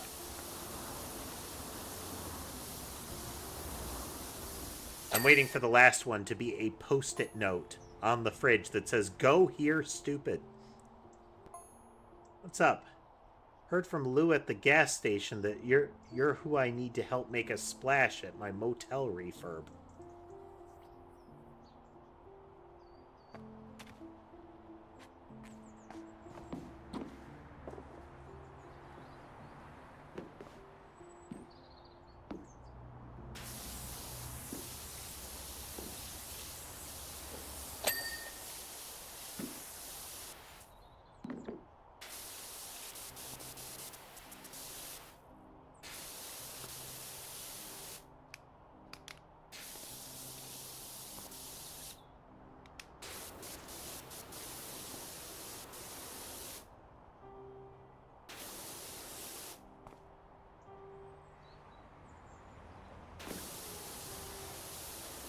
As is tradition, if we can avoid using the ladders, we shall do so.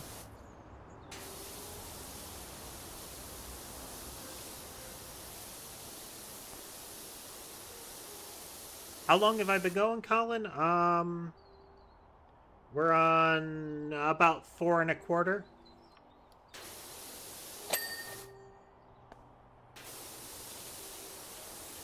Plus a little bit.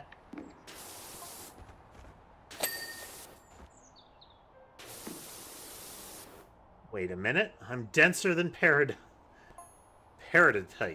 Karen set one of her puzzles for me.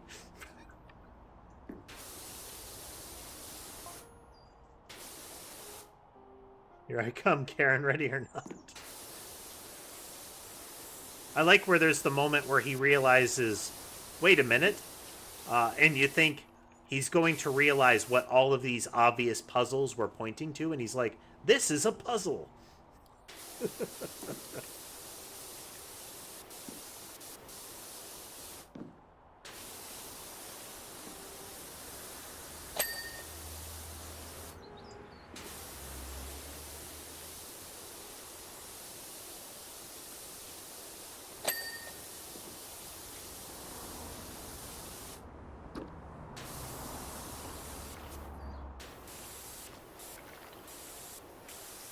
Fat gnome.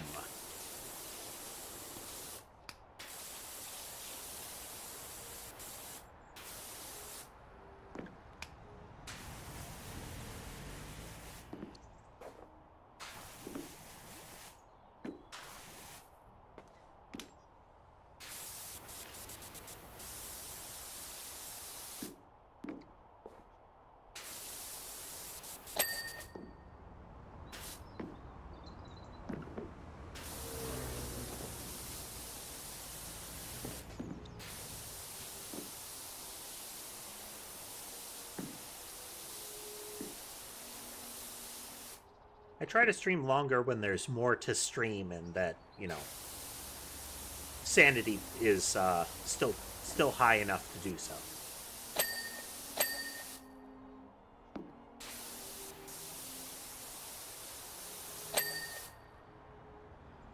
Door handle, trailer bed, trailer hitch lever. Okay.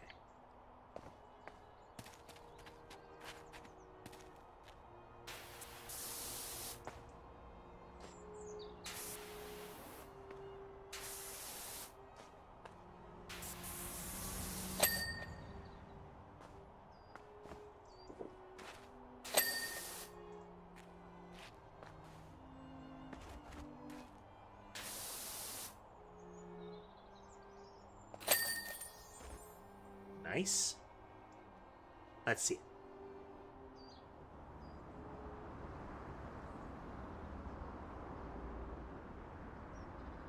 I have a limited supply of sanity, which must be assessed on a daily basis. Sprucey, the car and trailer look fantastic, and I benefited from that deep clean just as much as they did. I'm heading off now to see what Karen's up to. Wish me luck. Okay, before we get to our next target, let's check the shop here. To get to the final set, we're looking at about... we're looking at least 10,000 with an extra... Let's see here.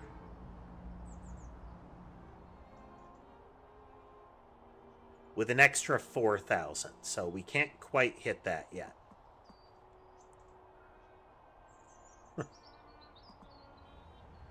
Adaptable, turbo nozzle, and the double turbo nozzle. Dual rotating 108 is 0-degree nozzles that make short work. Okay, the Max Prima Vista has the Trident.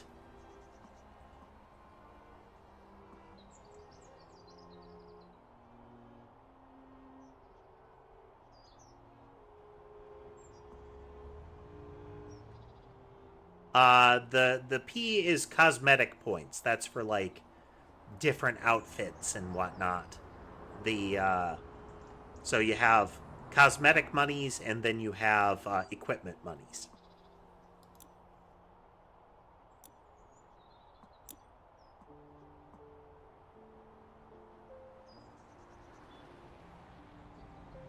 I wonder when we'll unlock different appearances for the washers.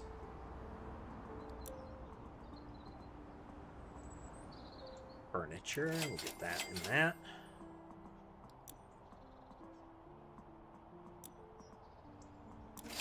Ooh, bubbly. We're using this one currently. Yeah, we're trying to spend those points as they build up, because apparently they can cap out.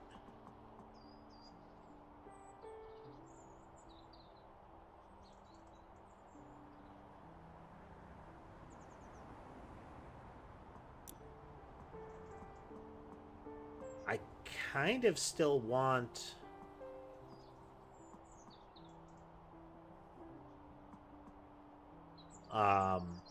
this one.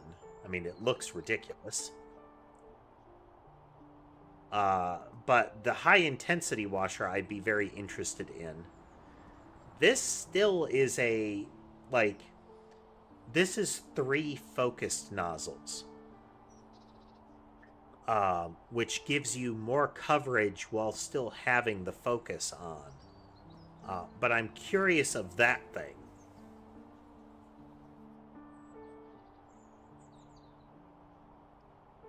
Can't tell, though. Can't tell. But we've had good luck with the lower version of this, so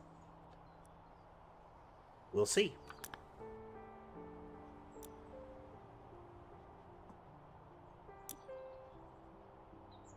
Theater was the next one. Oh, wow. Opening week of Driving Me Barking has come and gone, and well, it hasn't gone exactly to plan. What a mess. Okay, so it's a movie theater, I guess? I mean, what happened during opening week? Is this, is this the horrifying social media trend that was the chicken jockey thing?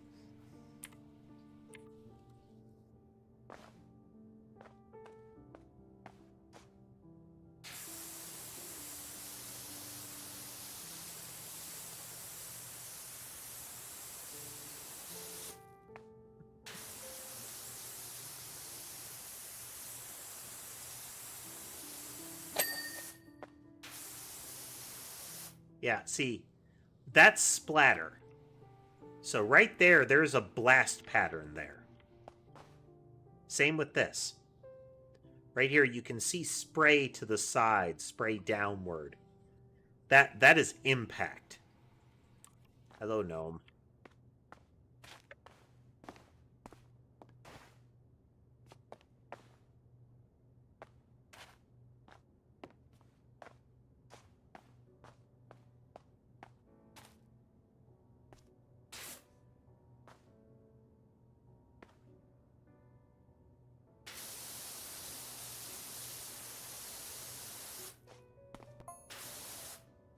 Honestly, look at the state of the place. What was I thinking?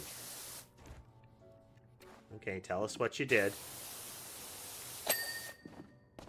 I'm really curious as to what you did.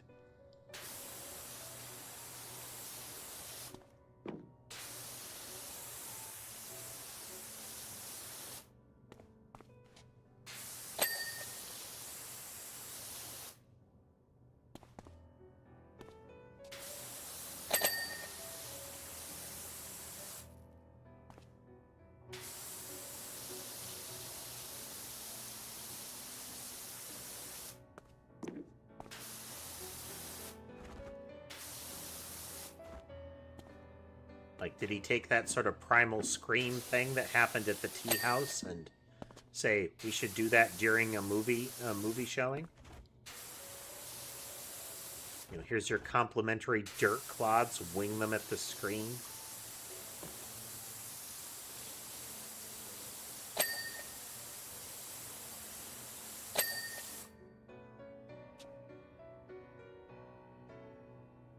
Jeff, coming soon. The Aurelius Theater. So Jeff is probably referencing, I think it's Jeff Jefferson is the prior mayor.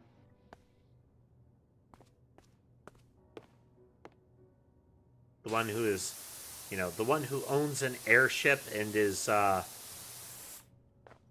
definitely not involved in the theft of the gem from the statue that is apparently needed to avert another disaster.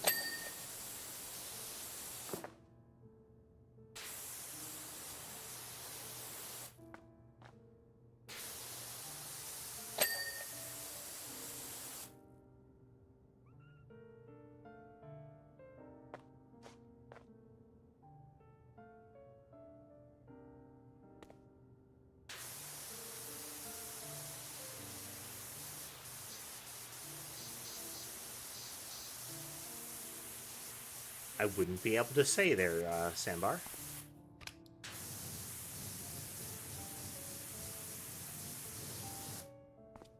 I mean, the cats have got to get involved soon.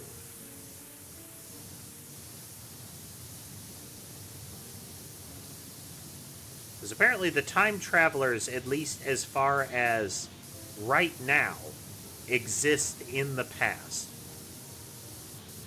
Like, their now, like, my now is their now back in that time. Again, time travel shenanigans. Things get weird. But their message to me at this time was, we like it back in this time where we set up this message for you. Like, they had directly contacted me.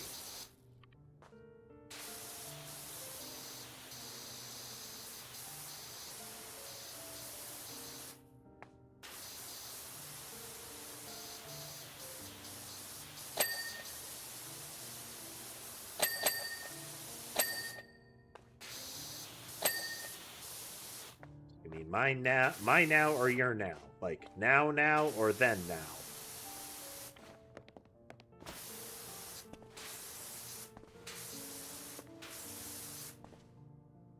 Because once you've got time travelers involved, that generally asserts the fourth dimension as a travelable plane.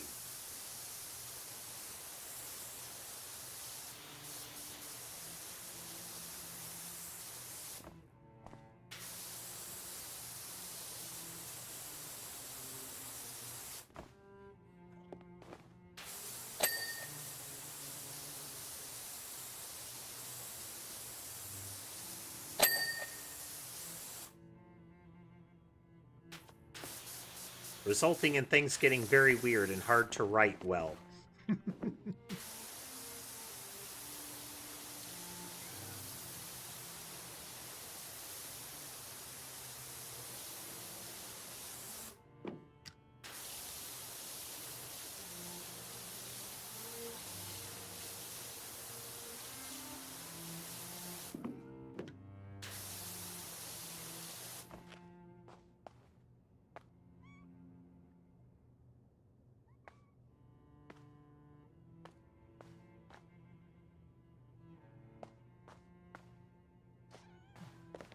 You can hear the cats. I bet they're in there.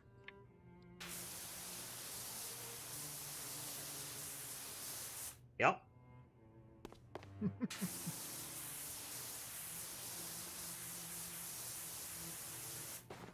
Doesn't look like I can pick this up, so it is meant to just be moved in place, you know? Yep.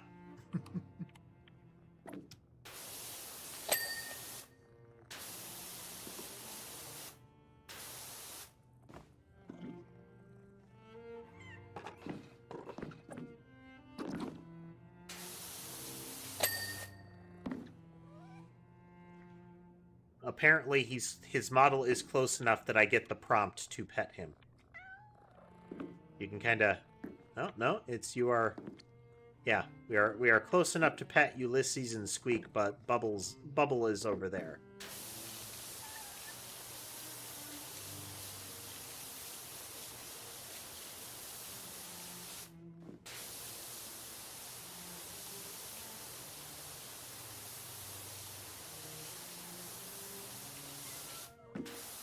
And that's frequently the problem with time travel stories, Lunar, is that they very quickly break their own rules, you know?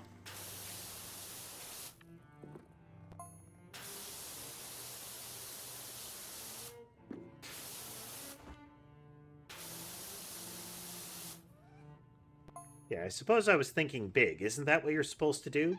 Family blockbuster of the year, 4-quadrant audience, a director's dream. It's the wrong button.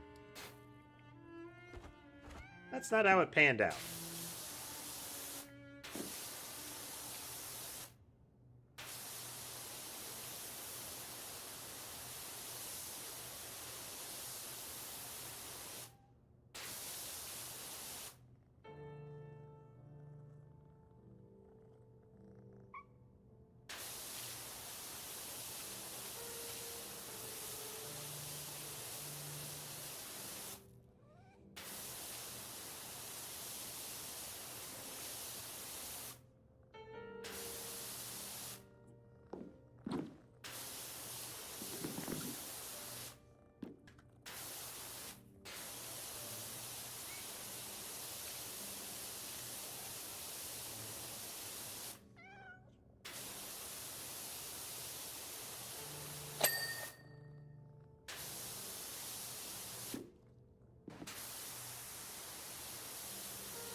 superhero movies in general are very prone to, oh wait, look over there,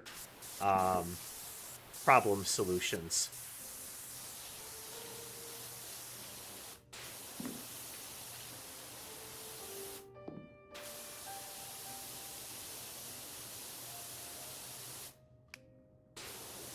They're often fine for what they are, but...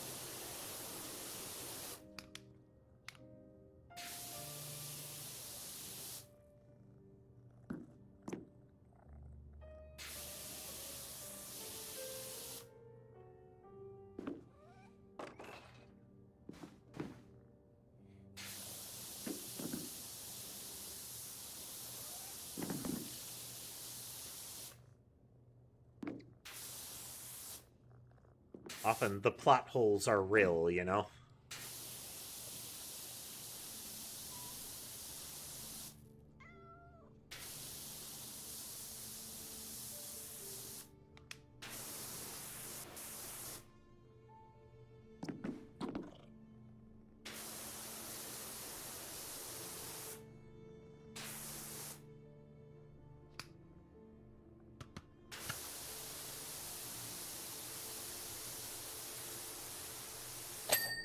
Oh, nice.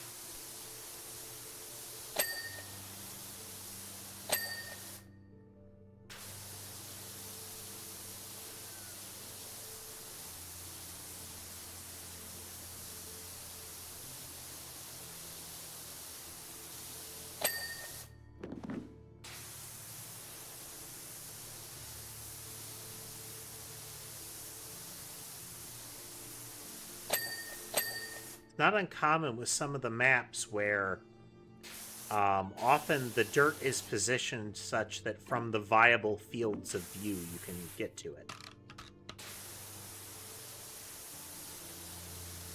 Even if that means, like, from an actual, this is what the mess looked like, it wouldn't make sense that they wouldn't have hit here, too, you know?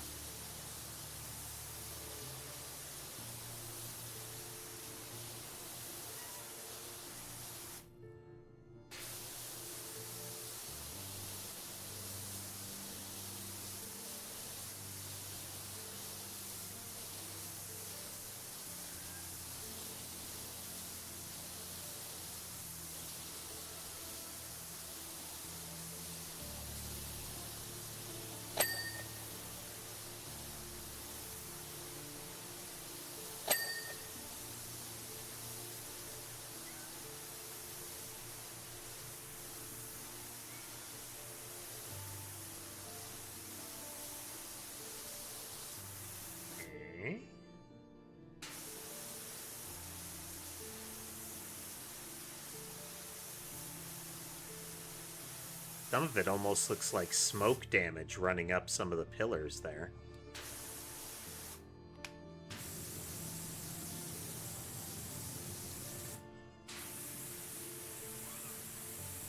At the top of these, since, oh, there's speakers up there too.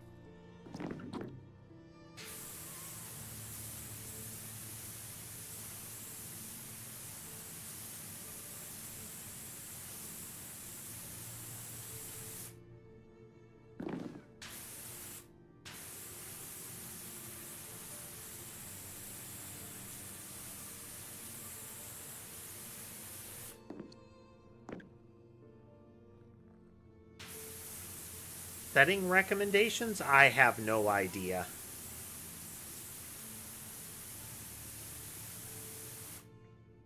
Primary thing I did was look through all of the configurations to find anything related to, and thanks for swinging through, Sam. Find any settings related to, like, AI agents and disable them. Copilot is crawling all over Windows now.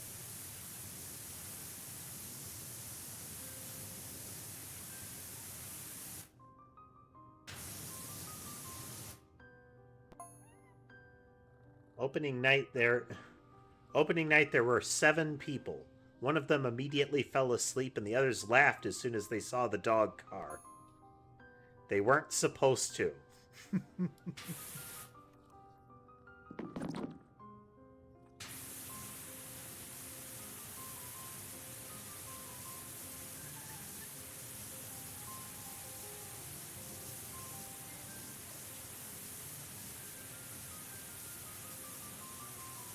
Thanks for swinging through, Sam.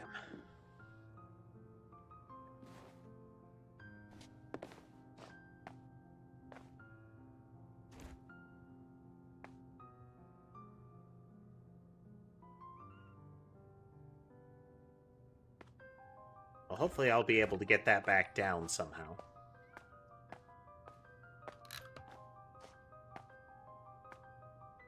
There we go. Had to get it from the other side.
All right, let's see. Okay, quick break, folks. Be right back.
And we're back.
Sure, been moved.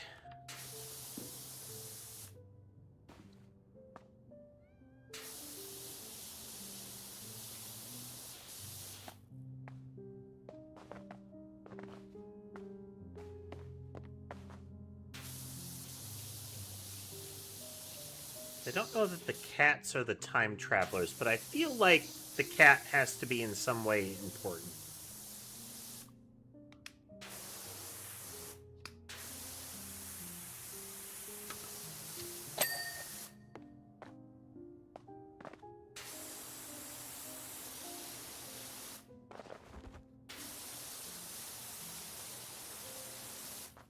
At the very least, it's going to be a plot point, given that the mayor, who is definitely not evil, has indicated that they intend to take it back. So there will be a plot beat about that.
Within the next couple of levels, we should be pretty close to being able to get the new, or the final Urban X one.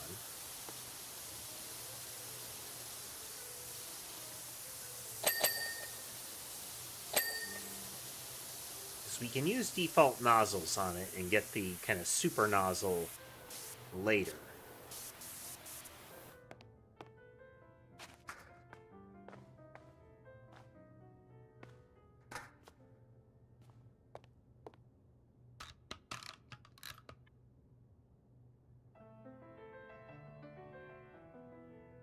Sneeze. All right.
There are leaves piled up in the corners.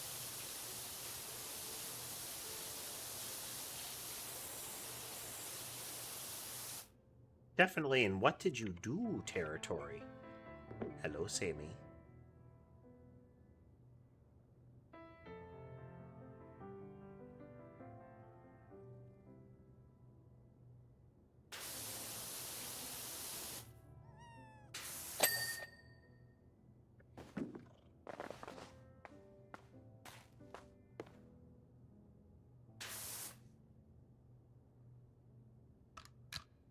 Hello, Sammy. Sammy has started to demand, not nearly as frequently as Ember, but she wants to be held on my left shoulder. Now, I would say, like, oh, that means I could hold Ember there, too. It's no. Sammy is noticeably bigger than Ember. And noticeably heavier than Ember. So, I would say, 2/3 of the torso here.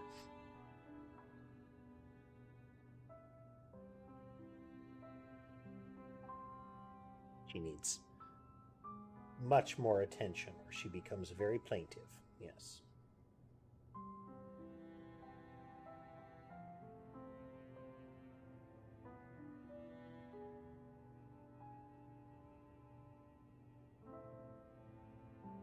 Right.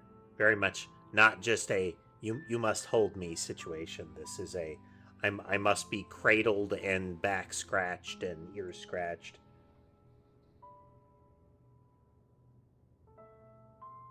Otherwise she will shout in my ear.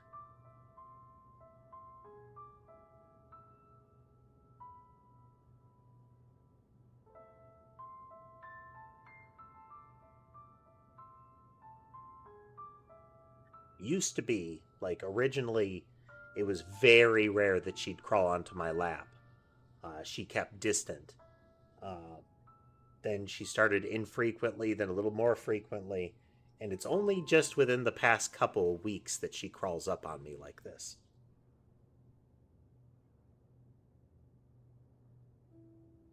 Right.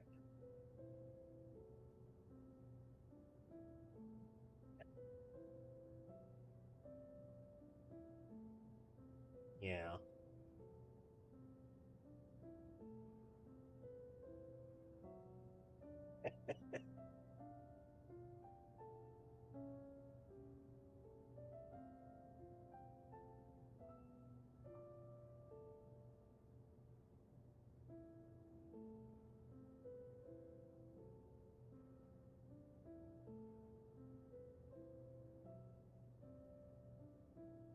He is pushing on the underside of my chin right now.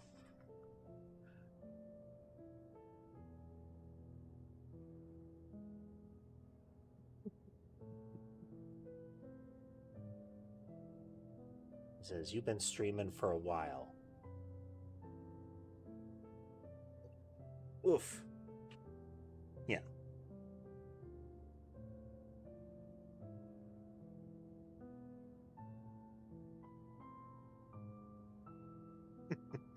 Yeah.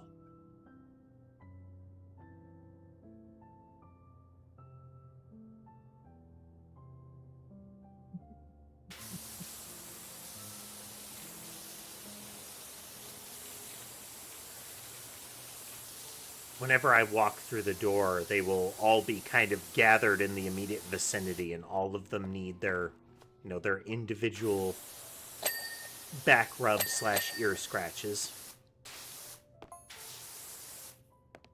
Second night, we had even less, just 4 students from the film school who'd already seen everything else.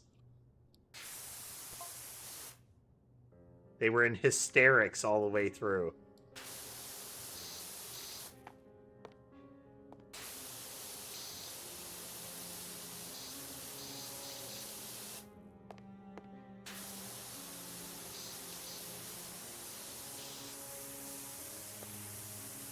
Poor film guy having a crisis of faith here.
side of this little arch thingy.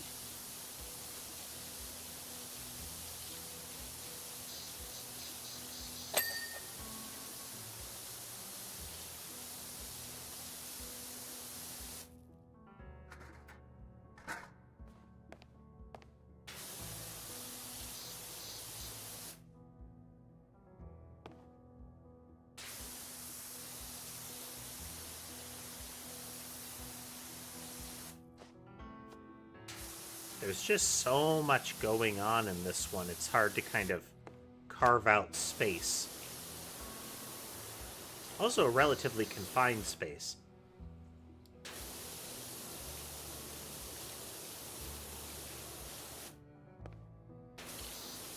Like, is not big theater.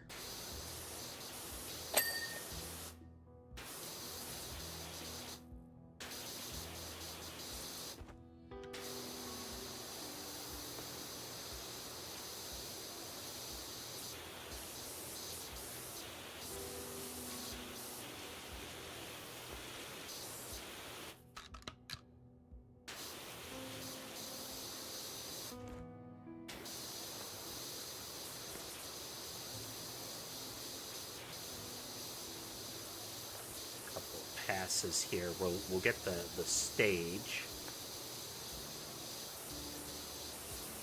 Continue around to the other pillars.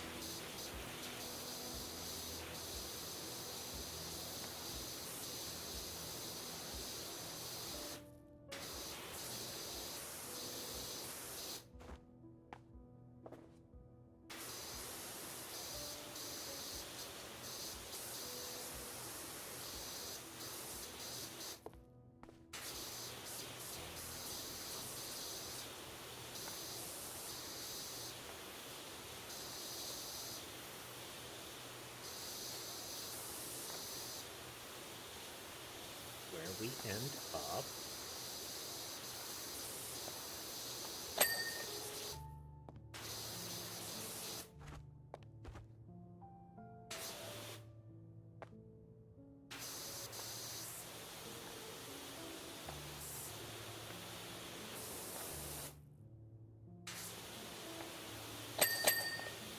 nice.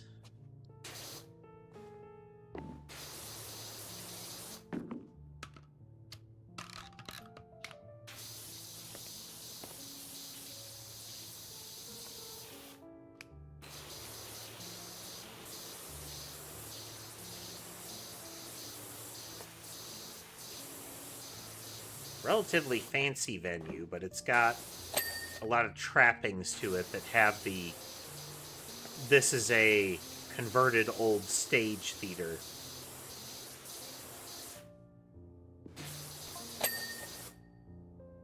I can't deny I was pretty incensed at this point. So many hours in the editing suite for this ridicule. Don't they know how hard it is to make a sequel? Then it got even worse.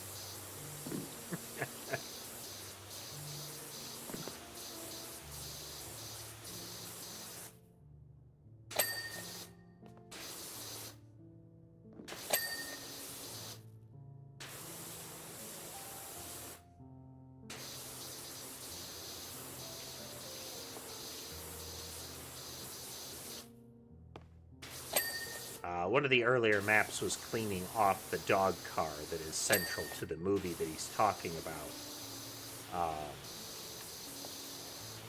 And at some point, you just have to kind of lean into how bad it turned out, you know?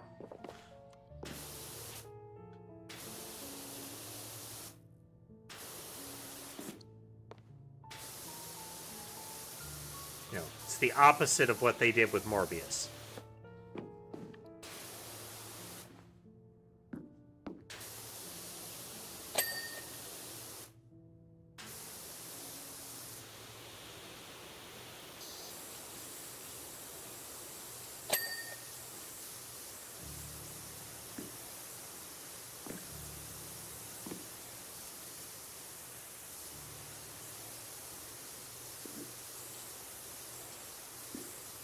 Acknowledge that things went badly.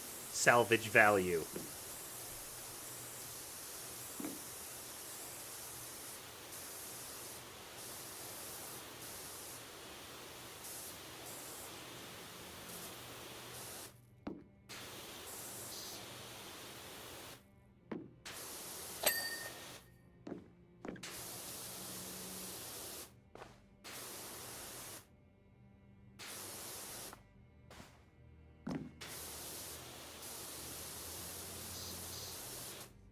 But I get the feeling the guy's going to have tried to, like, double down with some sort of gimmick.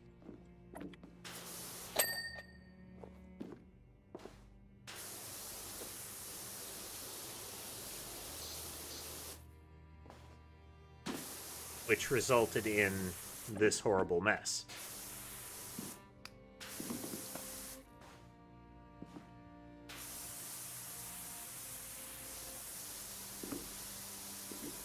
Man, even got the drama masks top and center.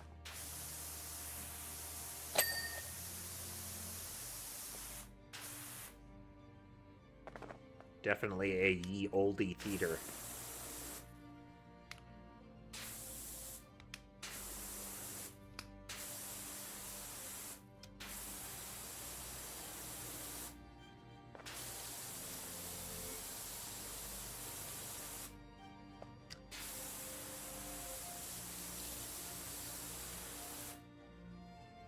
Like I mentioned, the ad reel, the trailer for the sequel for PowerWash 2, has a, you know, and deep lore. Yes, lore. Because that was so novel to people that it has become something that is a bullet point. So if your movie is terrible, figure out, or at least is getting the reaction that you don't want. Figure out what that reaction is and why, and lean in.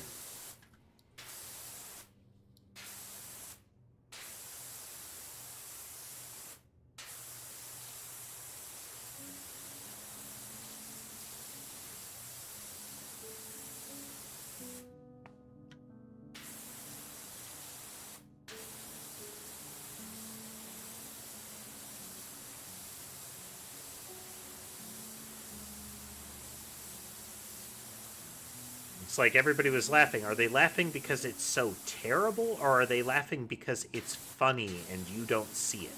You know? Like, you thought it was going to be very serious. No, it turned out to be hilarious.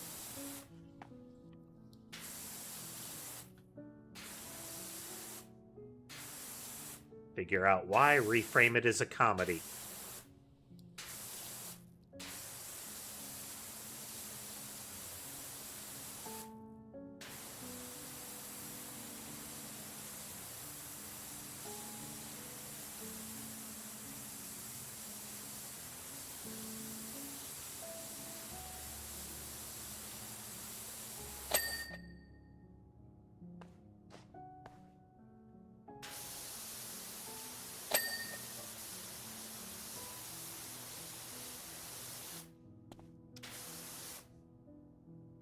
I mean, it's either that or burn it down and then never speak of it again.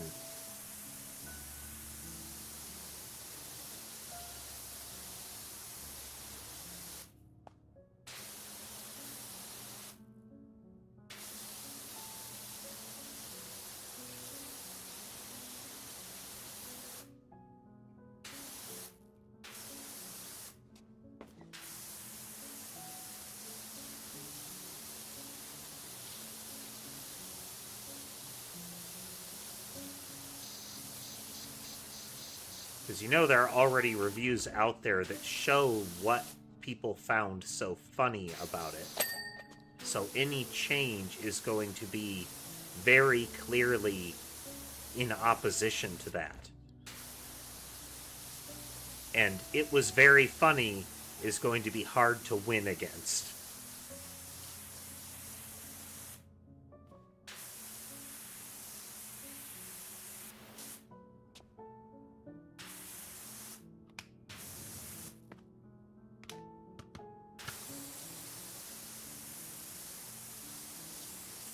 Alternately, if it was very funny and you didn't notice up front why it was very funny, how do you know how to correct it? The third night, those same students came back, but this time they brought more friends. 20 of them, all mocking my work. Fourth night, and there were 40, all crying with laughter.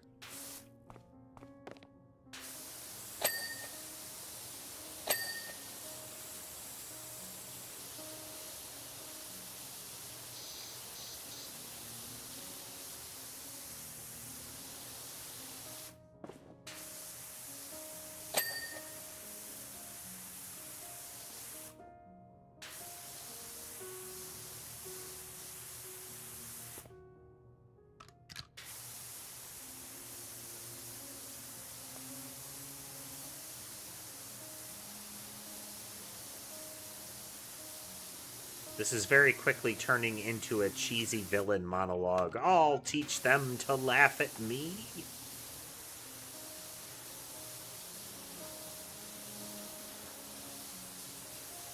Dare they ridicule my great work? My super death ray is done, they'll learn the error of their ways.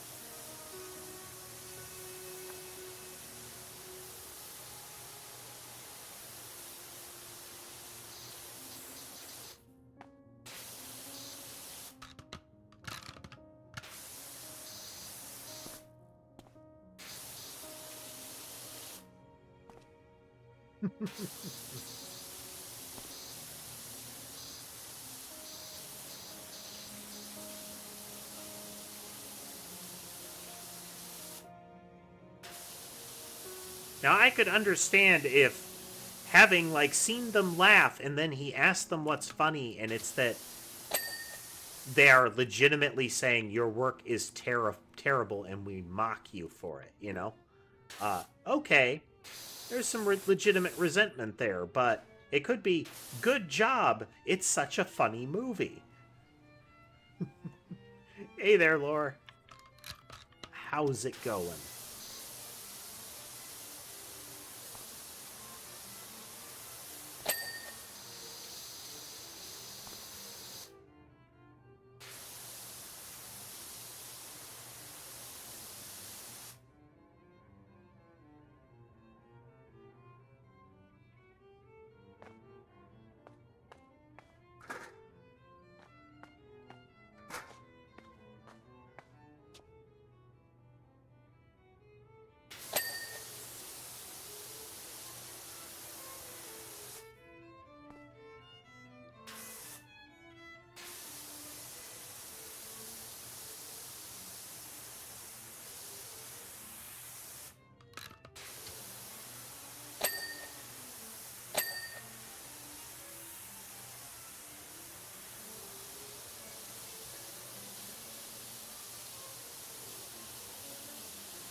Waiting to hear what this guy's convoluted revenge scheme ended up being.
And last night, the place was completely full, and it gets worse.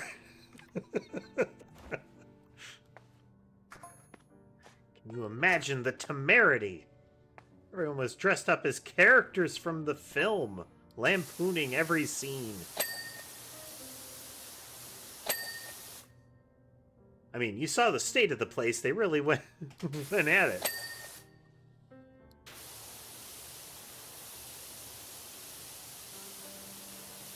Okay, it was a chicken jockey scenario.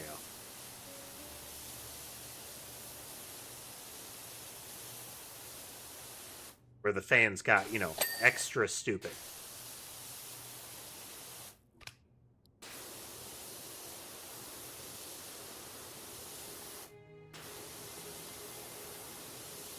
Yeah, the indication is the first few folks saw it, assumed it was meant to be a comedy because of how funny it was to them.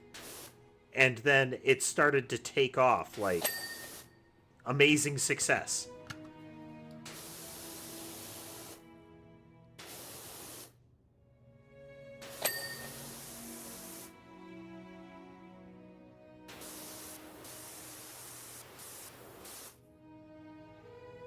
And we're getting very strong "they mock my work" vibes from the creator of it.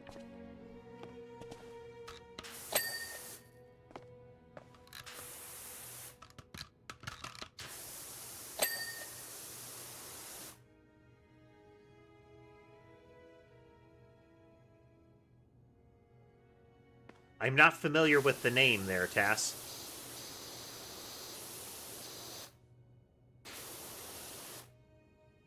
Who is this individual that should lead it? And why?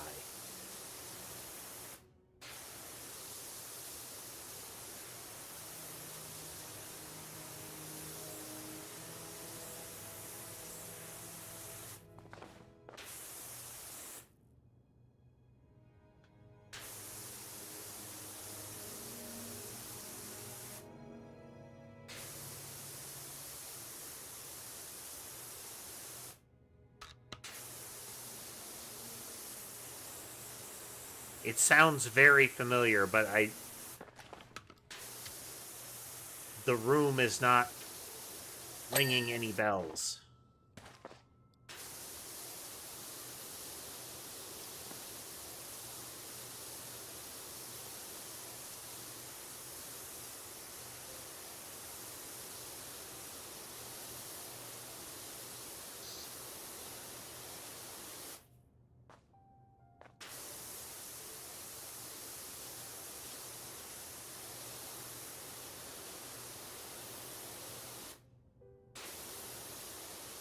You'll have to send me a link or something so I can understand what I'm forgetting, most likely.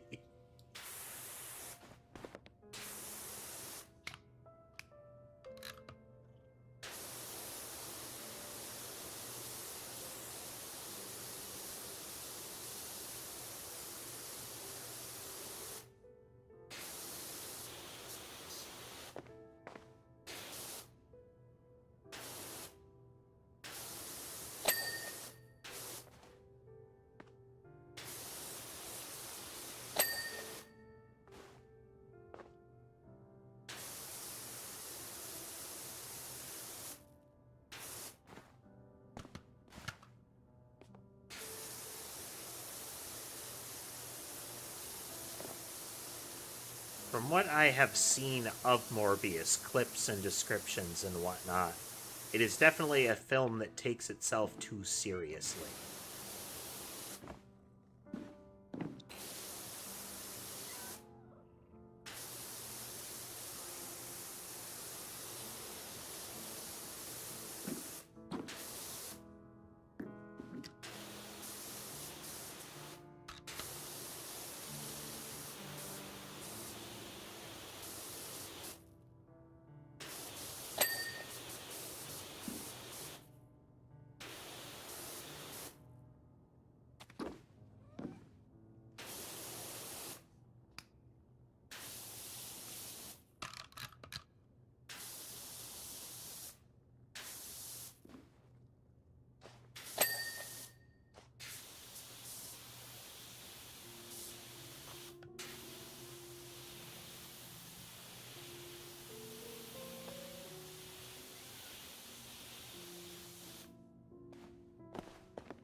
But no, I love how the guy is describing, like, an unintentional breakout success. Like, he has a cult classic on his hands. That is a good point. A lot of comic book movies try to be, well, they try to present themselves as the narrative presents it, but not as, like, it would play out if you actually dramatize it. Because a lot of the themes are just inherently silly.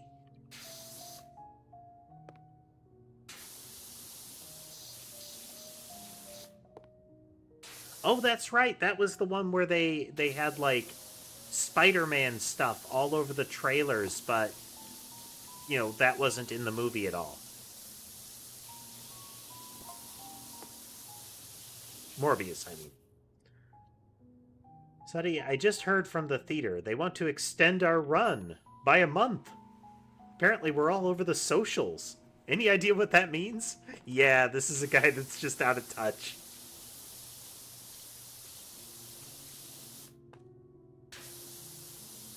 Like, look at this. The indication that we're getting is that this guy considered this a serious movie.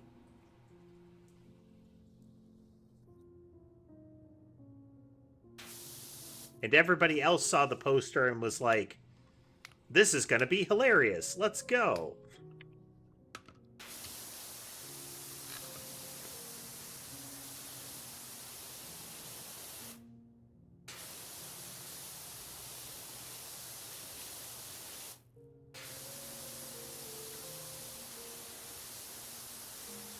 If I recall, the reason that we were cleaning the car is that there is a scene where the car goes through, like, just gets filthy, and then the dog car is taken to the dog groomers to get cleaned off.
It's great how the guy is describing, like, each day the number of people, like, doubles coming in, and he was looking at it as like, oh, this is terrible, they're mocking me. It's an ever increasing number of people are paying money to see your film,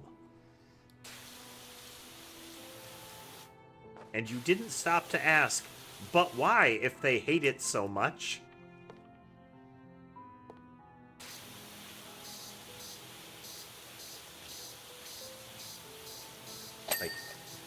You have a lesson to learn here. You have data that you could be extracting.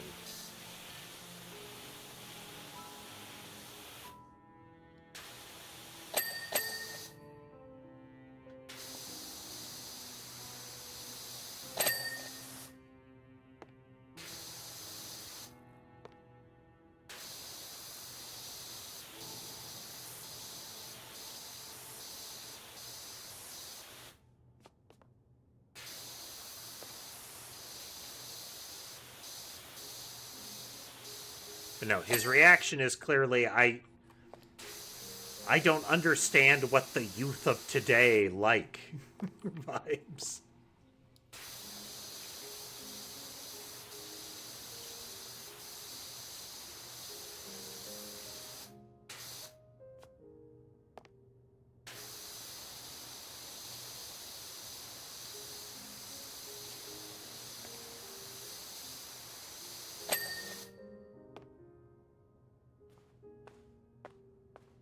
Let's get more of the edge spaces here because, I mean, at least they're potentially ADA compliant here. The area around the chairs is almost inevitably going to be a bit of a hassle. At least I assume it will be. The chairs will likely get in the way.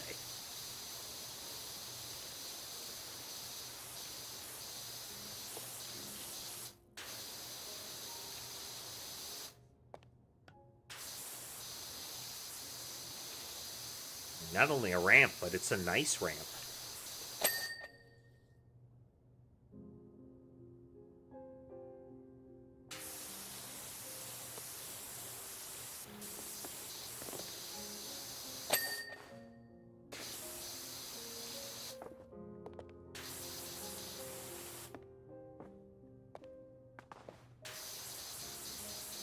I mean, when we were watching the dog car, it really did have that I am brilliant, and this will be, this will be a masterpiece that will make me famous.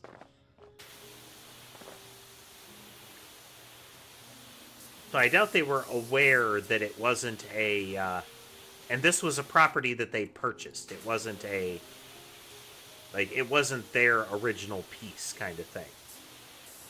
It is a reboot kind of sequel.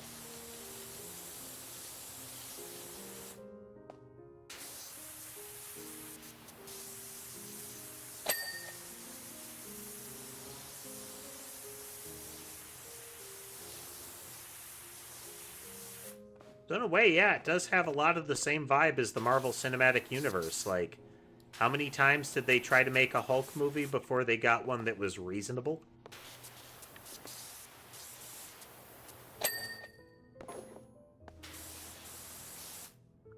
Can't believe it. I've heard from the Cinecity and Detergento and the Ultraplex in Washington. They want to show it too. Sonny, what's going on?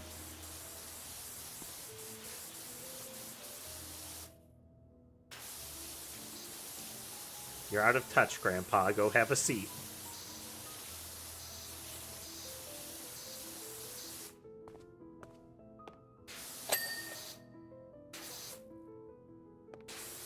I mean, I say that, but I am blithely unaware of most of the memes from probably within the last year, usually.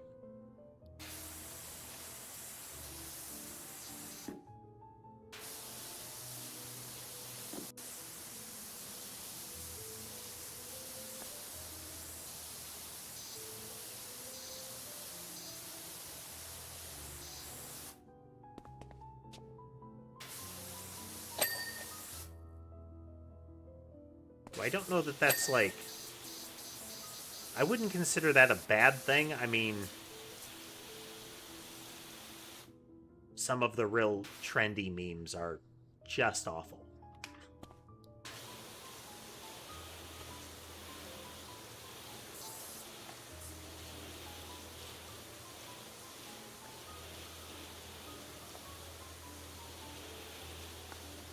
Which, I mean, I think is true of any, like, social trend that gets taken really far. Like, people just go wild with it.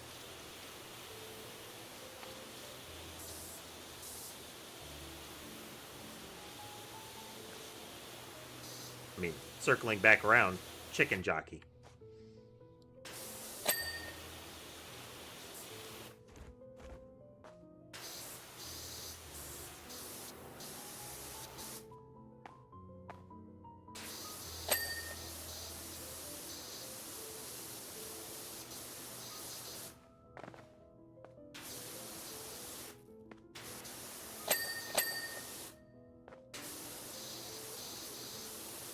There's some other movies. Oh, one of the Minions movies. People did that too. Effectively, where the trend was, how big of a set of jerks can we be to a theater? But couch it as part of a trend.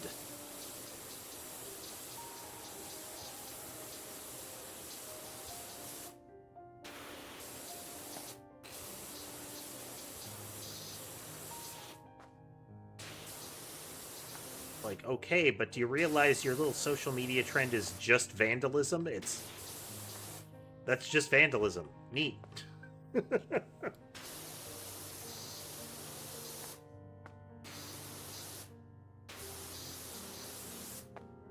of like, what was it?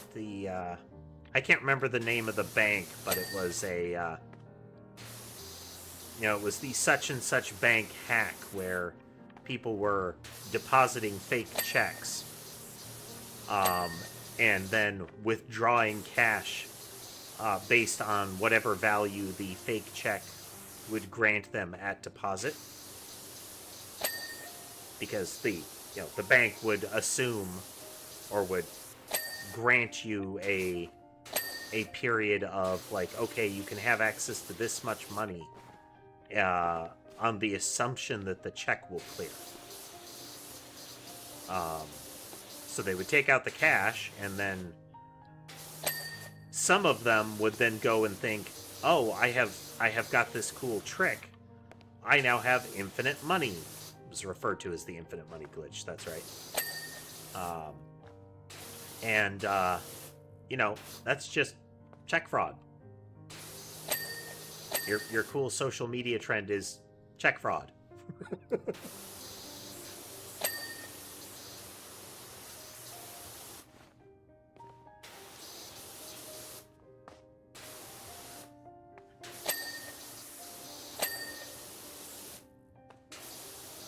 I was just doing it to be cool. Yeah, but the thing you were doing was a crime.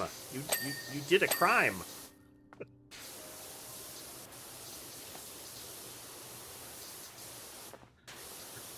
It's that, oh no, the consequences of my actions.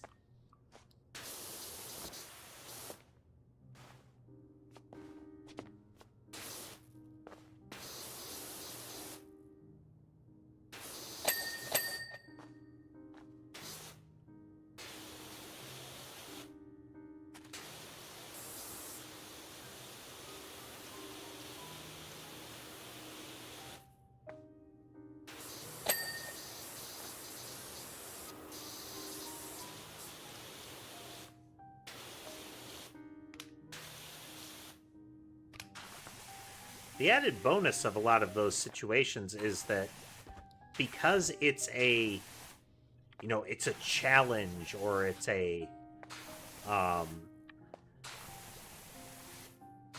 it's a cool thing that you should be doing because it's the in thing, or it's a thing that will get you advantage, is that it is almost inevitably submitted in video form to a major social media site. So not only did you do the crime, you provided every bit of evidence that would be necessary to convict you of the crime.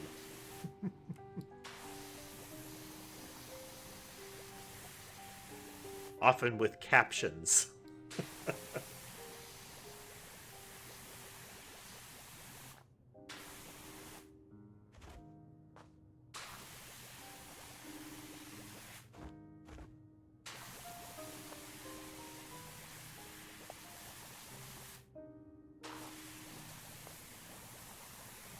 thought this plan through very well.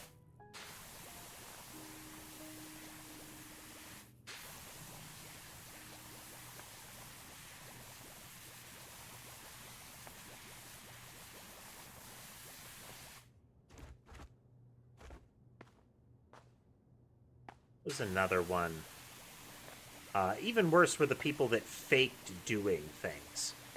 Like, they would go into a store or something like that, and they would fake doing something that would be illegal, let alone the ones that did. You know, they would pretend that they were going to shoplift or something. And then, you know, when caught during the portion that made it look like they were going to shoplift, again, on video, they would then say, oh, haha, no, it was a joke.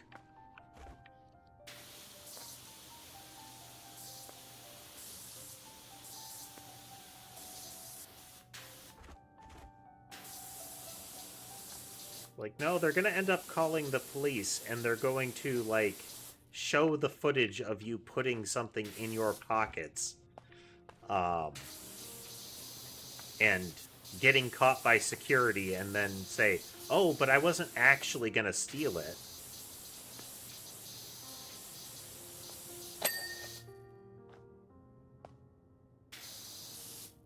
You know, no, it's my roommate's car. He was gonna let me borrow it, really.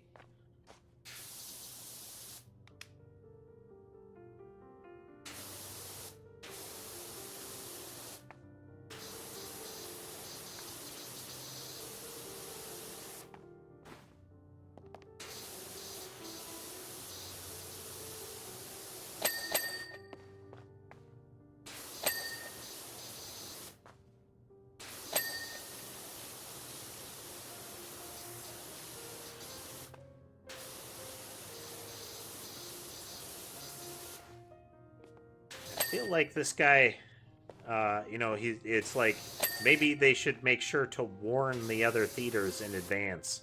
Put down some tarps.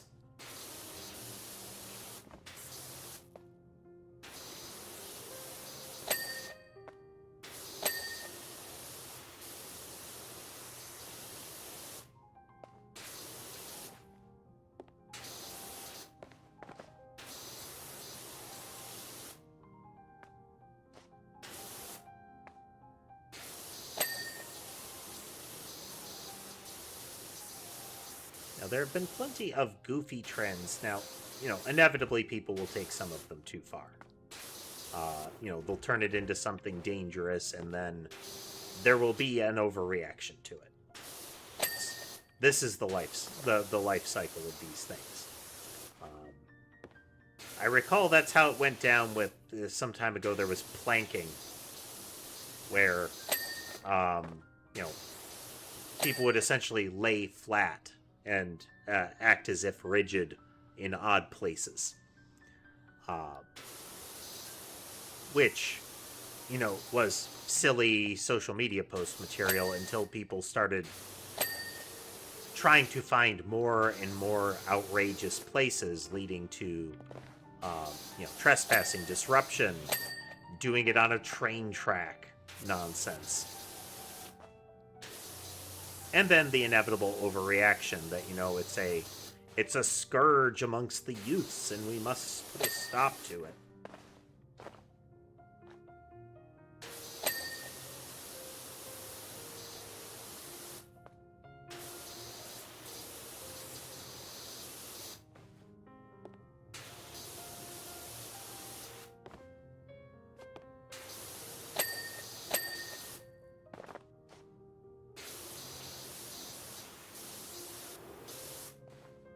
Like, no, maybe just, you know, put out a notice that, you know, like, oh, we know you're super enthusiastic about this, but, you know, you will be charged if you trespass. Just throwing that out there. Maybe think about it. Just a little.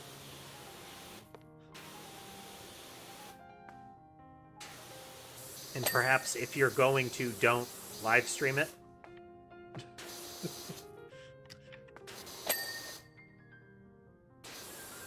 Some suggestions.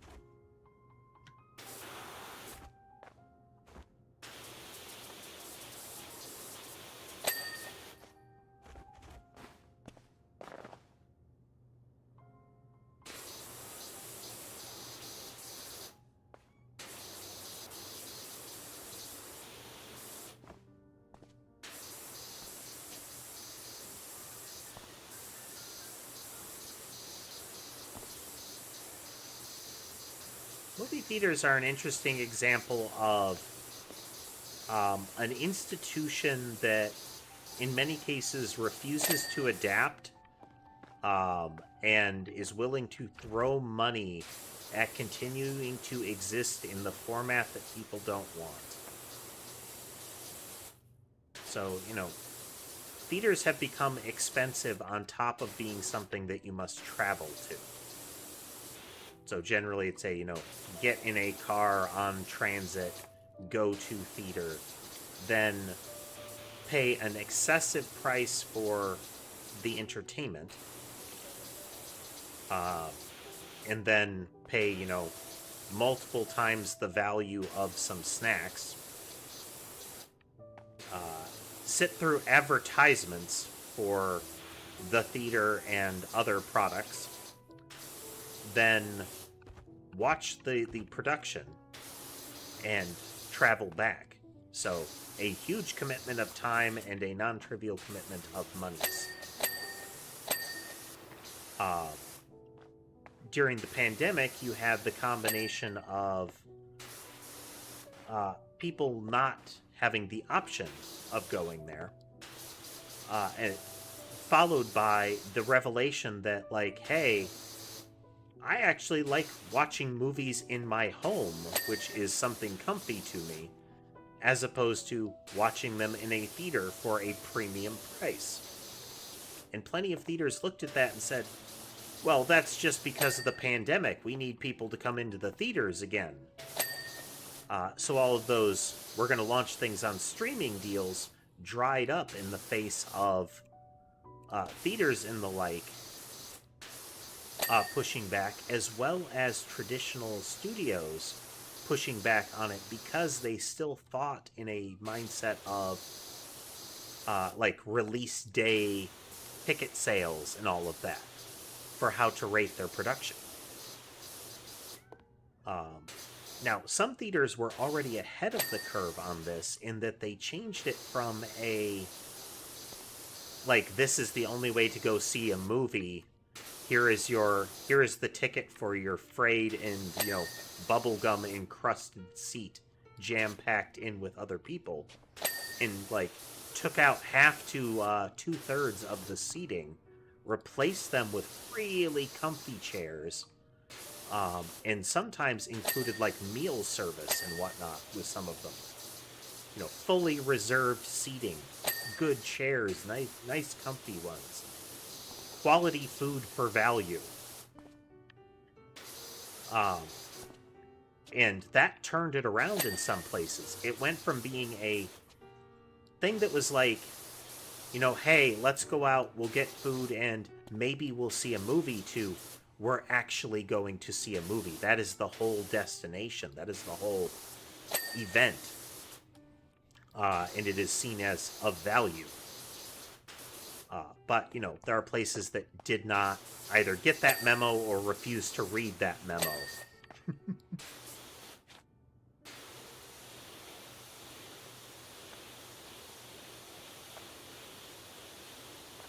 And that's going to range, either from we don't want to commit the resources to improve things, and we mustn't underestimate the I'm too lazy to improve factor, or too cheap to improve despite what it might actually gain 2 years down the road instead of next year.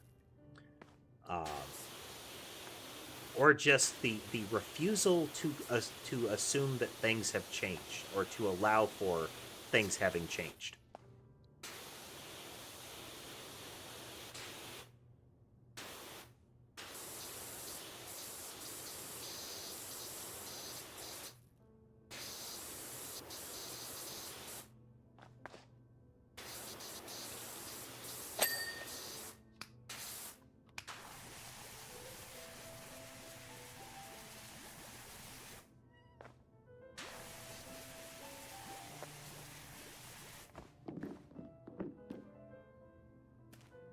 I send this up, do I get more room?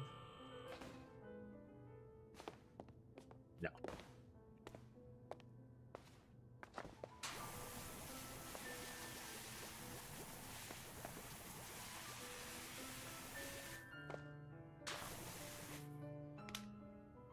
First time in this game that I think I've encountered the situation where it's not just awkward, it's like you can't actually fit in a space that you really want to be able to.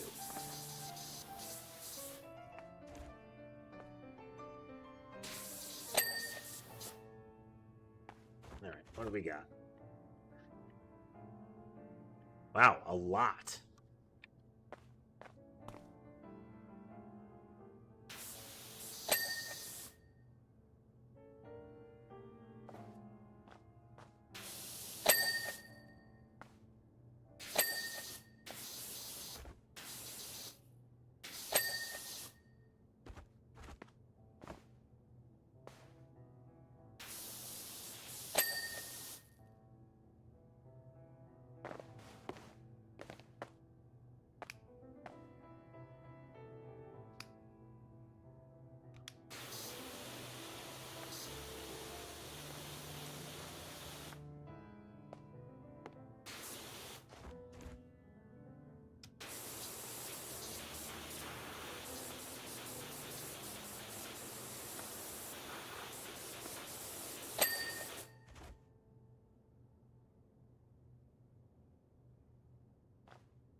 Missed all kinds of stuff.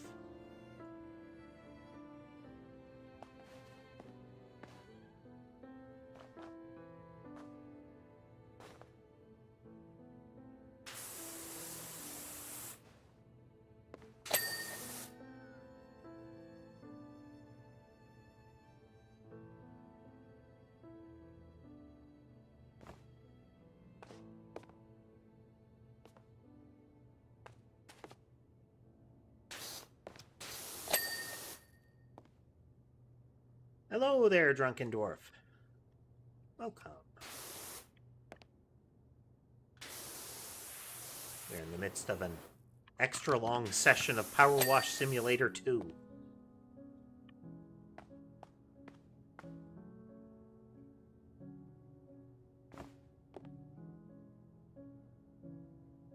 It'll be up on the top of it.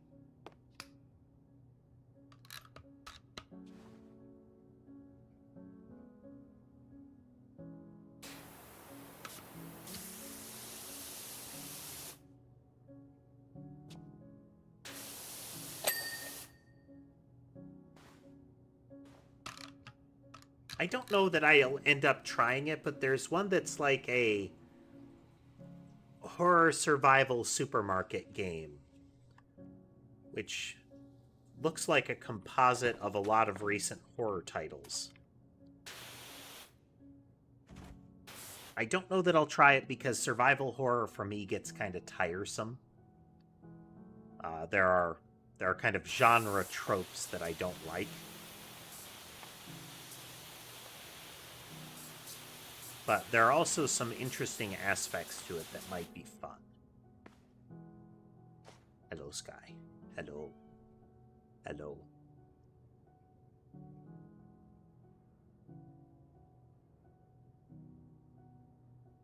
They are all very confused that I'm still streaming.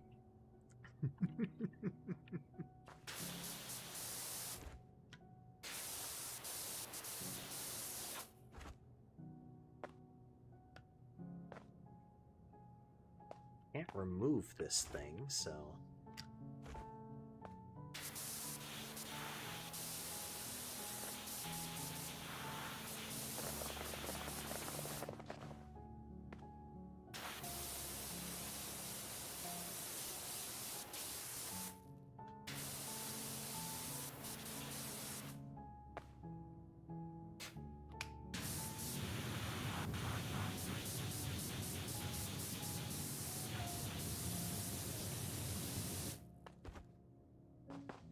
I have not heard of this, Drunken Dwarf.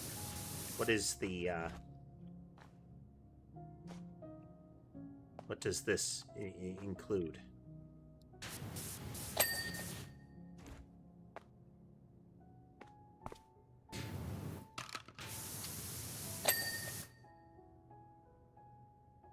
That one. There we go. Time lapse.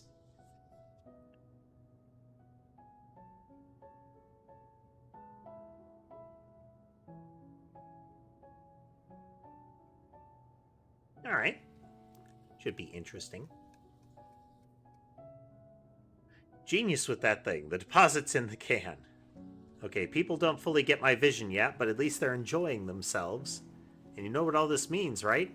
I can get straight to work on driving me up the wall about an all-terrain vehicle powered by the brain of a gecko. Yes, people will totally take that seriously. Thanks for coming. You already know from Lou at the gas station that since the new interstate opened, there's been next to no passing traffic here. So, in order to survive, we had to think on our feet and get folks to come to us. Which is why we're going to be converting our motel to the ultimate relaxation station. There's probably silly sticky notes there, Drunken Dwarf. That's kind of the catch-all for, like, images and videos and whatnot.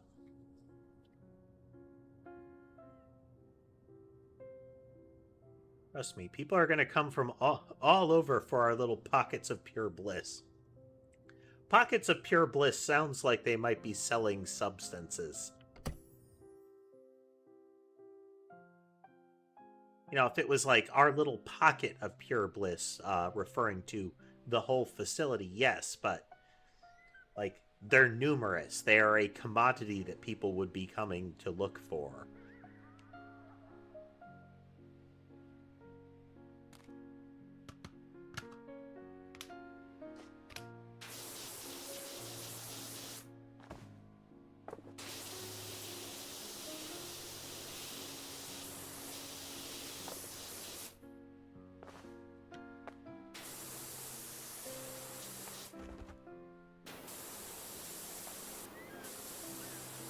I'll have to take a look.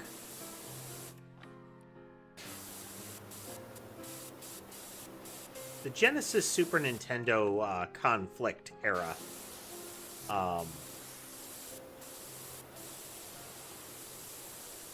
is both amusing for the advertisements that we got out of it, you know, if for no other reason than the phrase Nintendon't.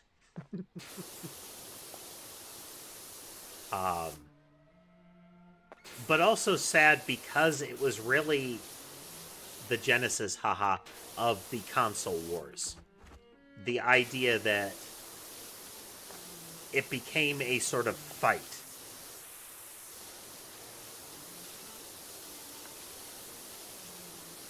And that has just carried on and on.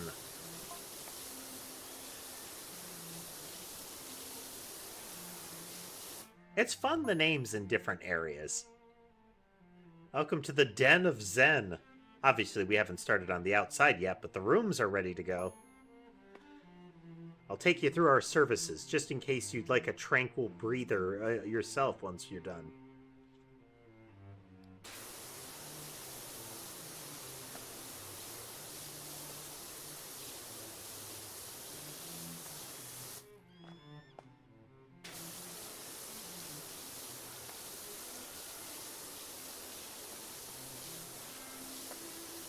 In the US, the original Sega was the Master System. And then, you know, as just mentioned, we had the Genesis as the next one.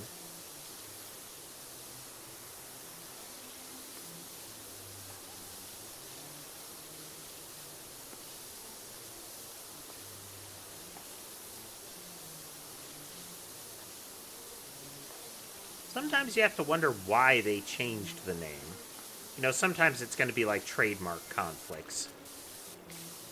Like, there's already one of these in this country, so we can't use that name.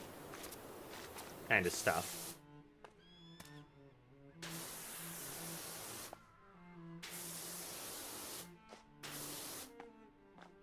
Then extra sad are when you get products and name changes that are expressly because it's clear the company doesn't think very well of the country it's going into.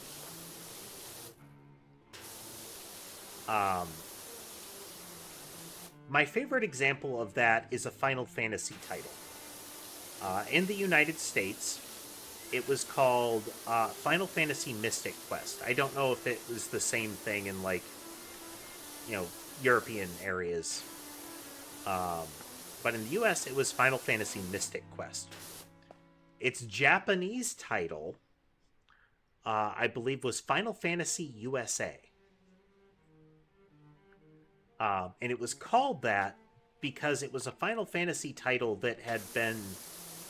I don't think they used the term dumbed down, but that's effectively what they said.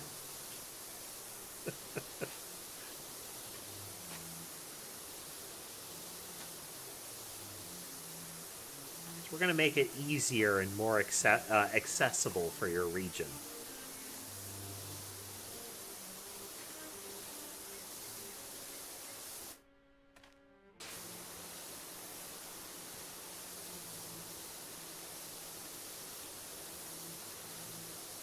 Which wouldn't be, you know, it wouldn't have been as bad if it was only released in this region because they thought it was a title that would sell better in that region and that it would be an accessible entry into the series. It's like, but no, you named it after the country. Like, that is absolutely a dig.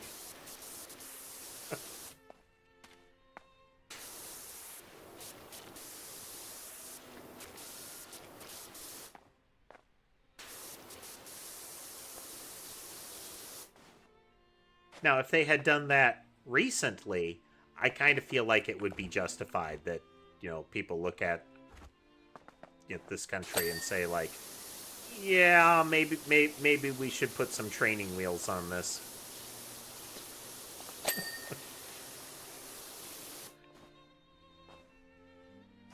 Want to overtax the little noggins, you know?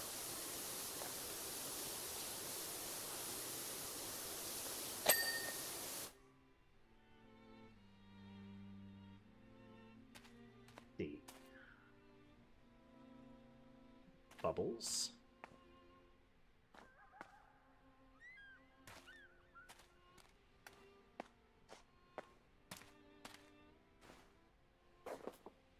Squeak. And there's Ulysses.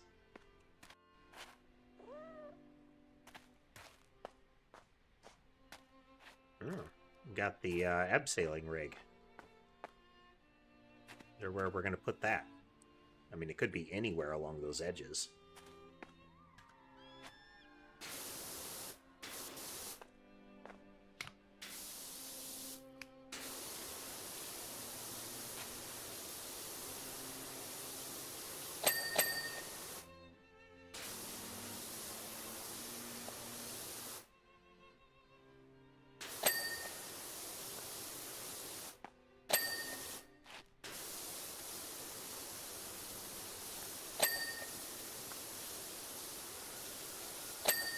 again, I mean, the excuse for some of the mess in these areas is like, okay, I get that you're saying that's what it was, but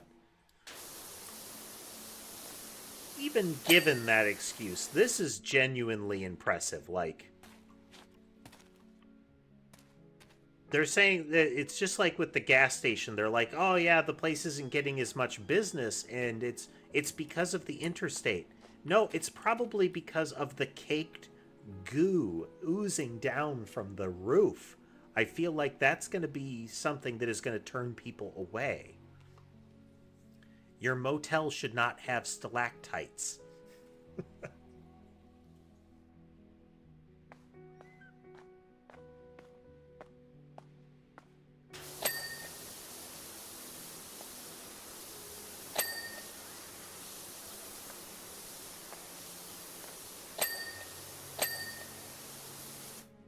You know, there's dirty carpet and questionable sheets and the like, and this is an abandoned building that you've put a sign out in front of.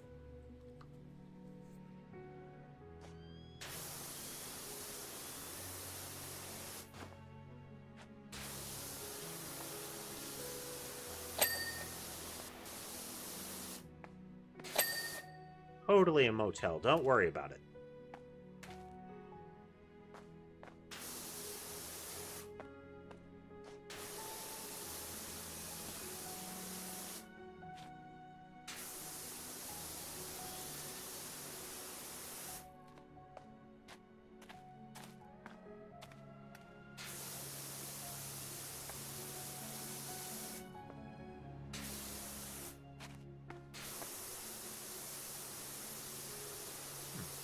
So at the gas station, they mentioned a gigantic vehicle that looked like, you know, a house on wheels.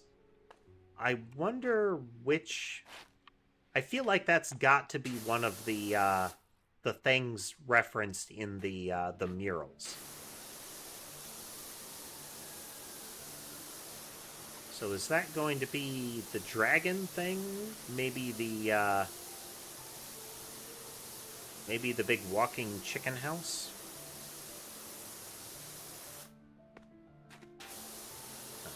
Dragon house, but had a chicken vibe to it.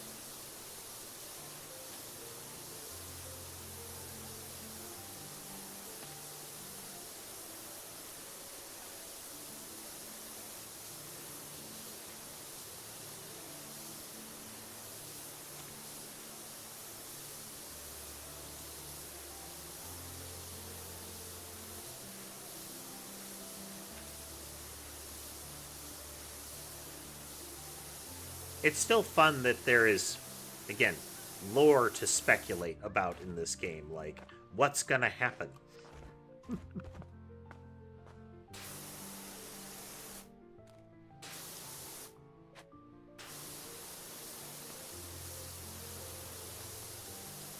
Because we.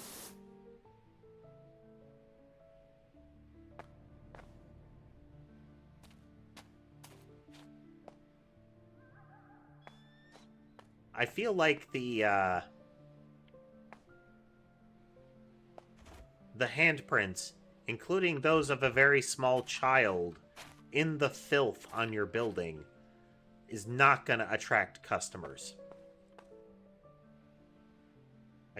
I feel like this is more going to be confirmation that the building is haunted.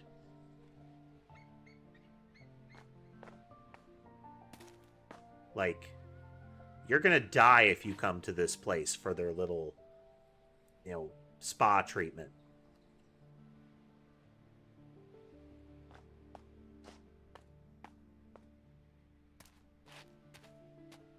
Because, I mean, they said that they got the rooms ready. Like, they're ready to go. They just need to work on the outside a little, and it's... What does ready constitute in this case? Like, what did you do on the inside that you felt that you could... that you would be ready?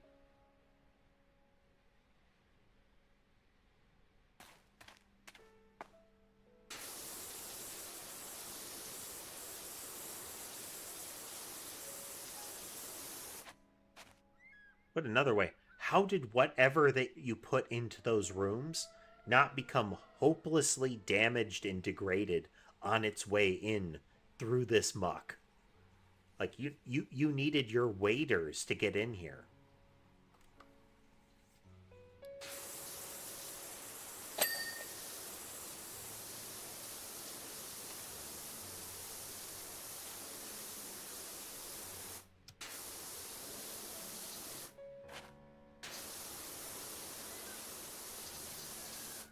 I mean, we can't really be surprised. Again, one of the early levels in the first game was a playground that was equally caked in filth. And the reason that you're there is that parents were starting to complain that their kids would come home from the playground itchy. It was so filthy that it was causing skin infections. And it was only because it had gone that far that they decided maybe we need to clean it at all. So I guess this is par for the course. This is something that you would sleep in. This is a place that you'd look at and say, yes, this is where I want to close my eyes and be unconscious for any period of time and feel safe doing so.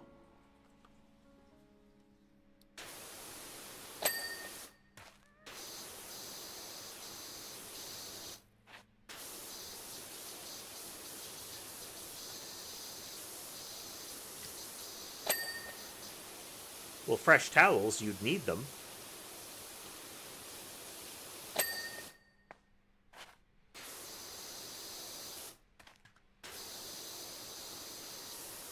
But again, I would have grave concerns about any sort of, like, fabric that I received in this place.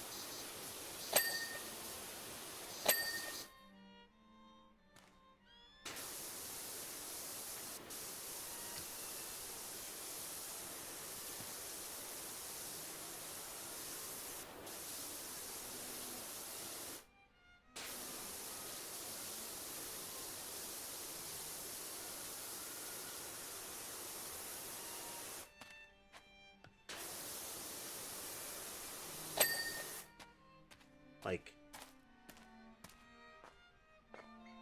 the pool has taken some, like, collateral spray from me going around it. But what must the water have looked like in here? Like, the algae must have been impressive. Like, solid coating. Frogs didn't need lily pads. They could just walk.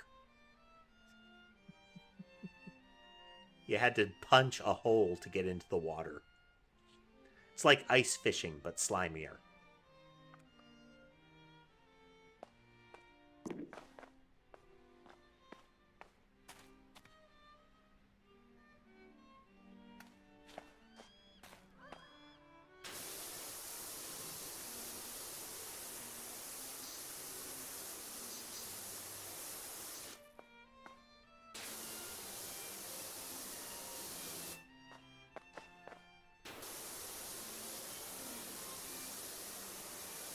I mean, it's not like middle of nowhere roadside motels are known for being high quality, but really.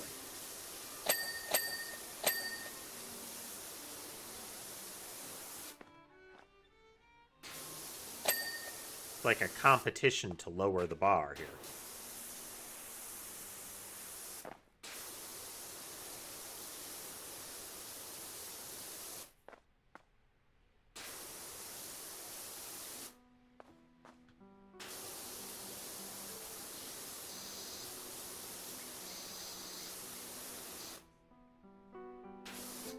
I mean, there's piles. It's not just a stain. It's not like, you know, the concrete has accumulated debris and whatnot that has caused it to be discolored. It's not like there's just, you know, dust and whatnot from the surroundings. That's goo. That's, again, that's piles of stuff that has accreted. It is accumulated beneath sills. It has dripped down.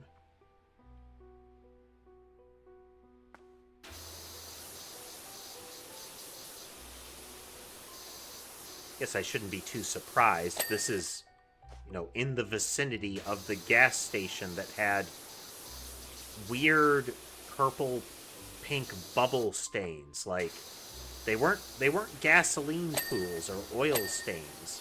They were in two strange places for that, and the gas and oil stains were presented as black, not neon pink and purple.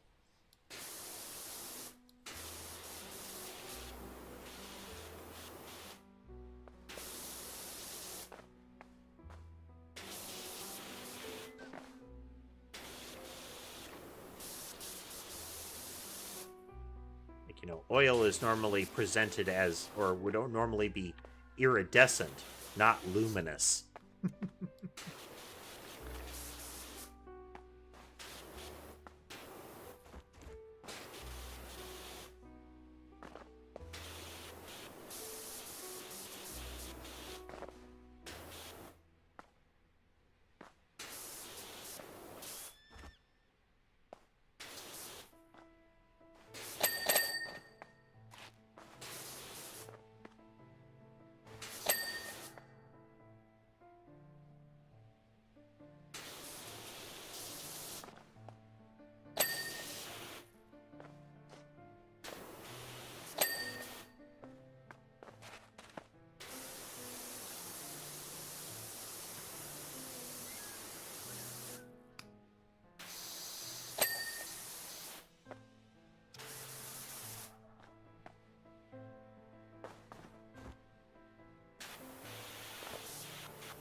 Persistence.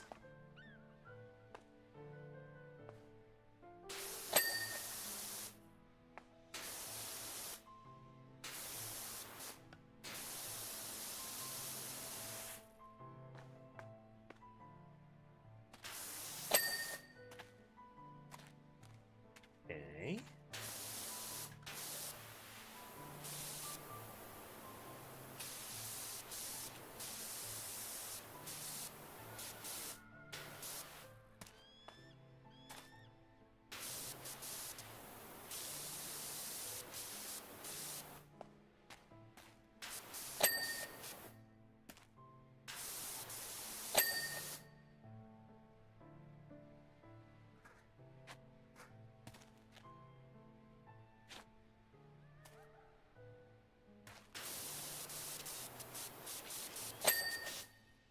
At least the thing's sturdy.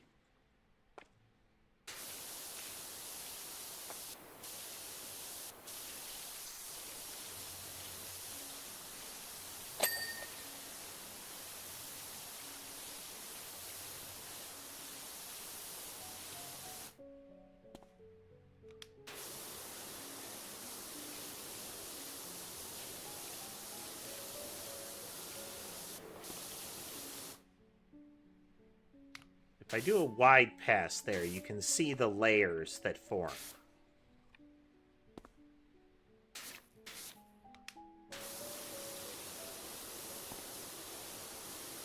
You can also see some of the debris kick up when we are spraying over it.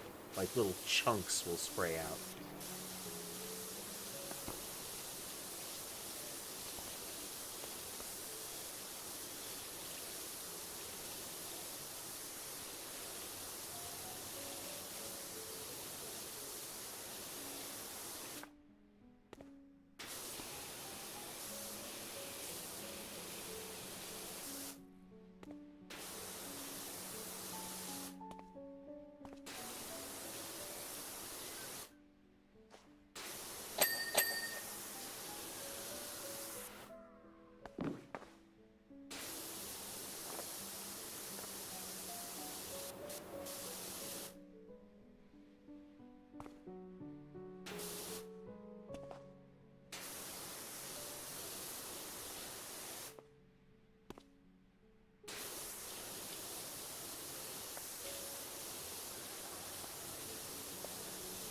I mean, simultaneously, the way that they're presenting this place is these are people that have adapted. or that are working on adapting. It's, you know, the way that we were operating before will no longer work. What do we need to do? Like, what could we do to turn this around? And while we don't know, you know, ultimately how successful the plan would be, it is at least something that they're trying.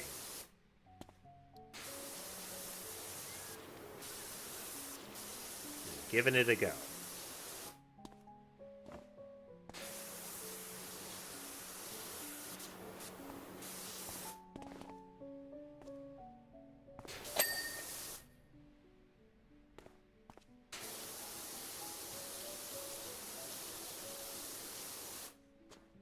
Just gonna bit thick on this wall here, so.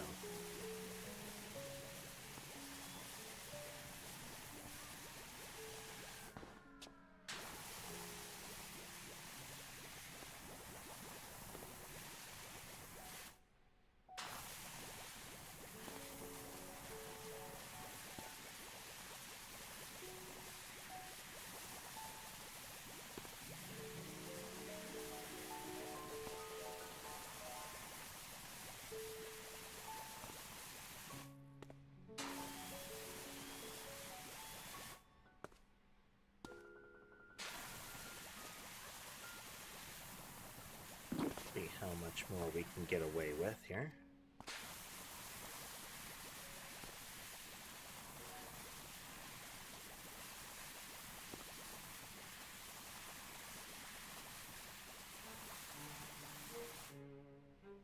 You can only have so much soap active at once.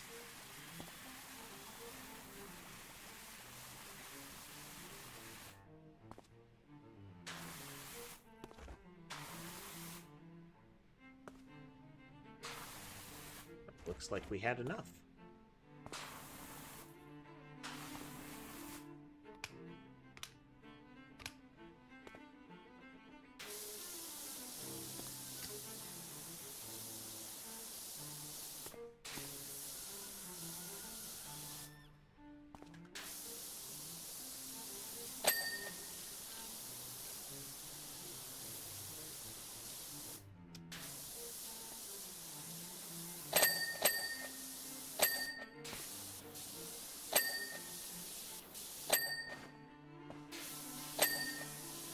Are very blue.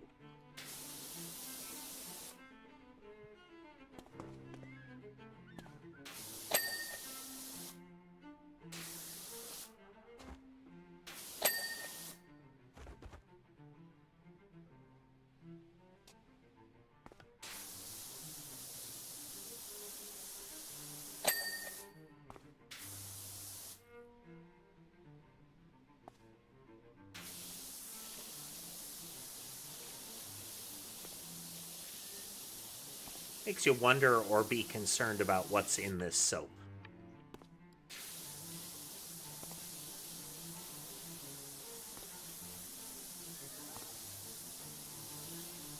Because it can dissolve just about anything. Condiments, dirt, all kinds of stuff.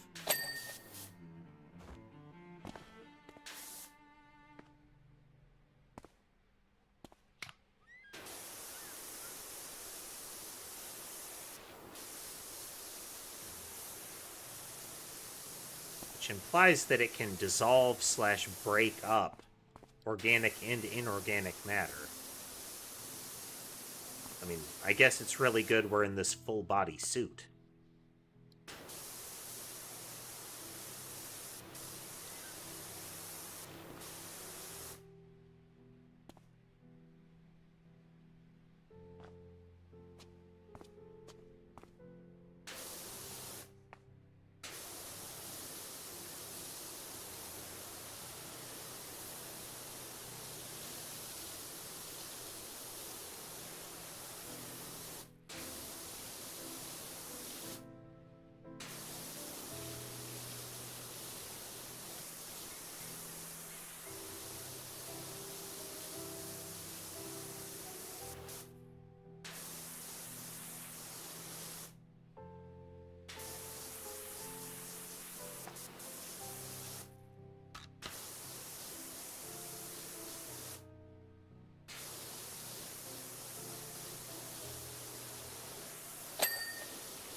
just yet.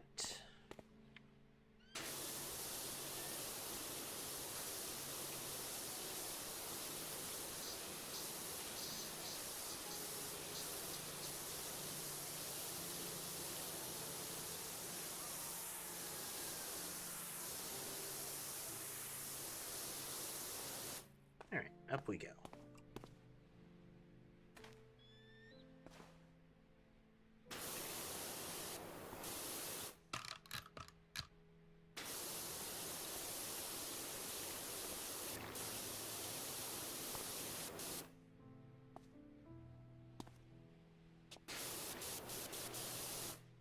It was the water impacting the surface, but it really sounded like the pile of muck went squish when I went through it.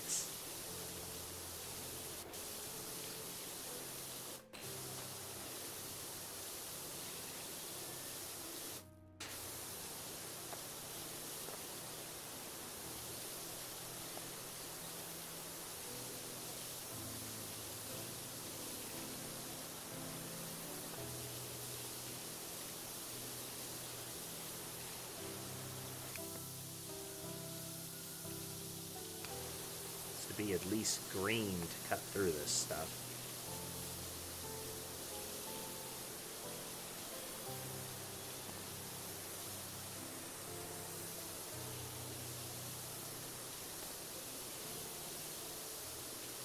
Probably cover as much ground on the concrete portion with yellow,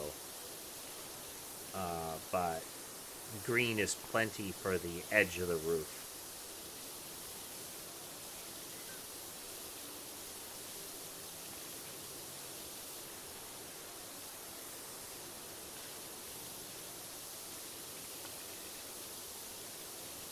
Probably looking at like 1500 territory before we can get the next washer. In our blue rooms, we have our economy option, River Blessings. Pop yourself on a sunken waterbed and let the sounds of the Kalakalama River wash over you. You might already be overly familiar with that sound, though.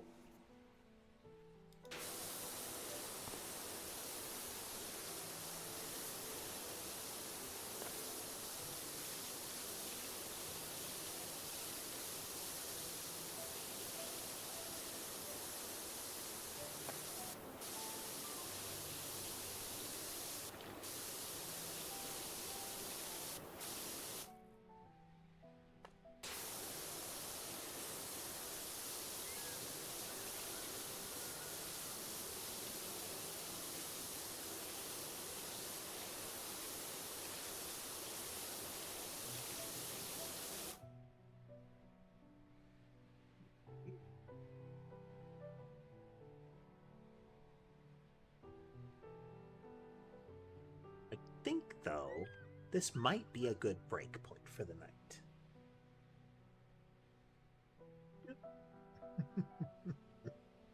We made a lot of progress, and we've been playing for quite a bit, so I think we can call it for now. Wanted to amp up the progress that we're making through the game, since we're going to be resuming our coding streams. So we need to make sure that we continue progress so that we're not playing this, forever. we got other things we want to touch on too. But yeah, I hope everybody had a good time watching with us tonight. If you like what you saw and would like to see more, remember to like, follow, subscribe, comment, all of that stuff. It helps the channel grow. If you'd like to consider financially supporting the channel, you can do so through Patreon, Coffee, platform-specific means like memberships, subscriptions, bits, and super chats, and all of that. Let me check. I do know that somebody did do a small super chat today. Where did they do that through? This one? Yeah. Local Therian did a super chat today, so thank you very much again. Oh, But with all that said, folks, the spiel has gone off the tracks. All right, though, folks. I hope the rest of your day is good, and I'll see you next time.